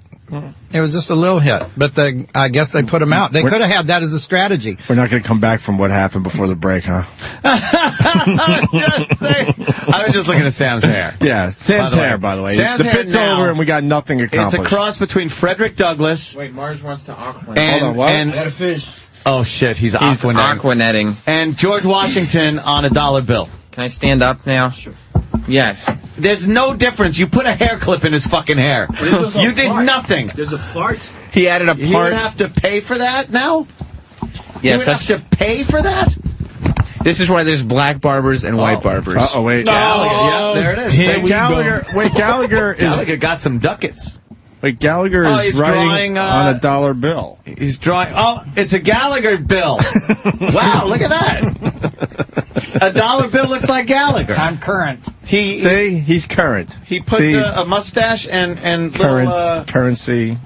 Can we put that on the internet? It actually looks like Adolf Hitler. It does. A little, but... Why don't you do that look? Right. Go with the free. Yeah, hey, there you go. Oh, shit. Really? No blacks or Jews at my show. Oh, no. I do remember watching a lot of your specials, though, in the 80s. And you know, all 14 of them are available for $22 on eBay or Amazon. $22? 14 specials? Well, that's the bid. You get it for that bid. All right, you could go show them. It's called the Sledge-O-Matic set. I go on eBay and do Gallagher videos. Yeah, they're not new. They copy them and then they sell it. You get do any have of that? a very specific dememographic to your audience. I've noticed that, too. Yeah, smart. Yeah, okay. That's one way to put it. Patrice isn't talking anymore. It is funny watching the guys with the dry look from Gillette hair and the big 70s porno mustaches and stuff. I think it's interesting to look at the audience when you go there and go, wow. People come up to me and they say, we were stoned when we watched your show. And I said, I was too. And, that's where the jokes came from. If your knees bent the other way, what would a chair look like? Mm-hmm. What makes Teflon stick to the pan? Mm-hmm. Why does Net Zero cost $9.95? I remember that one, the Teflon sticking to the pan. That got me thinking for a while. And did it hurt? How the hell? Yeah. Thinking is painful. Well, this is the problem with America, is that we think stupid is cool, and then we're losing to these other countries because we don't have an emphasis on anything. We don't even have a super collider. Now the French are the leaders in subatomic research, and we're free because we had the atomic bomb during World War II. So we've already shown that if you lead the world in subatomic research, you stay safe and free. And instead, we've allowed our friends, the French, who were selling furniture to Saddam Hussein, and are never our friends. You know what we are with Americans, though? We kind of sit back, and then when we really need something bad, that's when we get it. We buy it with borrowed money, and the Chinese loan it to us. Gallagher, what do you think of the Chinese and the French? They're our enemies. Look at it. So no more French people at your shows now. No more French words in my mouth. You can't go out to eat without speaking French. There's a restaurant, a buffet, a cafe, a cabaret. There's a valet. There's a maitre d'. You can order a la carte or get the soup du jour. I start every day with a latte and a croissant, and I don't like it. That's a Carlin thing right there. It's French. Good stuff. It's an observation. That's why I said Carlin. He was the king of the observation. Well, people don't realize that. About Africa. There's. Oh, wow. I'm just asking about Africa. That's you asked about China and fucking France. I'm just saying. That's a continent, not a country. That's right. How about fucking Nigeria? Oh, we all hate that place. What's their major export? Nigeria too. Scams? Fucking, yeah. Scams and now fucking underwear bombs. Dr. Ambubu. There was a bit of that here, and we want to send you $6 million American US dollar. Please give to us information. That's Nigerians' export. And fucking underwear bombs. And the emails about how they've got some money they need to get out of the bank, and can you help them? Yeah. Why are you getting mad? I don't know. I guess it wasn't clear. It wasn't clear. All right, how are we going to get everyone on the same page again, Gallagher? We're on the same page. If Gallagher just stop his racism for 4 seconds, we can now, love Gallagher, each that other. wasn't me. Oh, shit. He feels like he was forced into a corner. Right, Nobody Gallagher? when you replay this and you hear it, there's no force anywhere. Yeah, you hear right. what it is. He just. I hope there's a giant burning Sledge-O-Matic on your lawn. Motherfucker. I'm telling you. Just stuck in the ground. He's going to be smashing Afro wigs tonight. Gallagher's not that way. I know he's not. He's not. I don't, but I don't understand why he feels. He got mad at the question, and you know. Well, it was a stupid question for you to even ask. But the greatest answer ever. Well, I know, but it was a stupid question. Because, and Gallagher even said it, there's no winning answer to that question. How about no? No, because that implies that you're covering something If you're a racist, why would you tell the truth? Right. Why wouldn't you lie? That's what the fuck I say, Leo. That's what I'm saying. Just asking the question Don't is listen to almost what people say. Notice what they do. implying guilt. Right. Asking the question is Right. implying guilt.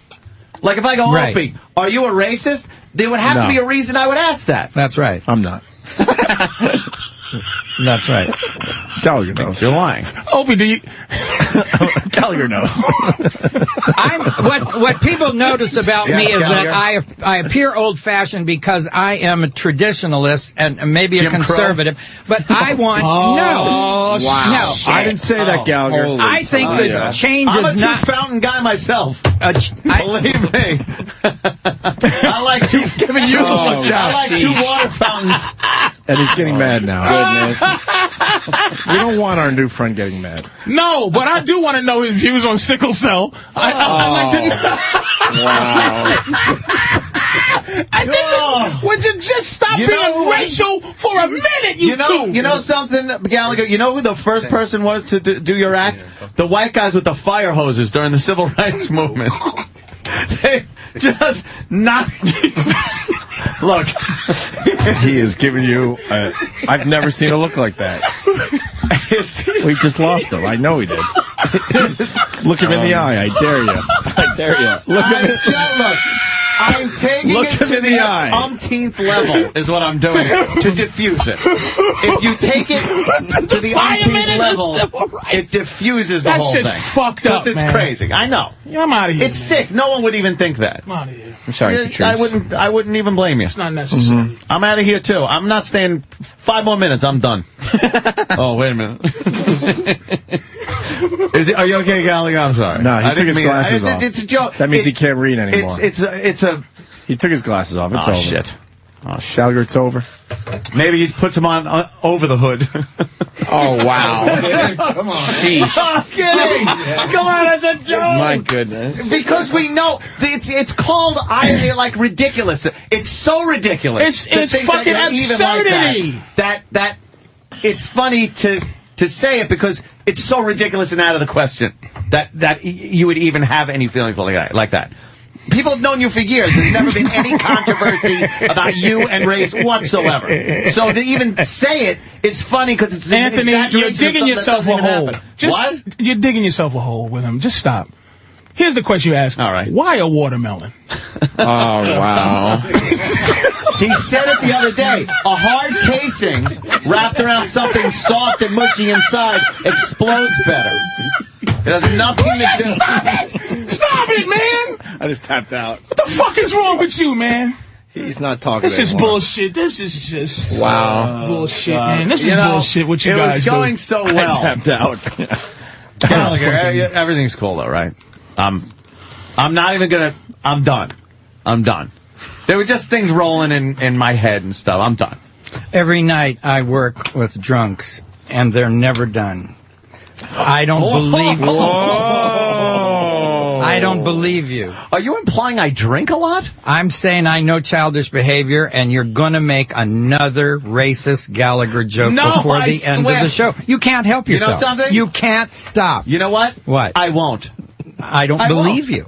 I won't. I don't believe you. I will prove you wrong by not doing that. I won't. First, you criticized him for saying the question. Thanks, Gallagher. Then you went crazy with the same topic. I'm the nice guy in the room. My job, right? Inconsistent behavior. That's right. At least you know what you get with me. It's called good cop, bad cop. Shut up. We use it all the time. Oh wow. No. How do we bring this? I will. Gallagher, how do we bring another. this all back together? Yeah. You want apologies? What do we have to? Yeah. do? You want an apology or Nothing but respect for. I'll apologize Gallagher. for anything I did. All right. What did you do? I don't know what I did. I'm gonna apologize for anything you think I did, sir, because I'm fucking on your side. Go ahead. Gallagher, I apologize. No, that's not good enough. Let's see, Gallagher, what did Patrice do to you? Anything? There's bad? only one thing I can't apologize for, because I can't help being that. But other than that, I'm fucking gonna apologize for anything I did in terms of personality that annoyed him. I'm apologize. But I don't know what it is. But I will. I swear. Because feelings matter. Because how you feel is how you feel. Is, I know. You know what I mean? Even if I don't think I did anything wrong, that doesn't mean that impact versus intent. Yeah. And my intent was not to make fucking Leo Gallagher upset. I don't My wanna walk intent out. was to say To that get some laughs he's a out. great comic. Yeah, and I don't want to walk out of here feeling like. But the impact was something wrong, and I want to know what it is, sir. And I'm apologize for it. I don't give a fuck what it is. If I spent my entire career keeping my first name a secret, how are you my friend by getting your girlfriend on the phone and telling the whole world my name? It ain't like the bitch knows you. She went on Google. She typed in Gallagher. Real name, that shit said Leo, nigga. We're trying what to bring the fuck? We're trying to bring everything back together, Patrice. Now sit down. What? That's the shit. Sit down. He was, by the way, he was just apologizing. Right, sit down. You asked Gallagher, and he told you what the problem was. I'm sorry for He that. didn't want anyone to know his real name. You know what? That's what I'm saying. I'm such a dick. So stop yelling. You're right. Sir. Sam, you look ridiculous. Gallagher, sir, I apologize for that. I didn't think it was, again, the intent was not to be like that. The impact was disrespectful, and I apologize with all my heart. And I'll never say the word, your first name again, ever. I will even go a little further here. The reason he was using your first name was, believe it or not, out of respect, because he was saying that the Gallagher thing and image. That's true. That's fucking true. That is true. That is true. He was dehumanizing Gallagher. Gallagher knows I it. was dehumanizing him by using his real name? Absolutely. No, he was saying that Gallagher, the name itself, is attached to the smashing the watermelon and the sight gags and things like that, when in essence you're a very intelligent man who could do stand-up comedy a la George Carlin and such. That you don't and can I need. add this? Yes. I tell there's a lot of black comics who go by Snooky Jones, Booger Chops, and all that shit. I go, what the fuck's what's your name? Because that shit is like they introduce themselves as, you know, my name's Barnaby Clifton, but it ain't his name. Yeah. So I was just saying that if Booger Chops was sitting here, you'd get your girlfriend on the phone and find out his real name and tell everybody. Wait a minute. Because that's and, what you and are, he Patrice. wouldn't. That's the type of he person you would are. not come up. There is no Wikipedia for Booger Dude, Chops. Gallagher is one of those one-word. He's a one-word guy, and that's part of like Prince and shit. Fair enough. And look at they all have I mean this with all my real heart. names, but I he doesn't want apologize you to know again. My intent was not to be fucked up. My impact was fucked up. I apologize, sir. Yes. I hope you allow me to apologize for that. You want to smoke pot? Yes. Yes.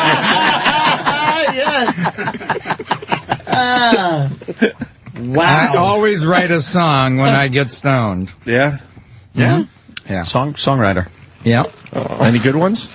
Well, I guess not, since you can't say you've heard any, but maybe I have it. I just don't remember. I have the words on my website, and I send them around to bands, and they never put any music to them. Oh, really? Yeah. Fuckers. Well, I guess I'm just not as skilled at songwriting as... That's your thought? Comedy? Well, I still enjoy it, though. I get stoned. I like it. You know what? You do like serious songs, or are they No, funny they're all songs? funny. Yeah. I got one, You're All I Ever Think About Till I See Somebody Else. And that one's called I'm Half in Love with You. I think it's funny men can't make a full commitment to women, and so I thought it was funny to just admit that I was like just halfway. Is there one? I think I heard one. It starts the house next door to me. No. No? No. You never? Okay, I'm Wait, sorry. how does that one go in? I forgot. I just thought it was, because I thought it was Gallagher. But it wasn't. How does it go, though? No, I just remember the house next door to me. I don't remember the rest. I don't remember it. I'm sorry. I don't remember it.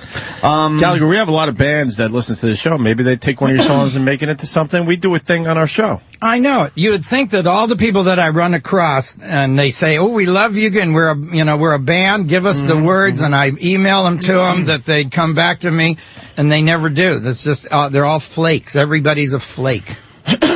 Really? Nobody ever comes through. Oh, the energy in the room is really weird right now. No, let's, I blame Anthony. Fine. What? What did Gallagher, I do? who do you blame? Anthony. Did you really blame me? Yes. Really? The most. No, I'm lying. Did I go too far? You said I was a fire hose. Yeah. Squirting black people up against the wall and brought all the images of the racism. Well, he's worked 30-some-odd years, and you just... And for a laugh. Really, you got one laugh. Yeah, I to did get a belittle laugh, our guests. so, Yeah. as long as I get a laugh, any subject Then matter you have to live for with me the consequences. is fine. Oh, that's fine. Well, I'm But- not real happy about that. But it wasn't real. Do you think I really meant that you were a fire hose from 1950s? I think you did. Wow. I think you kind of belittled the guy who's had an amazing career. I know. I would never. I've been a huge Gallagher fan for years. That's what I Let's see. get him down here and call him a racist. But This will be see? fine. He started that. Mine was an innocent question. We all know that by It now. wasn't Gallagher. And very innocent. informative for the audience. They can finally discover this. Maybe I will get a big crowd now. Skinhead. Oh shit! And they'll get on stage and go, "Let me show you how to smash that fucking..." You gotta use some Doc Martens And on use that a boot. some steel-tip Doc Martens. You can tie black shoelaces around that Sledge-O-Matic. Gallagher, who's going to be at the Treehouse in Danbury, Connecticut tonight. Who do you blame the most, the second most, and the least All in this right, room? that's a good question. That's a very good Who is question. the most Because we put you in a guilty bad spot. of the weird position and feeling going on right now? I would say Patrice. Patrice is first? For what? Picking on me. For the first name thing? For picking on Just picking on me in general. In general, and I apologize for that. But he was going to fix my act because it's not my fault Showtime. You're saying it's my fault Showtime doesn't put me on. True that. And forgot about me after I helped make the network. You said it Fair was enough. my fault. Then I blame you. And I do apologize for that. Even more than him. Yeah. What? Because the question opened up a whole area. Can of worms. And then you for following through. I was just doing what my job Which is makes on the you show. worse. No. I'll tell you why it makes you worse. Because you saw just explained what the it show. led to. And then you kept going as we stopped. You kept it going. But Gallagher, I knew You're what- a That's fire my job. flamer. I am Hold a on. tiger's got to be a tiger. I'm gonna make sure I'm not. I see an open I up can't gazelle. believe I gotta anyone eat. is still listening to You want to this see show. the phones? Why don't you take a look at that, my friend? They've been ringing the whole time you're here. Mr. Gallagher, sir, will No, you hold please on, accept my apology for that? Please. Don't you think that having one name is a device for making Yes. you memorable to the audience? Yes. Do you know if you put Gallagher in Google, my website comes to the top? Do you know how hard it is to be Googleable, to not require a business card, to be so well known that even Google recognizes you? And I don't know that. I don't know how to experience that. And I Well, apologize. your girlfriend does because she just did it, and that's why you got the answer so fast. Is because Gallagher. my name comes right up. Cher. Who else? Prince. But let's be honest, Madonna. though. Let's be fair. Oh, you see. Opie. I heard that. That's true. What? Sam. Oh, you did say Sam. Yeah. I apologize. I hope you can find it in your heart to forgive me. That was a bad thing I did. I'm not accepting my position in the blame game. You're fucked up, I man. don't fucking know. You better recognize. I asked that question, realized the look he was giving me, and I stopped. He didn't stop. Yeah. Yeah, because all So you he's did gotta was be ask him, was he racist? That's all you Right. needed to do. That's all I did was, and you did the whole He's got to thing. be ahead of me at this. Nope. Come on. Nope. All right. Nope. Let me ask you one then. Are you a homophobe? A homophobe? No. All right. How many homosexual friends do you have? 2. He doesn't I used to even have know. 3. Oh, what happened? Well, All right. They hide well. He, It's a ninja. I have one. Do you have gay friends? Of course. How do you avoid it? And I have a lot more than 3. I have. But what does I've that had mean? 3 Is in my that whole better? life. Does that mean you're 2 a better currently. person? Yes, it does. There's somebody that doesn't. Yes. Socially, it does. All right. Does it really? Yes. All right. I was Well, just let's asking. go to the phones and see how many people think a guy with 3 gay friends it doesn't avoid them. I mean, who does? But how am I avoiding gay people? That's But I you guess fucking keep your head low, But that's all and you go, I've- there go one of them. That's You all don't- I've come across. I You guess. don't redo your Come apartment. across. Well, that's one of my friends. Sorry. Who's the Immature? I'll tell you, the guy I told the haircutting story. He's a friend of mine now, and his partner, a designer. how often do you redid call our him? apartment. I have How often do you call Travis. We go to dinner every once in a while. You know, As with, couples. It's a little without weird, but- preconceived ideas of what people are like, you can't It's a do little weird. comedy.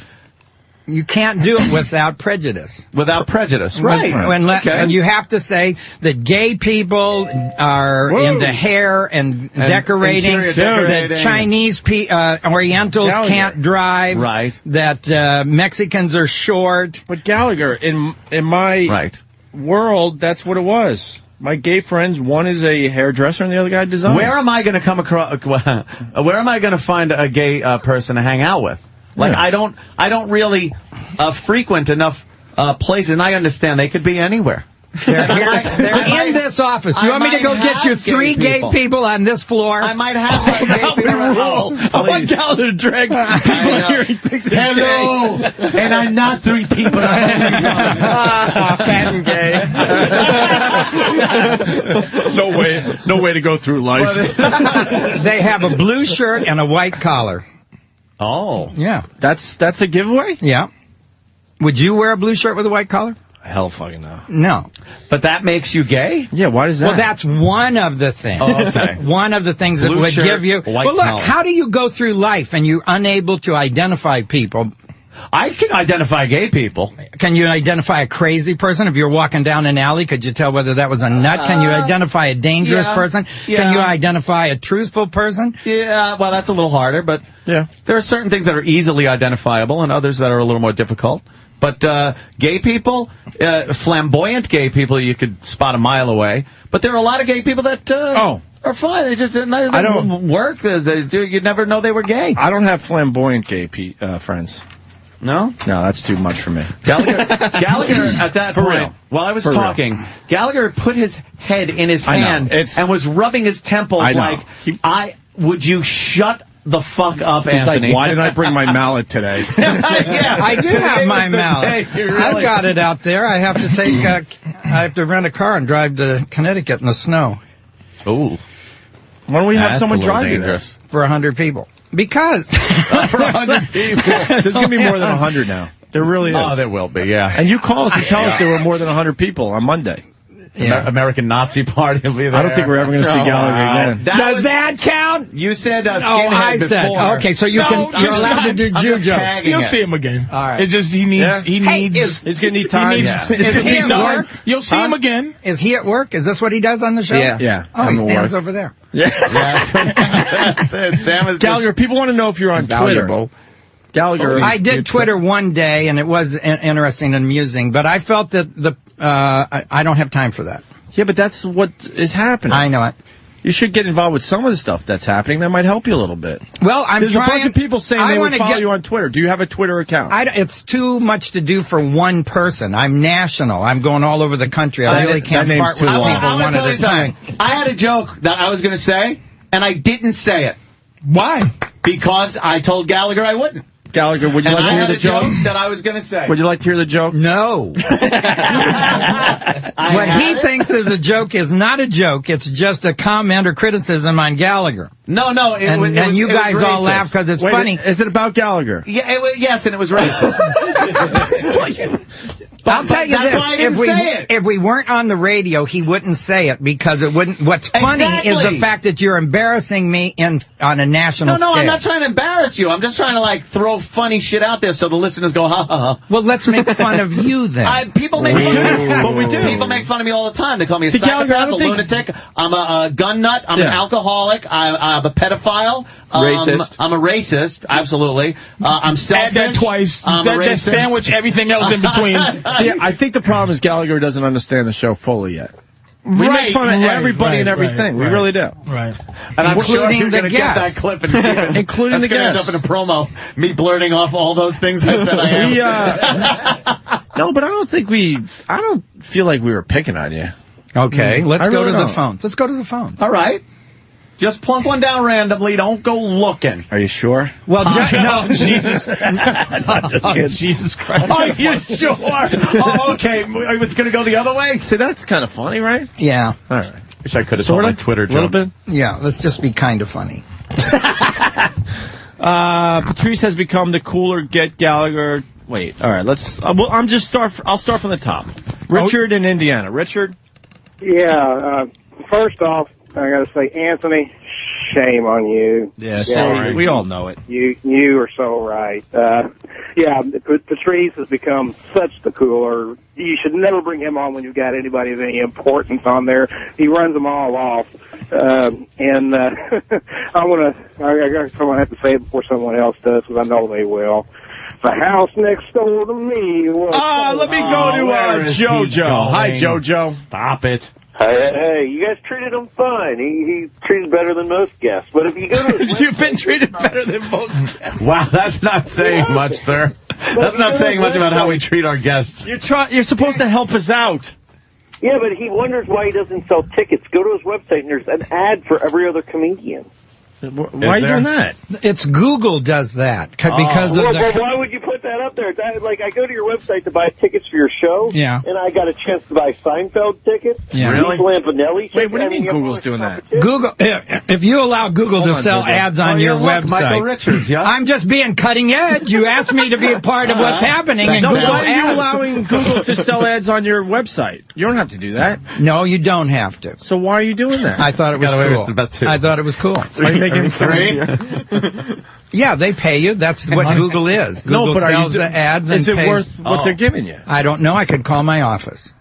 Well, I can call. Let me phone my office. I don't know what the income We're going to is. get you a Twitter account. But I don't think it. Let's get you a Twitter account right now. I have one, and I told you I started it, and I met some people involved in developing applications, and I talked to them. I have a couple ideas. I have Smash My Face, where you take a picture of somebody who irritates you, you send it to this website, you mutilate it in different ways, put it back in your phone, and then show the person what you'd like to do to them physically, but you only do it virtually. I think there's a lot of money in hatred. You want to get Anthony's A lot picture? of money in hatred. I want to meet the guy who started Electronic Arts, because he has a company that does that.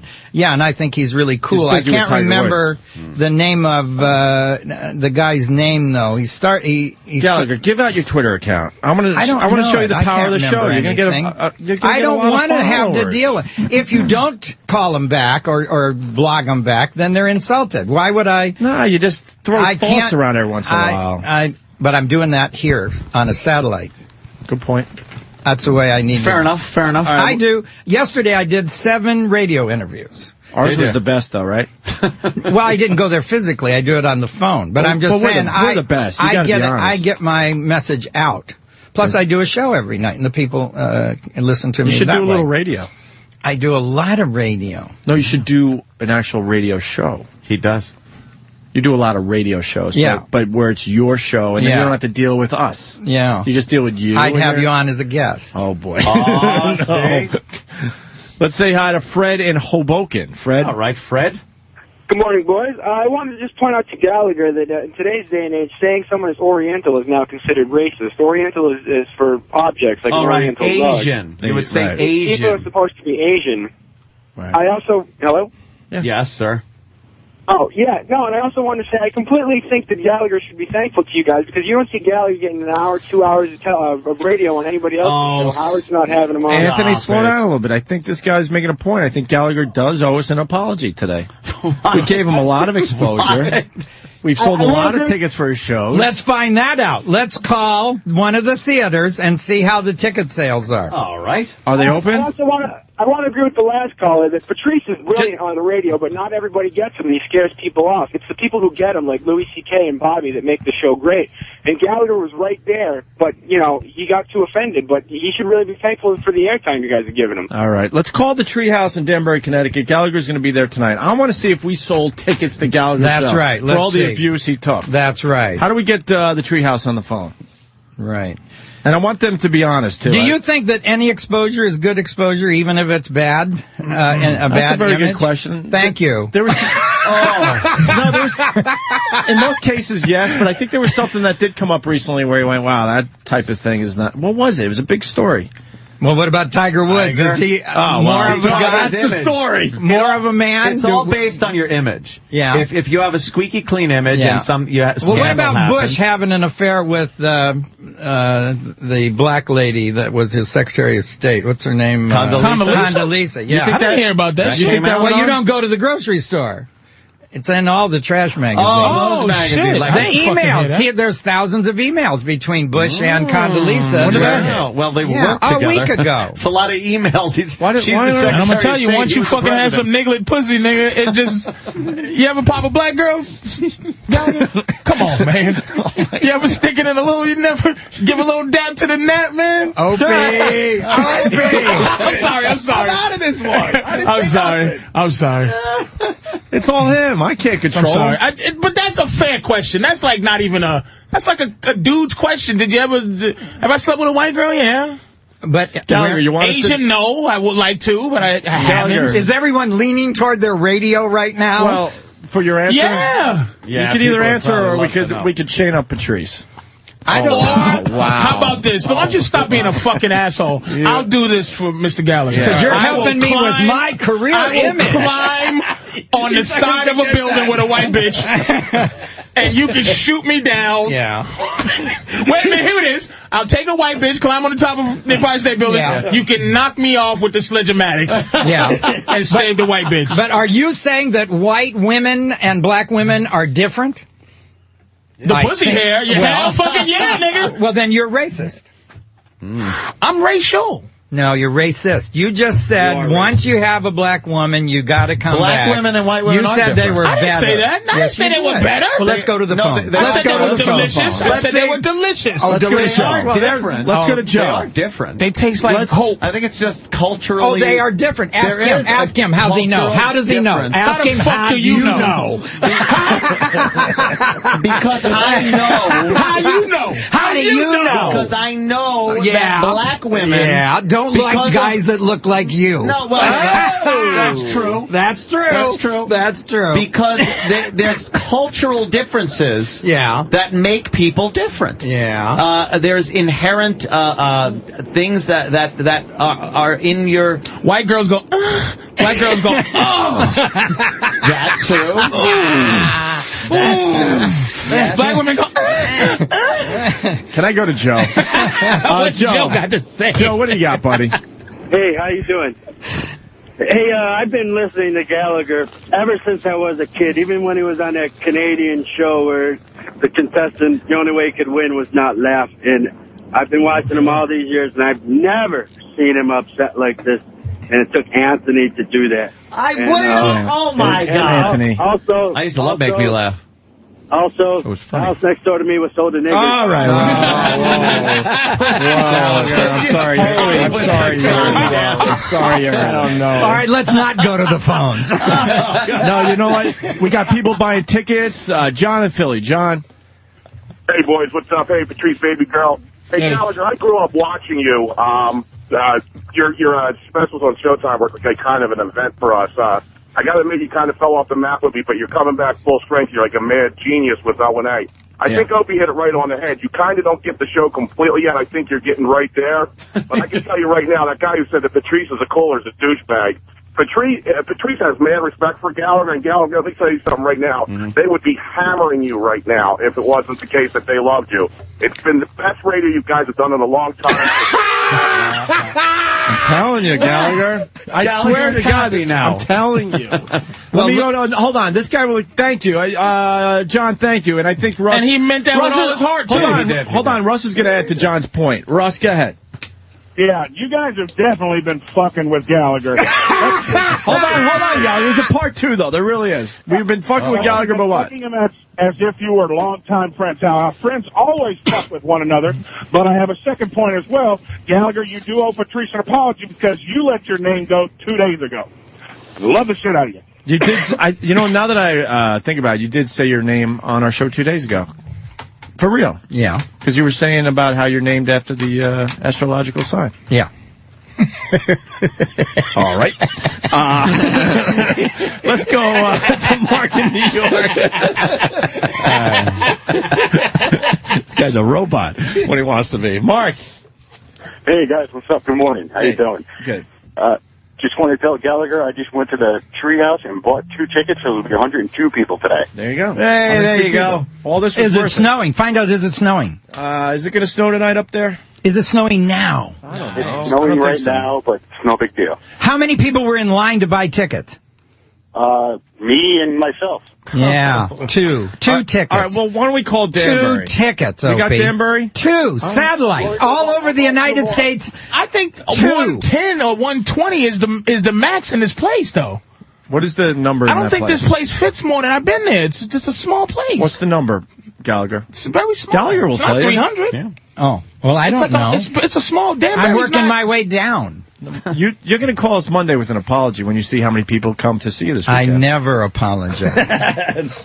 I'm never sorry. I think everybody that does apologize is Here's lying. how much you guys love him, too. Here's how much, wait a minute, here's how much you guys love Gallagher. Mm-hmm. You supposed to have been off the air 47 minutes ago. Gallagher, on Fridays, we get out of here at 10:15. They run out of here. It's crazy. And they trying to make sure you're happy. I'm telling you. We're 40 minutes into out of this. time. We're cutting into Ron and Fez's time. Hey, but we're doing the best radio you've done in weeks. That's what they said. That's what they say. And all we had to do was crucify one icon. Oh, jeez. Where will we get one for tomorrow? Next Friday. No. Where will we get another guy with a 30-year career This is endearing that our we can listeners trash? to you. Our listeners are loving you. And we do have respect for you. Can we All right, put let's go to the Smirnoff phone. for Monday? Let's go to the phones. Get out of here. You sure you want to go, Gallagher? I think that Tiger Woods joke is a good joke. He's obsessed with I that. refuse. I talked to the intern who makes coffee, and he said he also writes material. And I told him the joke, and he liked it. But he's an And intern. he also he has his own watermelon farm, and he wants you to buy him all from him at Cockstuck. He tried that shit with me, too. Hey, that look, motherfucker. let me tell you something, Patrice. Yes, sir. You have to have material that works for the state fair. If you're ever going to go out on the road, you have to be able to work to families that show up at a state fair. Fair enough. And these kind of things, short. You have to have short jokes. You can't tell a long story on a stage in front of a bleacher right. Yep. in the afternoon with a merry-go-round. And this is the kind of material that works across the country. And that's why I have these kind of things to say, because this is what works. You're in a comedy club and there's 100 people. You can talk to them. Great. You're always going to be in a comedy club. But I work state fairs, I work big places sometimes, and you need short, general jokes of interest to the Hit 'em kids hard and as quick. well. That's right. How do you make pickle bread dildo? I told you that one the other day. That works every day across the country, and it has 2 meanings of the word dildo, and there's 2 meanings to he screws everything that walks. You see, that's the wordsmith. Right. That's why it's called a joke, is if there's 2 meanings I understand. to it. There you go. I understand the concept. I agree. Let me go to Mason in West Virginia. We're going to wrap up here. Mason, go ahead. Hey, Patrice, I love you, buddy, but you're killing here. Gallagher, you are absolutely killing. But these guys are rough and tumble, so you just got to kind of put up with it, but they love you. I can tell you right now, Ant is Ant, Ope is Ope. Thank you. And I love West Virginia at this time of the year when you can see the refrigerators with the leaves off of the trees. Well, hell yeah! That's funny, man. What's great about West Virginia, He's telling you what's funny. Is you don't know after 30 years, Gallagher. I hope you picked up on that one. I'm saying that's a funny joke. What do you mean now that's funny? Yeah, what do you do? Like he needs you to tell him he's funny. Well, I had another one to follow it with, but you had to step on my flow. Opie stepped on it. I was shutting up. I just said You've never shut up. I try. All right. Can we hear the part 2? I know it's all about timing. In West Virginia, your fenders don't have to match. See, that would have followed on that. It's true. They don't. I know it's true. That's my job. Yes. I use these across the country. I know what's funny. You don't, because you're on the radio and you can't tell. Gallagher, I do know what's funny. You do not know because I know funny. You do not. I've had this fucking job for like 15 years. You know what radio is, but I know funny on radio. Yeah, well, and I know funny outside. No, you don't. When was the last time you did a live show? I make people laugh their asses off all the time. What the fuck are you doing? When's the last time you did a live fucking show 5 hours a day? When's the last time you made people laugh? I'm not a stand-up comic, but I make people fucking laugh. How do you know? You can't tell on the radio. Yes, you can. You're on the radio because your salary matches your numbers. What? Ooh. Wait a minute. What do you mean? That was bad, Gallagher. Hold on. What do you mean? No, it isn't. I don't understand that. We got to end on a good one. If you ask for Go more... back to West Virginia, Joe. If I pick on you guys, it's illegal. No. I just didn't get it. It's called my salary hypocrisy. matches my numbers? That's right. If you ask for more money than the station makes, they wouldn't keep you. Oh. Yeah, well... Yeah, well, if you can't sell out a fucking shithole in Connecticut, they won't fucking keep you.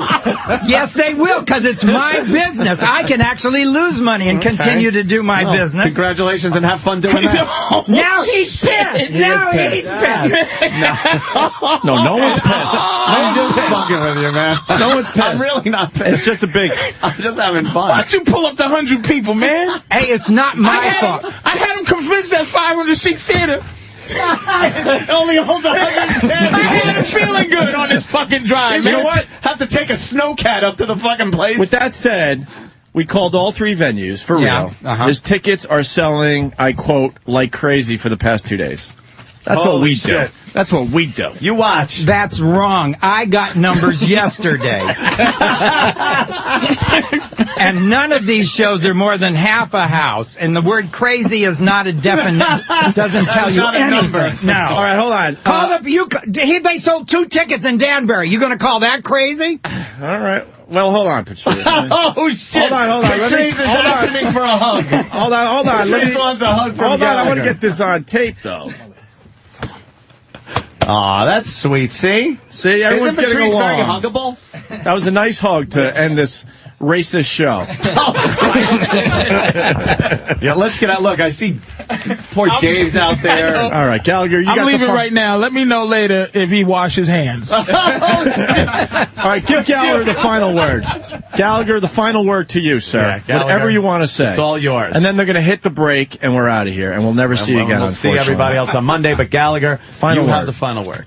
I believe that the English language is sacrosanct and should not be violated and changed. I am sick and tired of hearing people say straight for the word straight. S-T-R is pronounced straight, not straight, not streak, not from the street. You're from the street. If we allow people to change our language, we lose our culture and we lose our language. If STR is in the middle of a word like industry, it just drives me nuts. Now, it was okay when the sportscaster said it because they're schmucks and they don't know how to talk. But now the news people are doing it. And I want to stand up for my language today. I want the French words out of it. I don't want to call people a fiancé. I want a good Anglo-Saxon word with K's in it, like Costco, because you're about to get sex at a bulk rate. And I don't want to say resume. I don't want to say entourage. I don't want to say reservoir. It's a lake. I want French out of this language, and I want people to pronounce it correctly. STR is straight, street, streak, not industry, and not mysterious. And black people, you got to get that TH and quit saying F. It's not your birthday. It's your birthday, and you're not out of breath. You're out of breath. People are lazy. They're just lazy. They don't want to put their tongue up against the back of their teeth. And that's where I